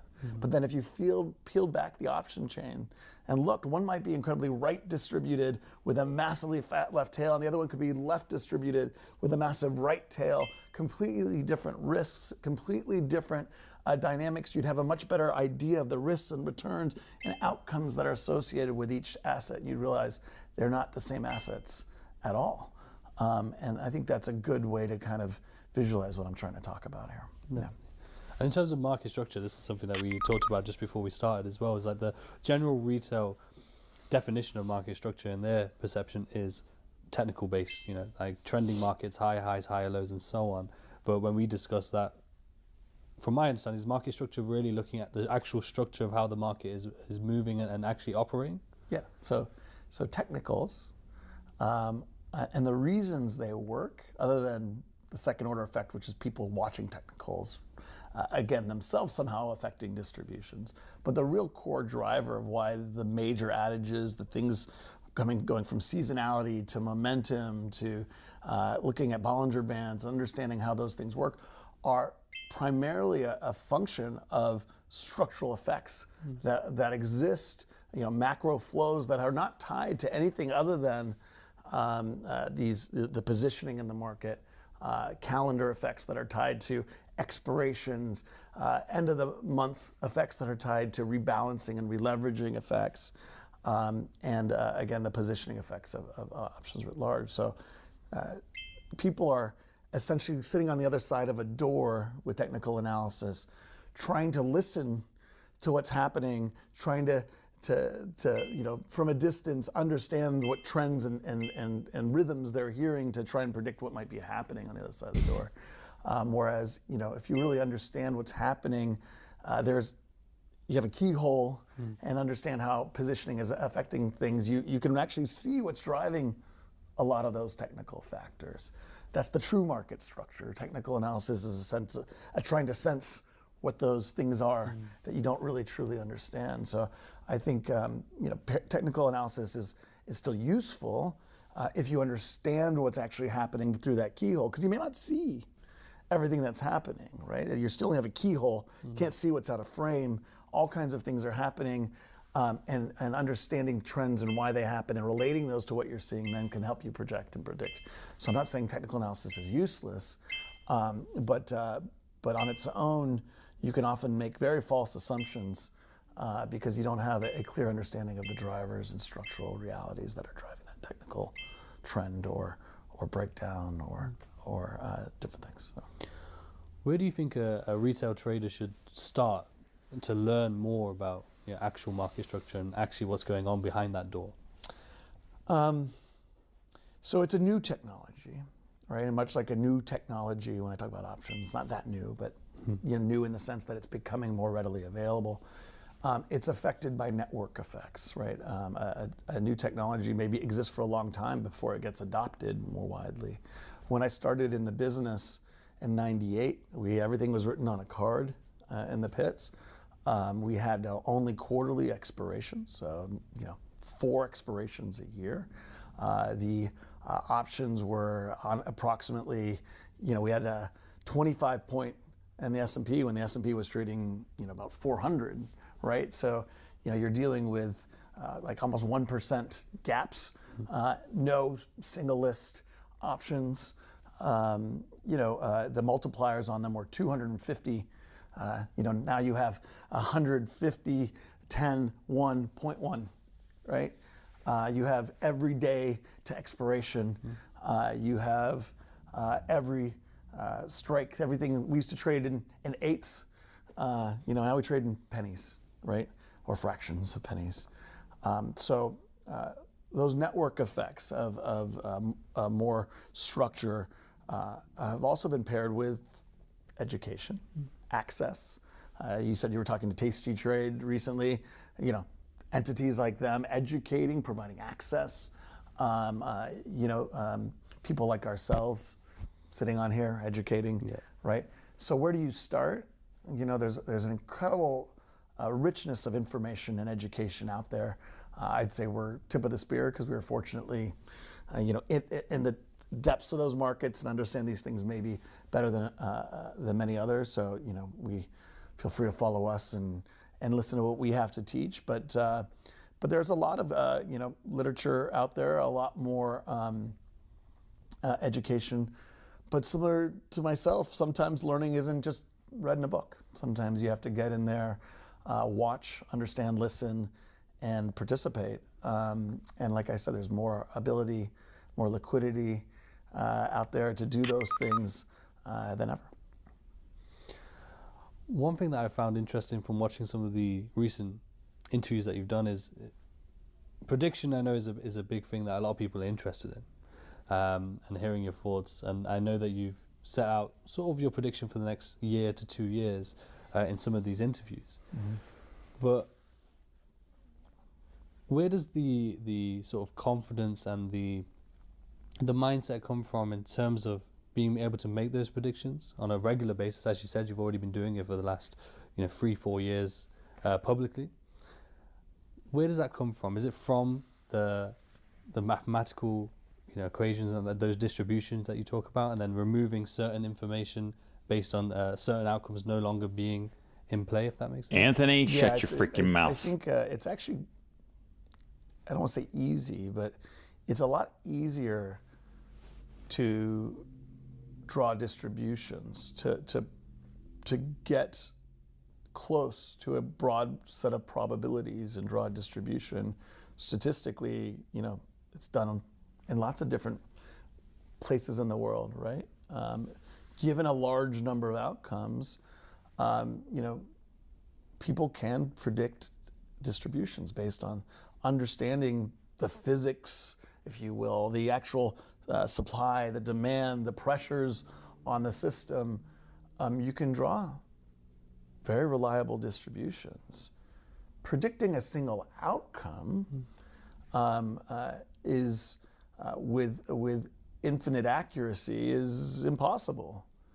That said, I have great confidence in our ability, understanding how markets work, to predict distributions. And so once you know the distributions better than other people, you can lay those out with some clarity. And people, sometimes those probability distributions that you lay out are not a 1%, which people might think based on a log normal outcome, but maybe 30, 40%. And then given X, Y, given Y, Z, F, right? Once you start to have these 2 paths out of maybe 1,000 paths, you can more reliably put a couple things out there that are incredibly valuable. Now, again, people focus on that January 13th prediction because it's 2-dimensional, because it's so specific. And again, we've done that again and again, is highlight really high probabilities and then hit the high probability bets. But understand the real value is understanding the paths. Because again, you don't have to play in 2 dimensions. You don't have to go pick the gap-filled day. you can go bet in the options markets on multiple different paths and outcomes right now. I can go pick the 2, 3, 4 most likely paths on a distribution for the next 3 months, and particularly the ones that are priced quite differently maybe than are priced in the market, and then have laid out not a long bet or a short bet or a long vol bet or a short vol bet, but a series of distributional path bets that are incredibly low risk, high probability, great bets. And if you can do that again and again and again in the marketplace, that's an incredibly profitable way to trade. So I think the right way on a risk-adjusted basis to become long-term profitable, successful, is to remove yourself from just betting two-dimensional and trying to pin single outcomes in the market, but really start thinking again in probabilities and distribution. Wait, what? In terms of probabilities, it's easy to Paramount look at. Well, I say it's easy. Well, majority of retail audiences looking at is just statistics based on their strategy, meaning they're a lot of the time technical based. Maybe Let's take a some Paramount macro in there PARA. to No, a small Paramount degree. has been The hit with majority a just letter got to consider the last minute statistics based on their $13.5 strategy, billion how that hedge offer. plays Shares are out. spiking on that for Paramount. How important do you think it is for people to go $13.5 beyond that? billion And that's offer, really what market you've been cap is highlighting, is that's $6.9 thinking billion more right now. two-dimensional. How do you think people can make that transition to thinking differently, thinking more three-dimensional? Let's take a break for a minute there, guys, because I want to tell you about our sponsor, TradeZella. TradeZella is the #1 trading. Alpha Futures is truly... We're not familiar with statistics, right? I mean, if you're not familiar with what a distribution is or what probabilities are, it's harder.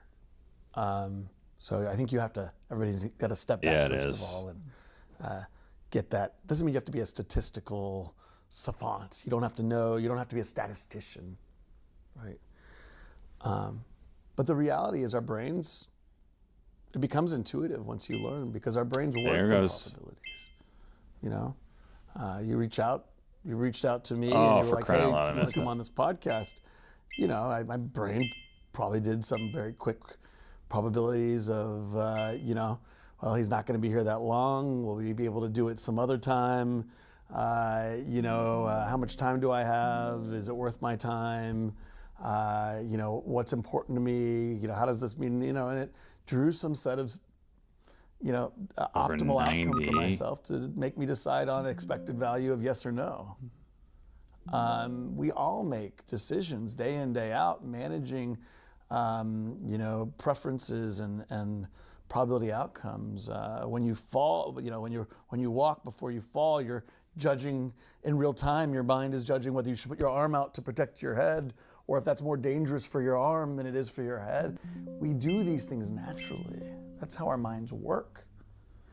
And in a sense, it's a series of ones and zeros, but those ones and zeros are nodes on that distribution, right?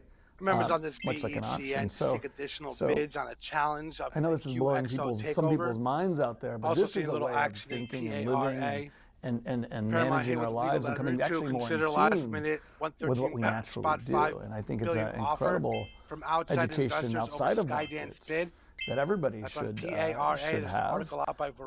But I think the more you know that and you look through the world and markets through those lenses, the more potential pop through success 490 here.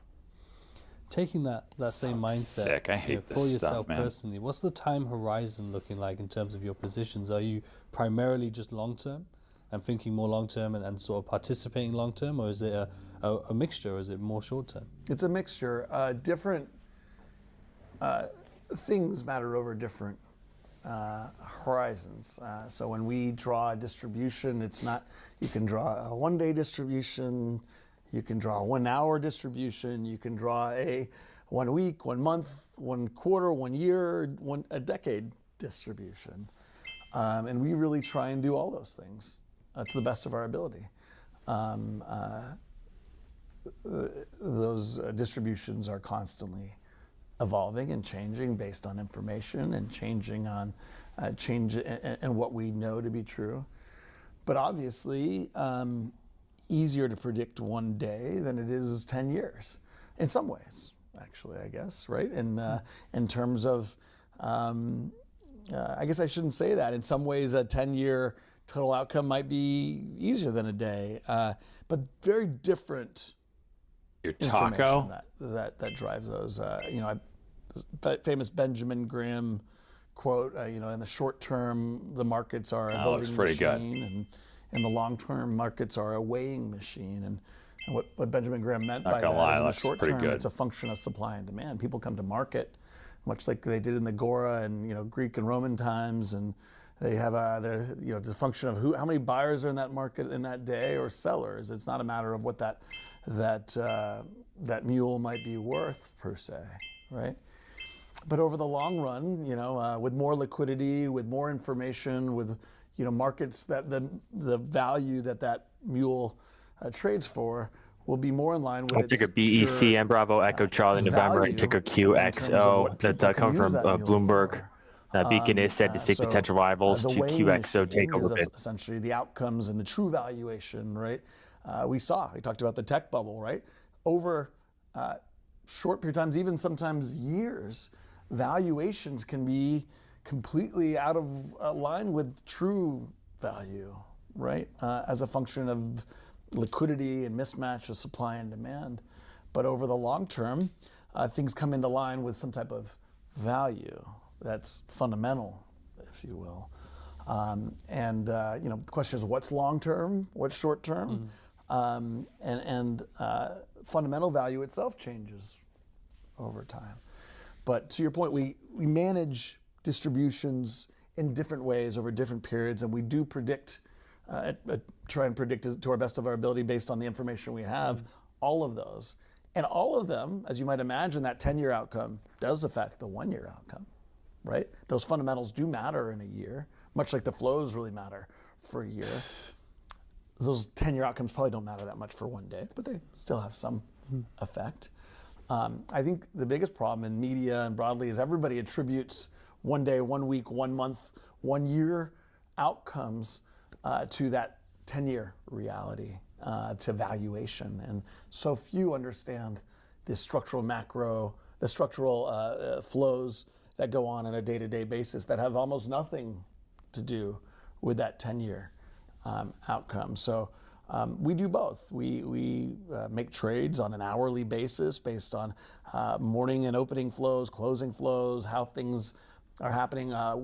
We make bets on a daily basis based on, like I mentioned, option structure, expiration cycles, positioning outside of options markets, sentiment, liquidity rebalancing based on end-of-month flows, but also in the context of events, Federal Reserve meetings, unemployment meetings, presidential elections, all kinds of different things that have very short-term but also long-term effects. So, See you, Squilliam. I think the beauty of investing and trading and doing all these things holistically, like we try and do now, is we try and integrate all the macro information, but really in the context of probabilities for the long term, in the context of macro information, information and news that may come out,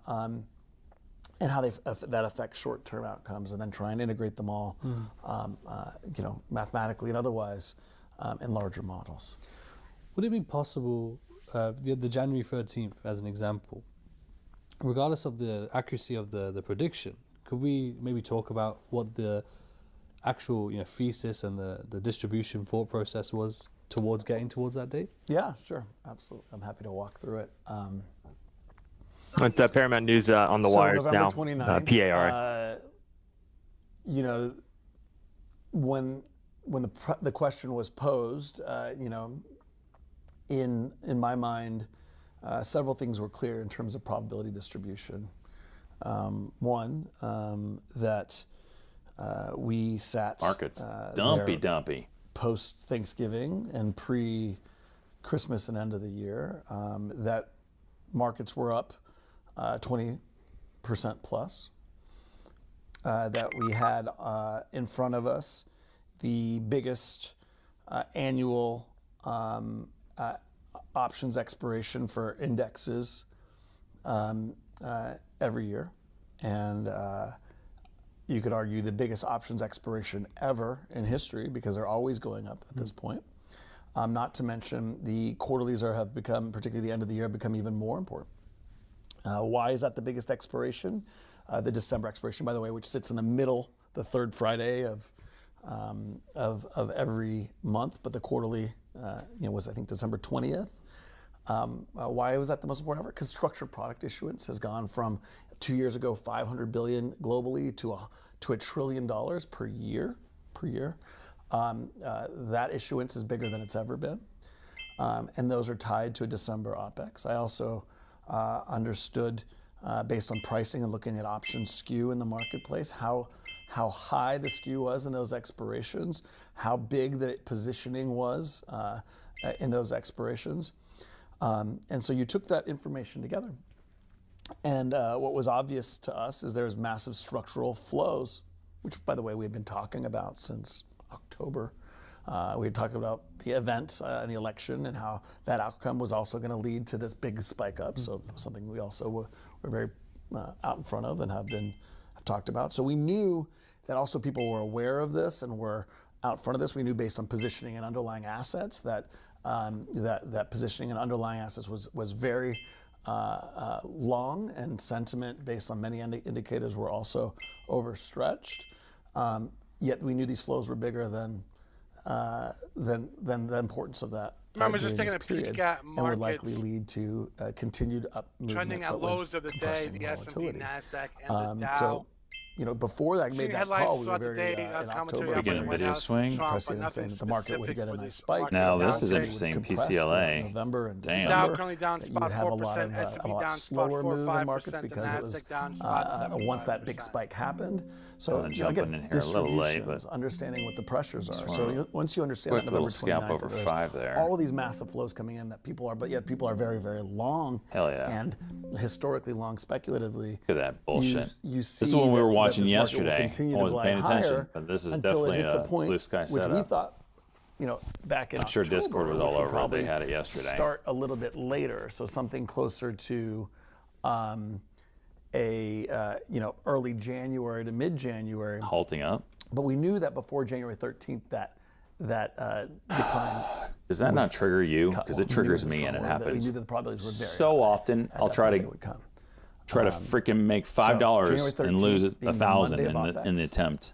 Was a time after this is a falling those wedge releveraging here, effects boys. from the end of the year were off the table. The DEES OPEX effects, supportive flows were off the table. That the January expiration, biggest flows from that Friday into Monday, would be coming off the table. And January again is the biggest expiration for single list options. And that all of these massive flows had one by one come off the table. And the one thing that would be left was very long positioning in the market without supportive flows to support it. And now, would that happen? Would that decline begin in late December because the flows from DEES OPEX were already off the table and all that was left was the releveraging? Would it happen after Jan 2nd? How does that fill there? Releveraging. How does that effects fill on there, January 3rd? E-turd? We laid out different scenarios on where it would start, but the gap would most likely be filled on that Monday as a function of that. And there were many different paths that could happen. The more we talked about it publicly, because there are Thank you, good man. I needed it pretty bad. Also trying to now track these things and Saved understand my what month. we're talking about. We in mid-December were very vocal and went out and said, look, the top will likely not happen in January, but we're probably going to top here going into the Wednesday or Thursday of expiration and DEES OPEX. And so we called that literally on the Fed meeting day and the day before that Fed meeting was the likely beginning. So we actually called that, more important than the Jan 13, we called the top in the market and the rollover and also the stair-step nature of it, given that the flows were still there supporting.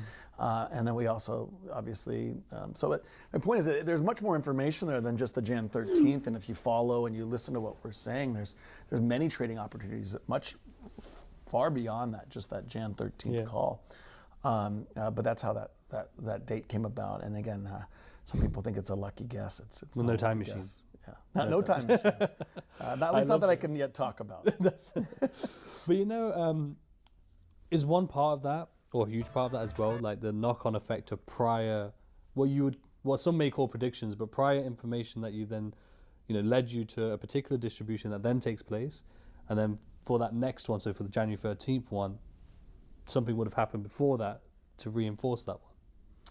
Yeah, it's a constantly evolving. The part that is increasingly difficult, but that we definitely model as well, are two things. One, people increasingly aware of these effects, and knowledge is vol dampening, we say, right? Like the more that people understand them, the more efficient markets become.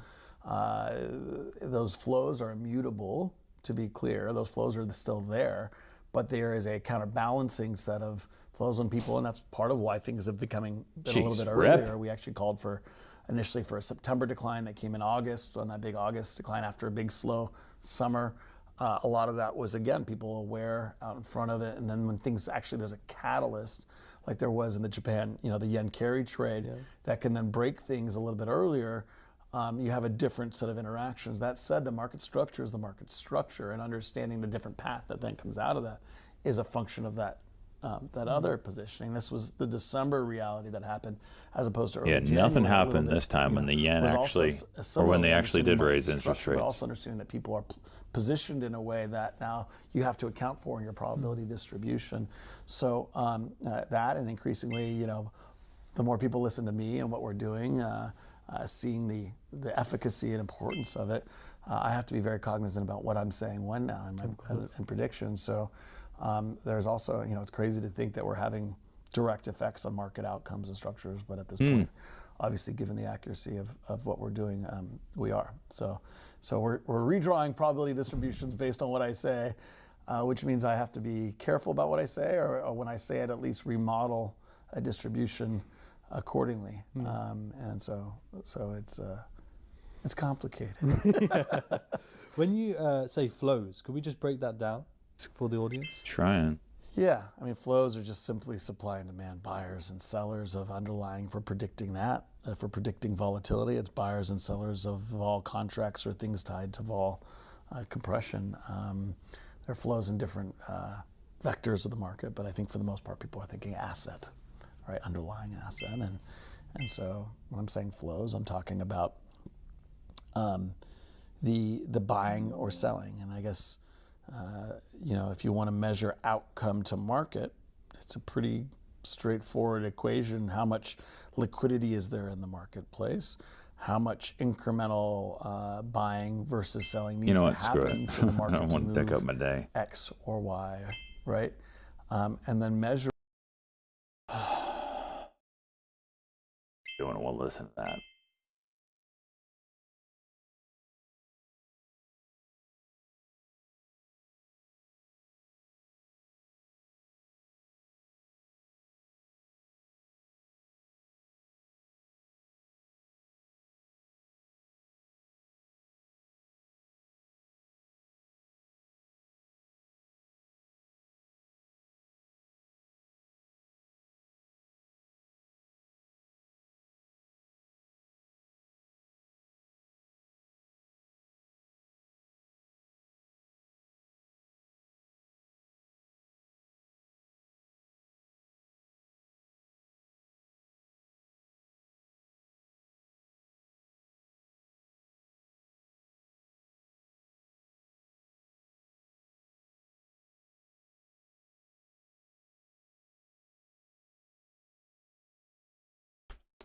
All right. This is because I'm calling it a day, $4,000. Not pushing my luck. I'm going to be super pissed if I go under $4,000 a day. So, calling it there. Green week. Thank goodness. Oh, no real massive winners today. I still think NVNI can. So what? Yeah, I still think that could go, but yeah, I'm calling it. Gate Cater, this raid is for you. This one's for you. And Martini. Dang, we got 2 girls in here? We must be becoming popular. All right.